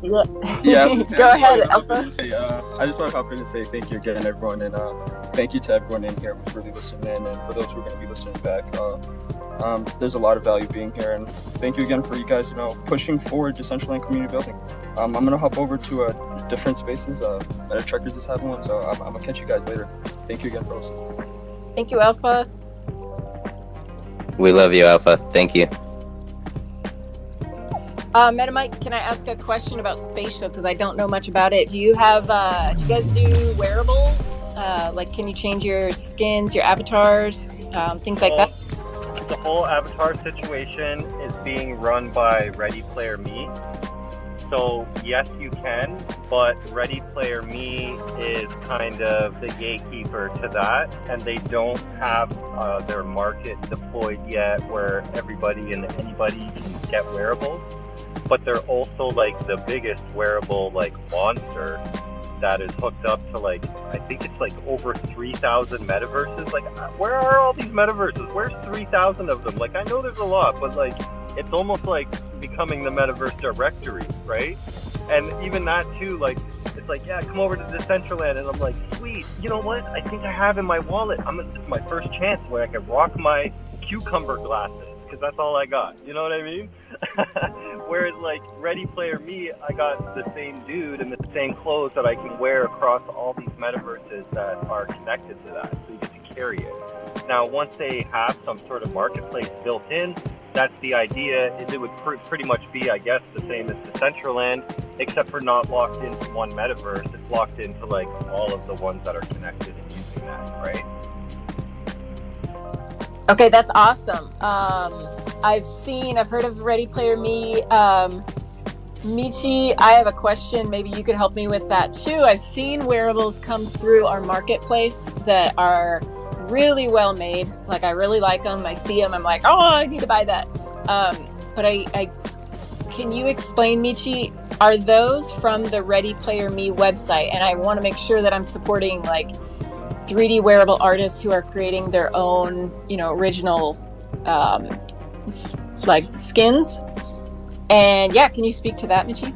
Yeah, they are from the Ready Player Me website, and then they've just decimated it.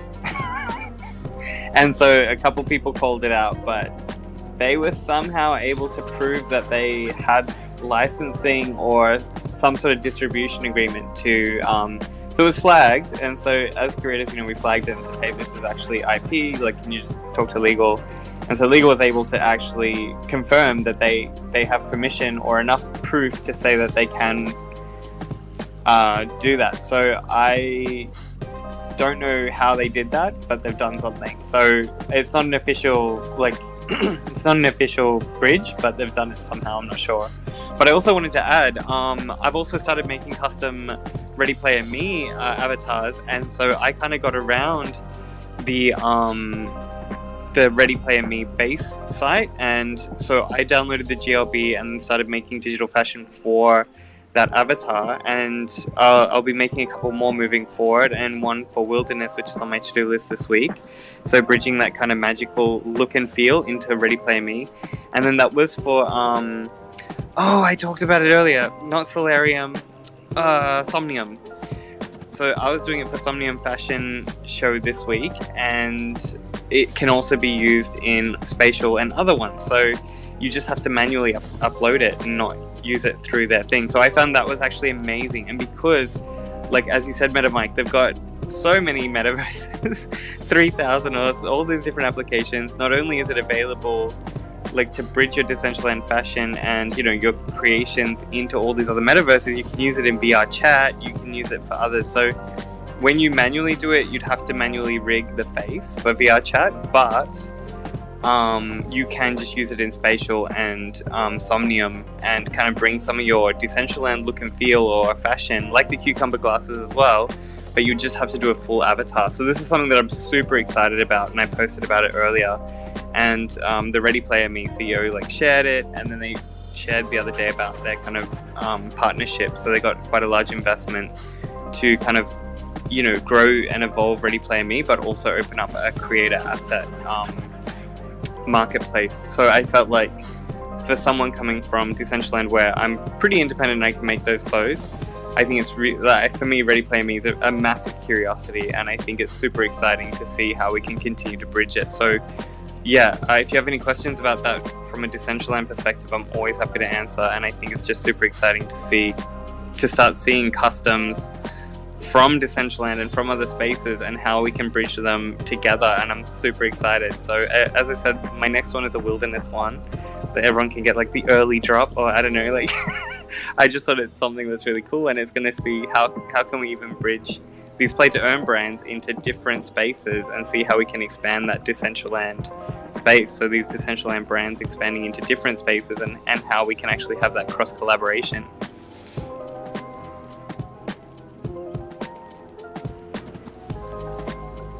Yeah, I love it. That was one of the first things that blew me away, where I'm like, wait a minute, you could download the guy even? Oh my god. But if I download him, that means I can change him? Oh, now he's wearing my branded shirt and he's got my logo on the back of his leather jacket. And to me, that was mind-blowing, because I wasn't like a builder at that time. I didn't even know anything. I was like just still learning how to even use Blender and 3D software and things like that, right? So it was just mind-blowing that like they even allowed you to do that, and then you could upload it back into the space and animate it, and now I'm sitting there on the chair, but I'm not sitting there, and it looks like I'm talking and stuff, and it was like just mind-blowing, But the fact now that you mentioned, like, I just laughed out loud when you're like, yeah, people downloaded the GLPs and they just decimated it into like whatever you're able to use in Decentraland, and I'm just like, oh, maybe there is a me out there that I can be in Decentraland. I just gotta find him. I need the dude with the trench coat and the bucket hat. That's who I'm looking for. Well, they're selling it. That's why it's a problem. They're selling it and making a profit off it. So I think it's like 5 mana or something, and that's why it's a kind of questionable thing to upload. But it's also exciting for me because there's been a couple of designs in the past. one with Miguel. I tried to upload it into Decentraland, but it was just so over the try limit, like just barely. So we just couldn't get it to a good enough point. So we changed the design to meet the space. But then that makes me excited because now it gives me an opportunity to be like, well, this is how we can bridge it across a couple of places and, you know, expand that Decentraland brand. And get people curious. So it's kind of like, oh, if you own this from Decentraland, then you can also get this utility. And so for these kind of more high-res designs that I wanted to do, I actually have that opportunity now, and then I can make two versions, one for Decentraland and one. So for me, it's now starting to feel like Decentraland is like this chibi version of my fashion, and then I can start making high-res fashion. As you said, you can also animate it and add animation to it. So, and for just a comparison, it's like Decentraland, it's 1,500 tries for an upper body, or like for a full body it's 5,000 tries, but like the entry, like the kind of lower amount for this kind of avatar is 30,000, so 30,000 tries. So it's like such a so I felt like I felt like butter. Like I'm designing with butter. It's so smooth, like I can add more detail. And so it's just really exciting for me, and that's what I mean. It's not impossible, as you're saying, and even just adding links into your digital spaces is really exciting, because then you can actually have these kind of interoperable portals into different spaces. And yeah, I think with creation as well, like it's not impossible, but you have to do a little bit of a workaround and manually upload. But I think it's exciting when all these platforms start to level up, and then, you know, they'll make it so it's interoperable for anybody to create, because that's, yeah, even a barrier to entry for, as you said, your space. Like you can only do so much with it if you know Blend or you know the 3D skills.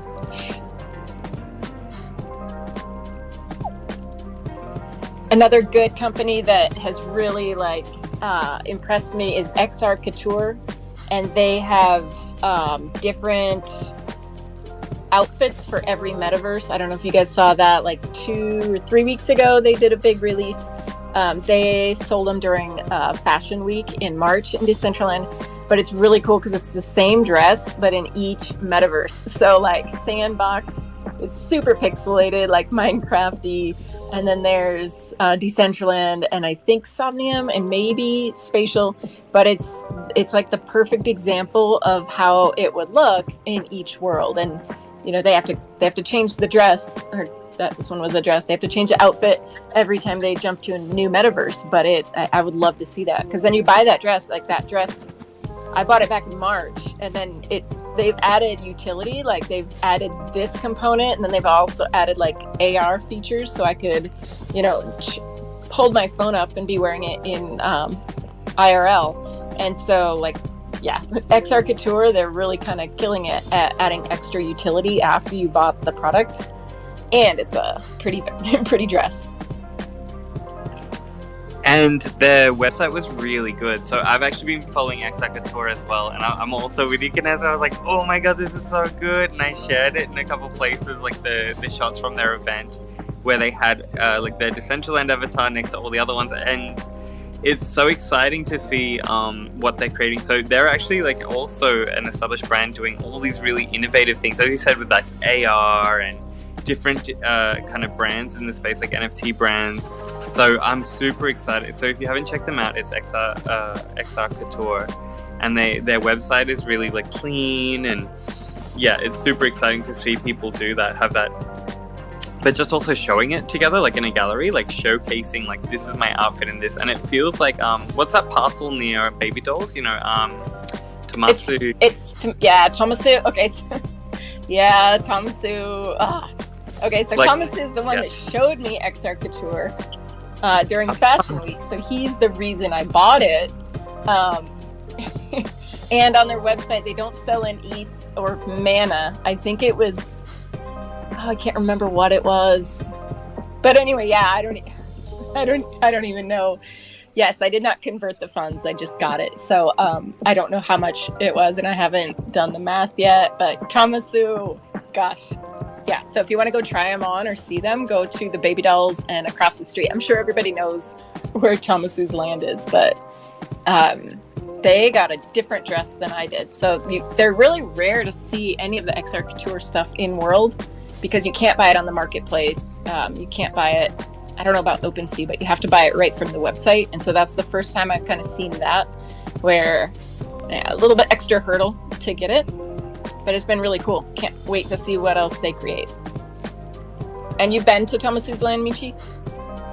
Yeah, and I love that he showcases his outfits as well. Like, I think that's a really awesome way to kind of, like, I guess, showcase your outfits. I think, Kinessa, you'd need the 400 parcel. You'll need a district for yourself to showcase your wardrobe and all your outfits.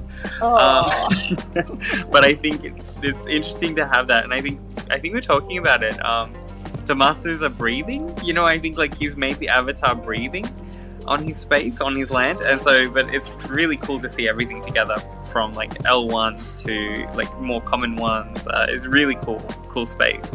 It is. It his little so for anybody that hasn't been there, Tomasu's space, it's right next to Peanut Butters and the dollhouse, but he has a pretend avatar that looks like him riding his tiger, and it'll follow you around the scene.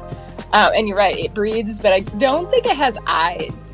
And so, like, I don't know, I've got a couple parcels right around there, and so I'll be there late at night, and then I, like, see this tiger following me with this faceless Tomasu, my friend. Like, somebody took his soul late at night. I don't know. But, yeah, he's really kind of done some cool things with the avatar.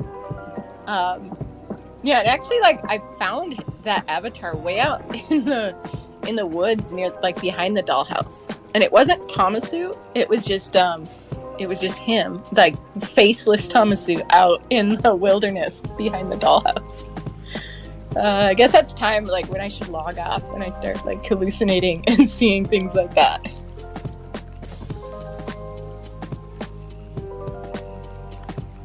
And on that note of hallucinating, let's see. Zesty, you just put your hand up, and then Dogman, I think you came back up. Zesty? Yeah, so this doesn't have anything to do with hallucinating. It's more of a stimulant sort of thing.